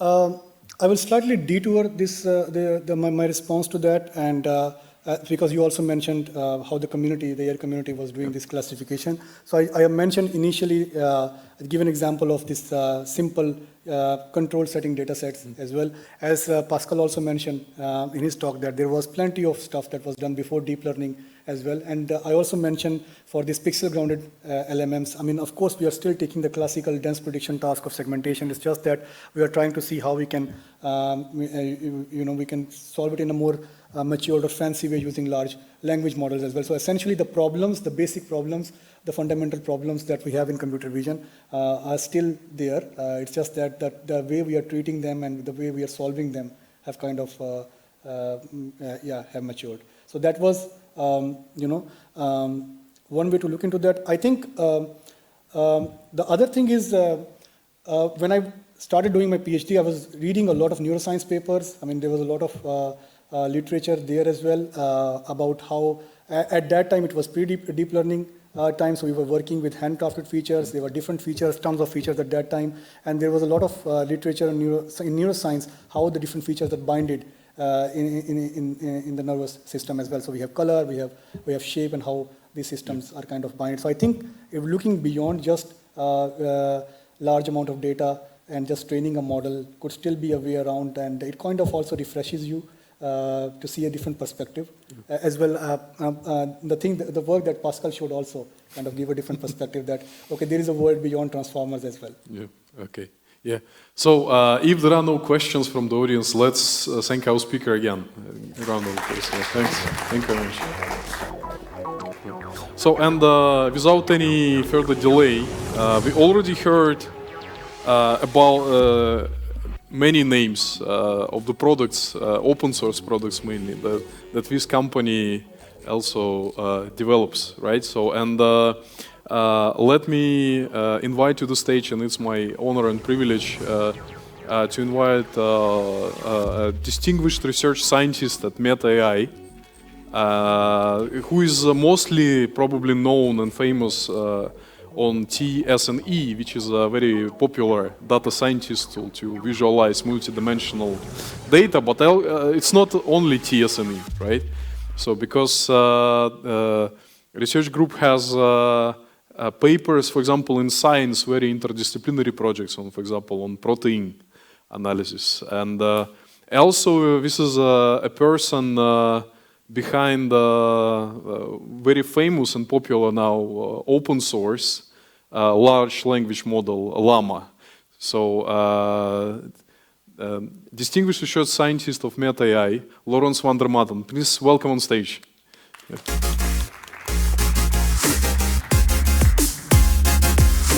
Thank you so much for the kind introduction.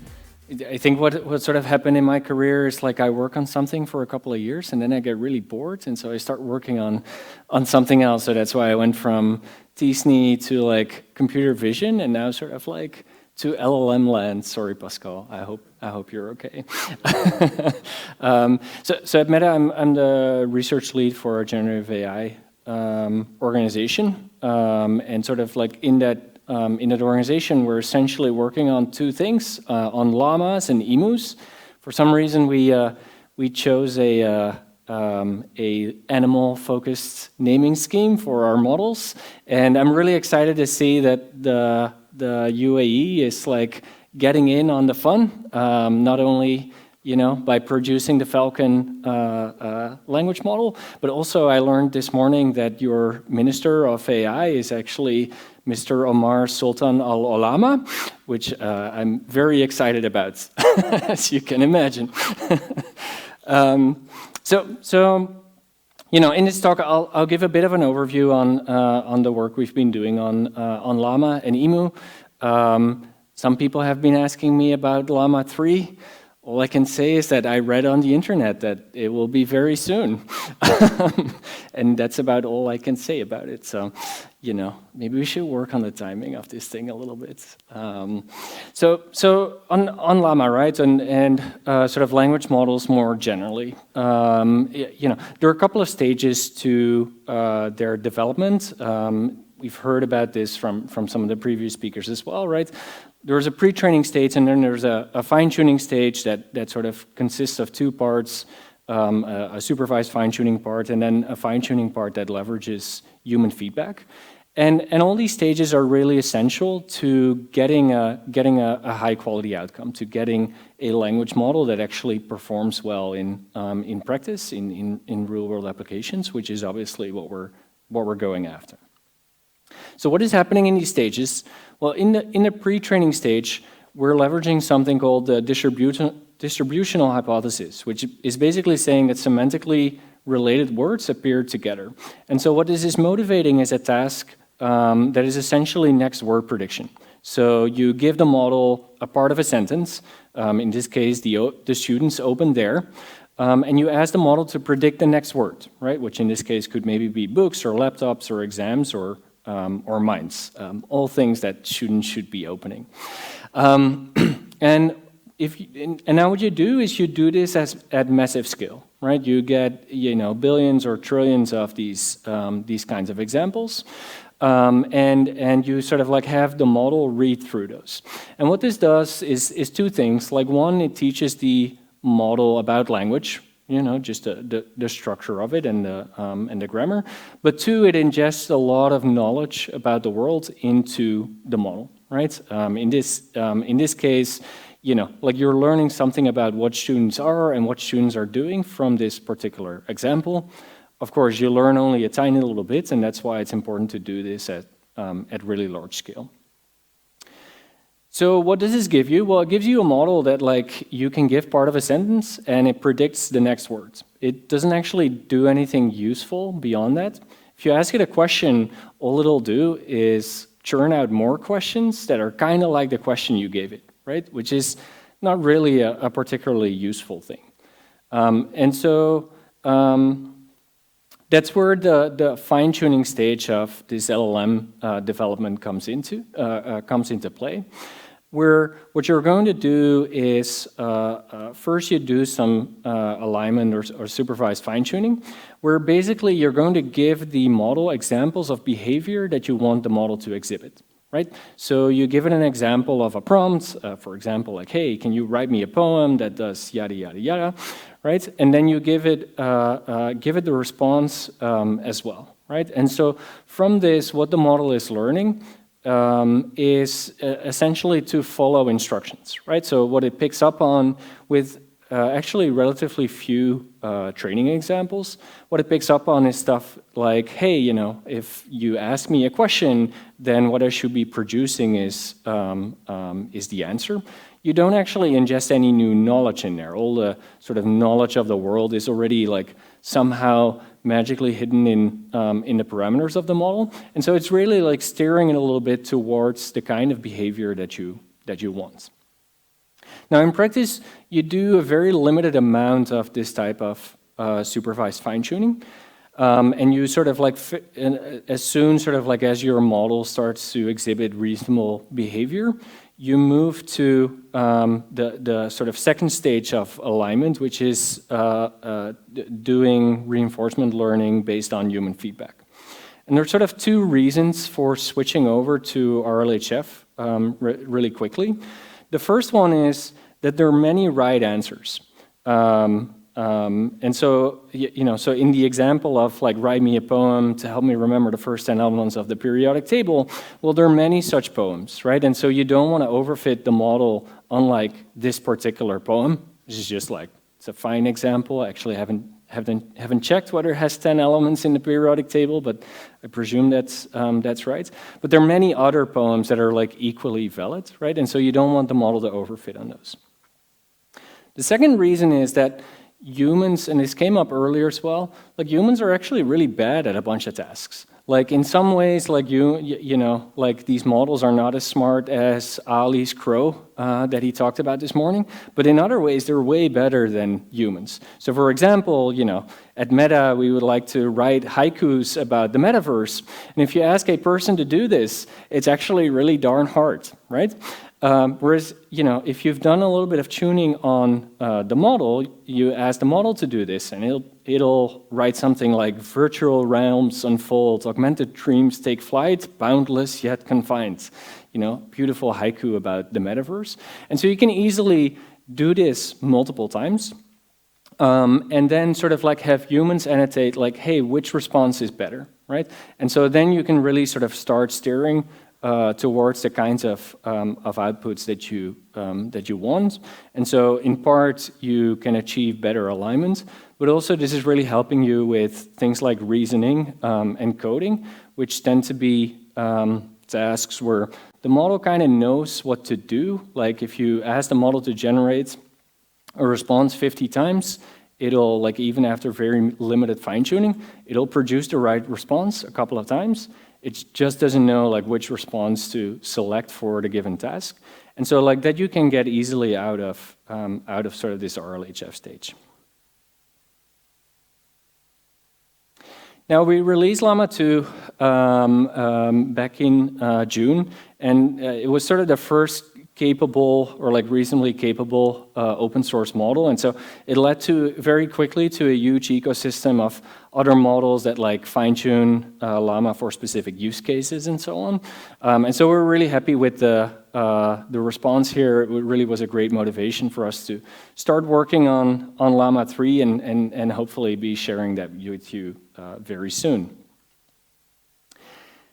Now, this is a vision conference, right? And so I don't want to like dwell too much on LLMs.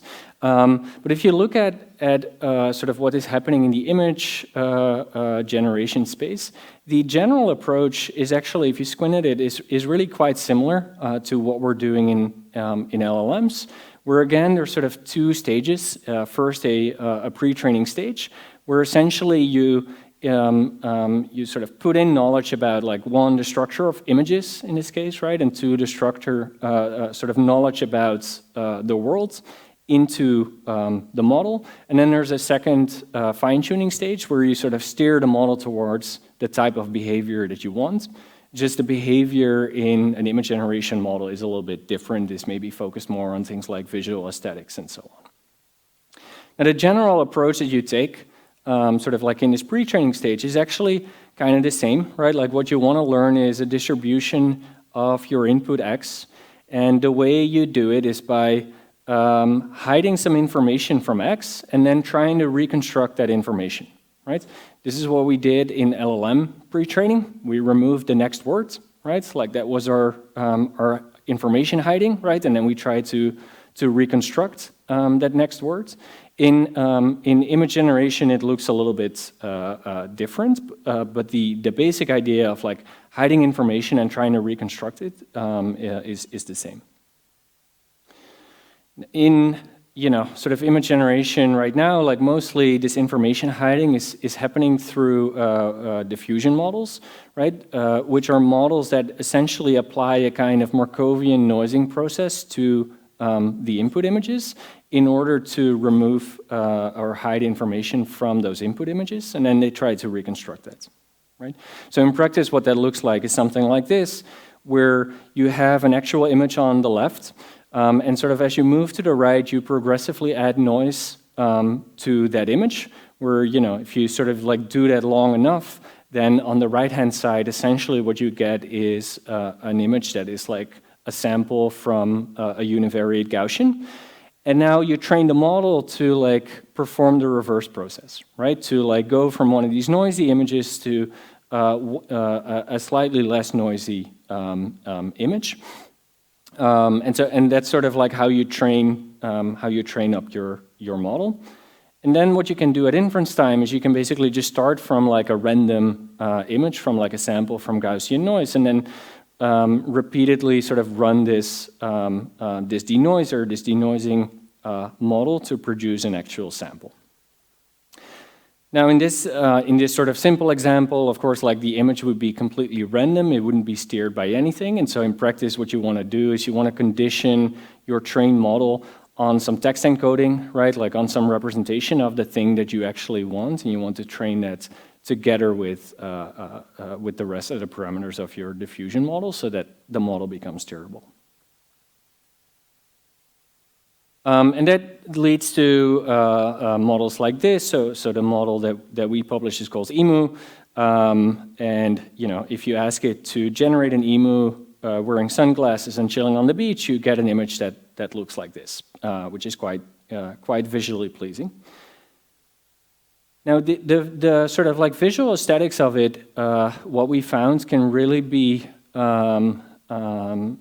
affected or can really be steered a lot through the fine-tuning process, right? So like in pre-training, we train this diffusion model, or in practice what we train is a latent diffusion model, so a model that starts from a little bit sort of higher level representation of the image. The rest of the model is a UNet with a tension layer. So Pascal, I hope you're excited about that. I hear it's your favorite model. But you train it on like a really large set of image text pairs, and so as a result, like it'll produce images of like varying visual quality because that's what you saw in your training data, right? And so if you want the outputs of your model to be really sort of like visually pleasing, what you need to do is you need to tune the model towards, sort of steer it towards the part of the distribution that corresponds with like what people find visually pleasing, or to some extent even, you know, sort of like to what your final product sort of looks like. And what we found is that you can actually do this with really small numbers of examples. So in this case, for EMU, we fine-tuned our model on 2,000 examples of image text pairs that were sort of very manually curated. It's like there was sort of an automated pipeline to get a first set of candidates, but then there was definitely also manual curation happening.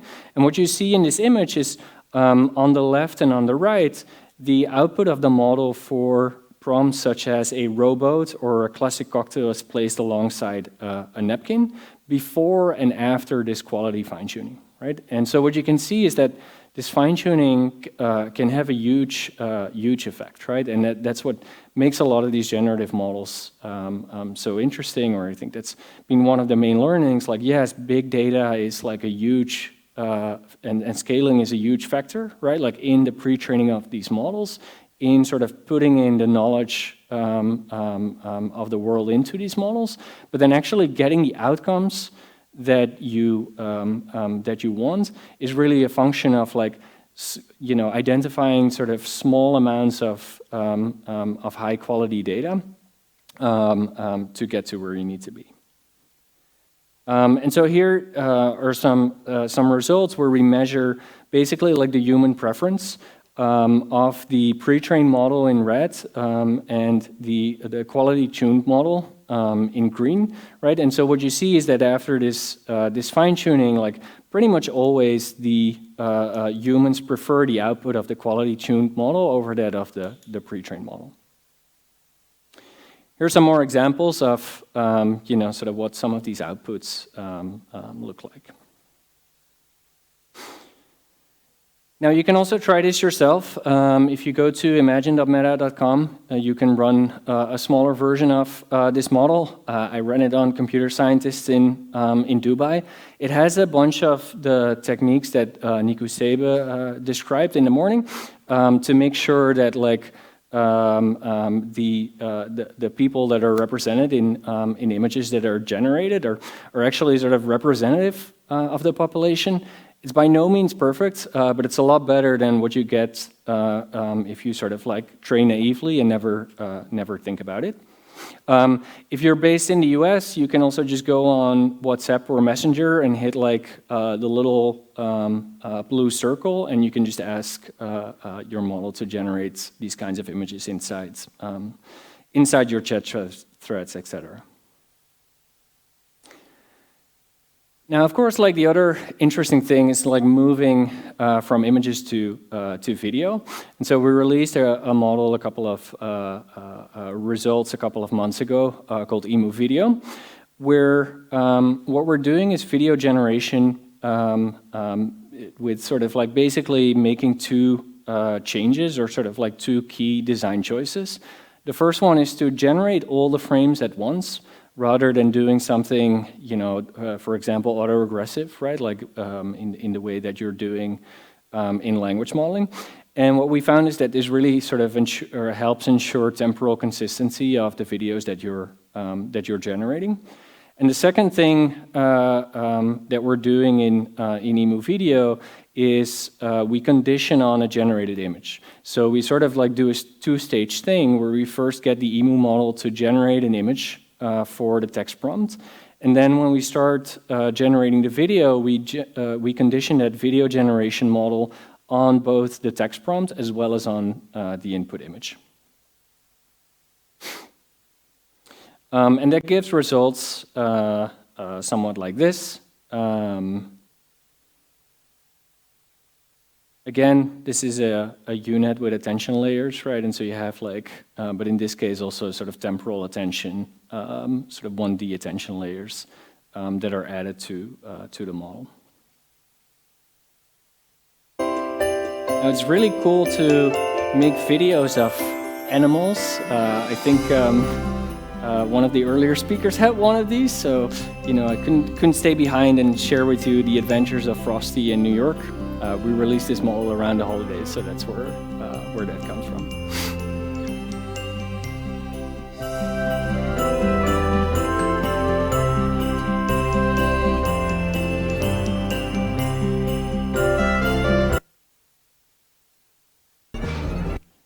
And with that, I'm happy to take any questions you may have.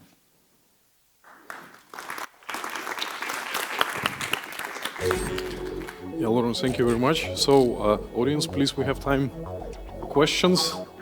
Hear any? Yeah. Do we have somebody to help with the mic?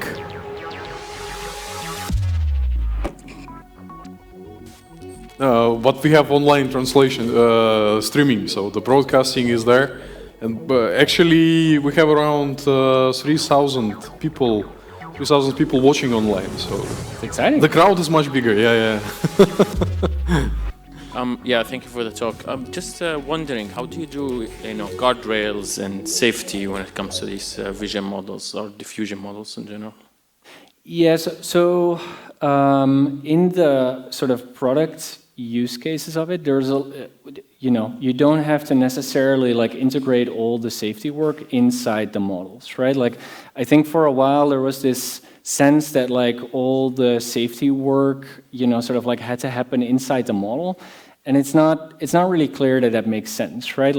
So to use an example from the LLM space, one of the concerns about sort of LLMs is that you can use it to quickly generate a lot of spam, right? And that's a very valid concern, but it's also a contextual thing, right? Because whether or not something is spam is really not a function of the content that you're generating, but it's a function of what you do with it, right? Of the context, right? And so for that reason, in practice, what we do is a lot of the safety work is sort of happening around the model, right? In some cases, yes, we do steer the model, for example, to get better diversity and so on. But in other cases, we essentially have explicit filters that reject particular prompts or particular asks, etc. And it just seems like a better way to build these kinds of product use cases overall. It's also the reason that we haven't open sourced these particular models, because sort of without sort of the guardrails that live around the models, they can too easily be used for generating misinformation, etc. Thank you. Other questions? Yeah, go ahead. Hello, thank you for the presentation. I have a question regarding the steering of the direction of the model. As you've presented before, sometimes you propose several options and then ask, as far as I understood, ask someone, a real person, to choose the better option out of the presented ones. And the question is, sometimes the things which humans ask of the model are pretty specific, and the human which is in the charge of evaluation is not able to understand which option is better. And that's why, even though, in my opinion, again, a human can differentiate between a general output, in generally understand which output is better, but when we have a very specific topic and the human has no understanding of the topic, how can we use the human interaction with that, or we use a specialist human to understand some specific topic? Yeah, it's a great question. I mean, there's a lot of complexity sort of underlying this general process, because essentially what your question is hey, how do you know in which direction to steer, right? And sort of how do you know that you get the right annotators for the steering that you want to do? And this is very much an iterative design process, right? So where you really have to give sort of detailed instructions to annotators as well. For example, on what do you want the tone of your model to be, right? Like, should it be a model that responds very formally? Should it be verbose or very terse? Which is actually kind of, in a way, if you think about it, a product decision, right? Like, if you have a model that you're deploying on mobile, you're going to want to have shorter responses than a model that you deploy on desktop, right? And so there are all sorts of decisions that you have to make, sort of like as you're designing and developing your model. And so in practice, what you do is you do many iterations of this RLHF, right? Like, where you sort of like evaluate, like, hey, what is my model doing right now? What is it good at? What is it bad at? Like, how far is it away from like where I want to be in terms of the outputs and quality of the model? You use that to, like, you know, pick sort of like what are the focus areas, right? Like, what are the areas in which I want to improve, and what does improving really mean? For example, when it comes to tone and so on. And then you develop annotation instructions sort of like focused on that, and also find annotators who, to your point, are qualified to actually like make those assessments pretty well. So sort of under the hood, there's a pretty complex process here, but it's not, you know, it's not a technical process. It's really more a design process, or, you know, someone called it black art. I don't know if that's fully the term I would use, but it's definitely sort of an iterative design process. Other questions? Yeah, there is one in the center. Oh, and there is one close to here. Yeah, we have plenty of questions. Yeah, it used to.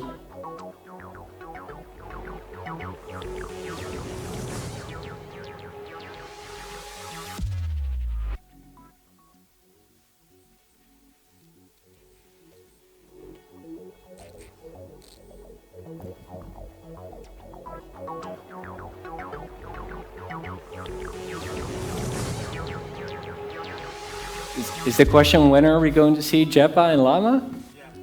I mean, you should ask Jan. I mean, in general, right? Like, I think there are a lot of great modeling ideas and directions that, like, as a community, we should be exploring. JEPA is one of them. I think another one that came up in one of the earlier talks is sort of the direction of state space models, right? Like Mamba and so on. In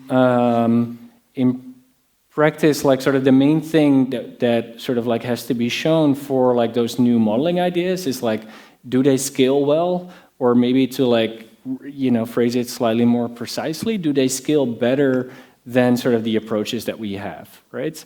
And that sort of comes back to like Rich Sutton's bitter lesson, where, you know, it's really not about like how smart you are on the modeling side, right? Like, if you think about it, transformers are relatively simple architectures, right? But the thing that's really good about them is that they allow you to scale very well, and part of that is just a function of like, hey, what is the efficiency if you train these things on like the particular accelerators that we're using now, right? And can you further increase that efficiency?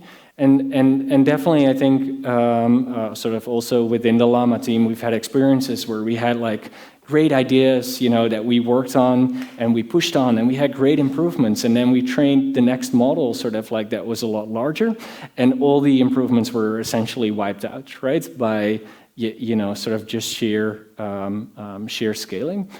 And so, I don't know, like, it's a matter of time. Like, as a community, we should find the right balance between exploring new modeling ideas and sort of like continuing to push on scaling in sort of like the current paradigm.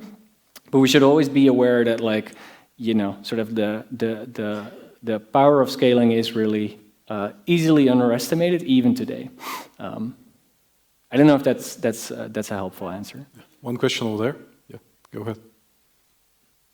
Hello, thank you for the inspiring talking. Well, I have a bunch of questions regarding Llama 3. So, about the evolution after Llama 2 release, Mistrals with the sliding, then Mistral.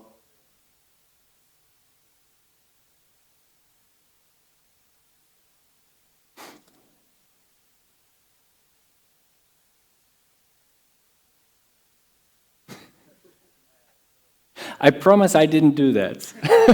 Yeah, just end of the day, I think all batteries are flat. Yeah.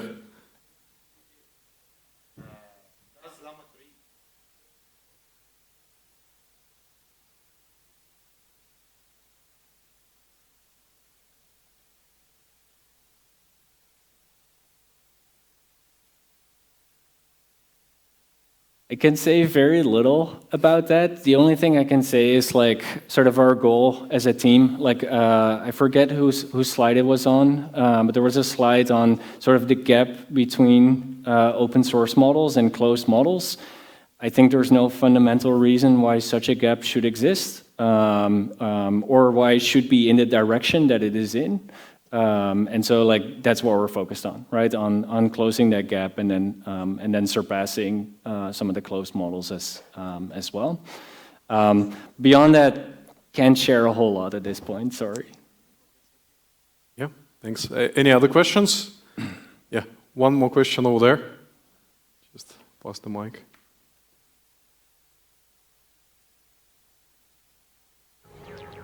Is it on? Is it on?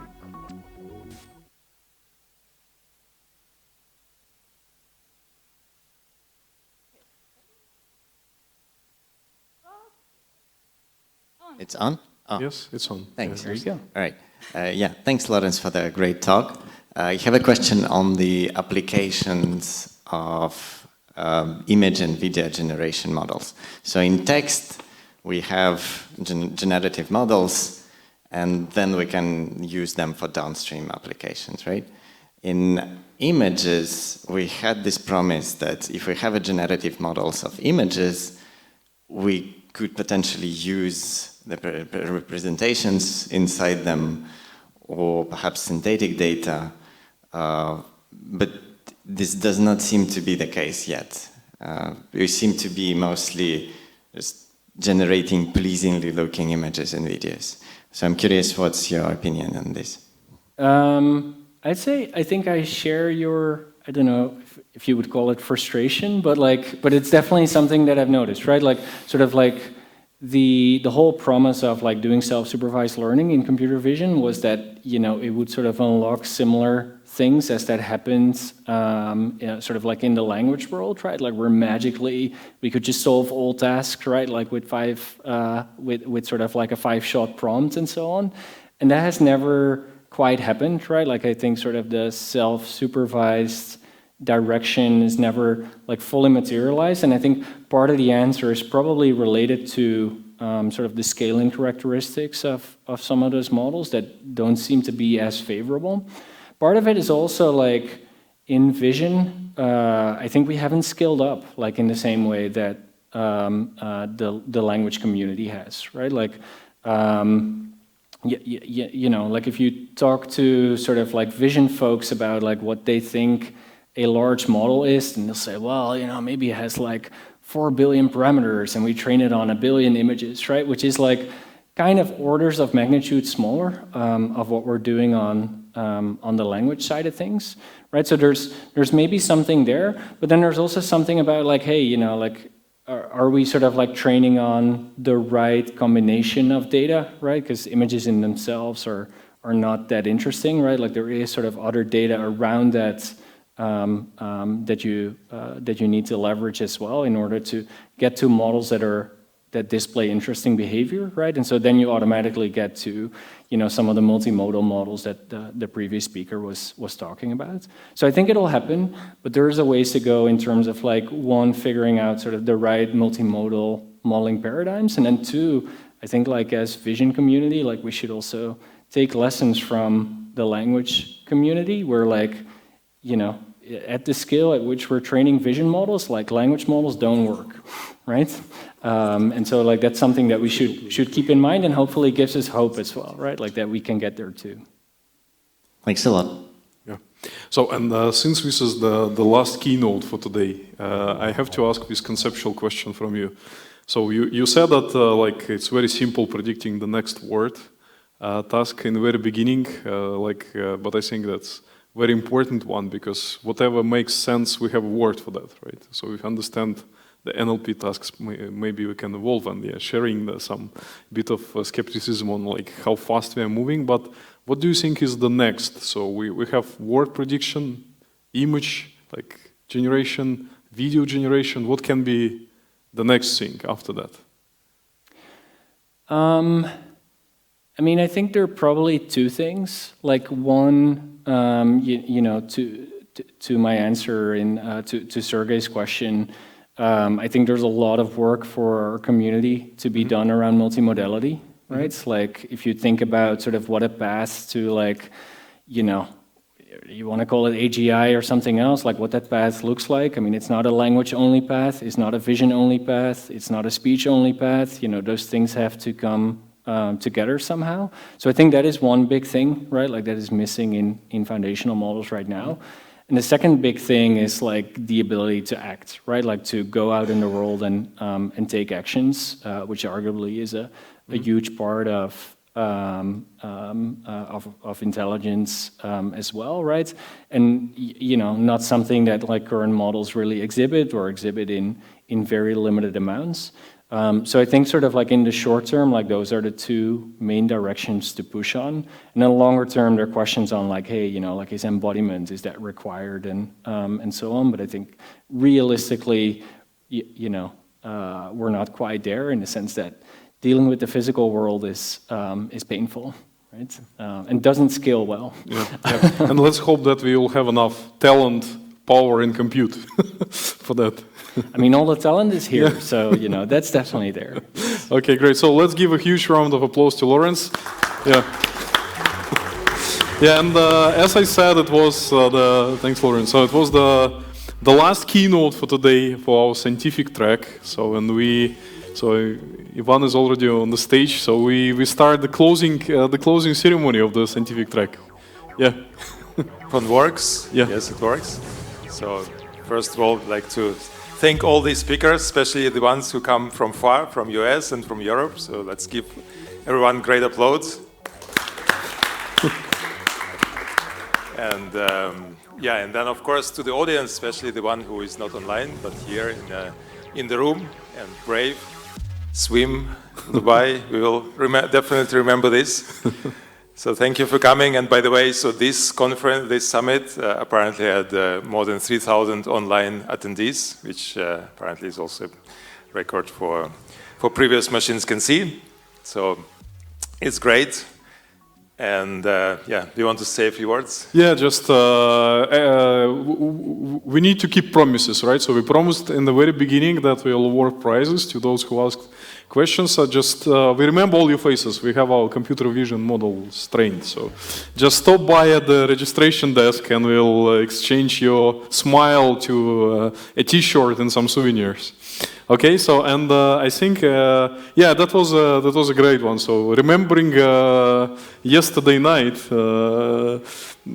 that was hard to believe that the event will happen in this situation. But actually today we have almost all speakers. Only one speaker didn't manage to come from Sharjah, but all other speakers are here in person, and everything goes according to the schedule. I think that's great efforts from the entire team, and I think that makes the success. And the final thing I wanted to say is that today we had a lot of attendees, probably many of them are just students or young professionals or researchers who absorbed eagerly all the knowledge from the experts in the field. So, and let's hope that they probably will become panelists or keynote speakers for the next editions of Machines Can See. So I think that's it for today, right? So, and let's give to all of us and the team of Machines Can See and all of our distinguished guests and speakers a huge round of applause.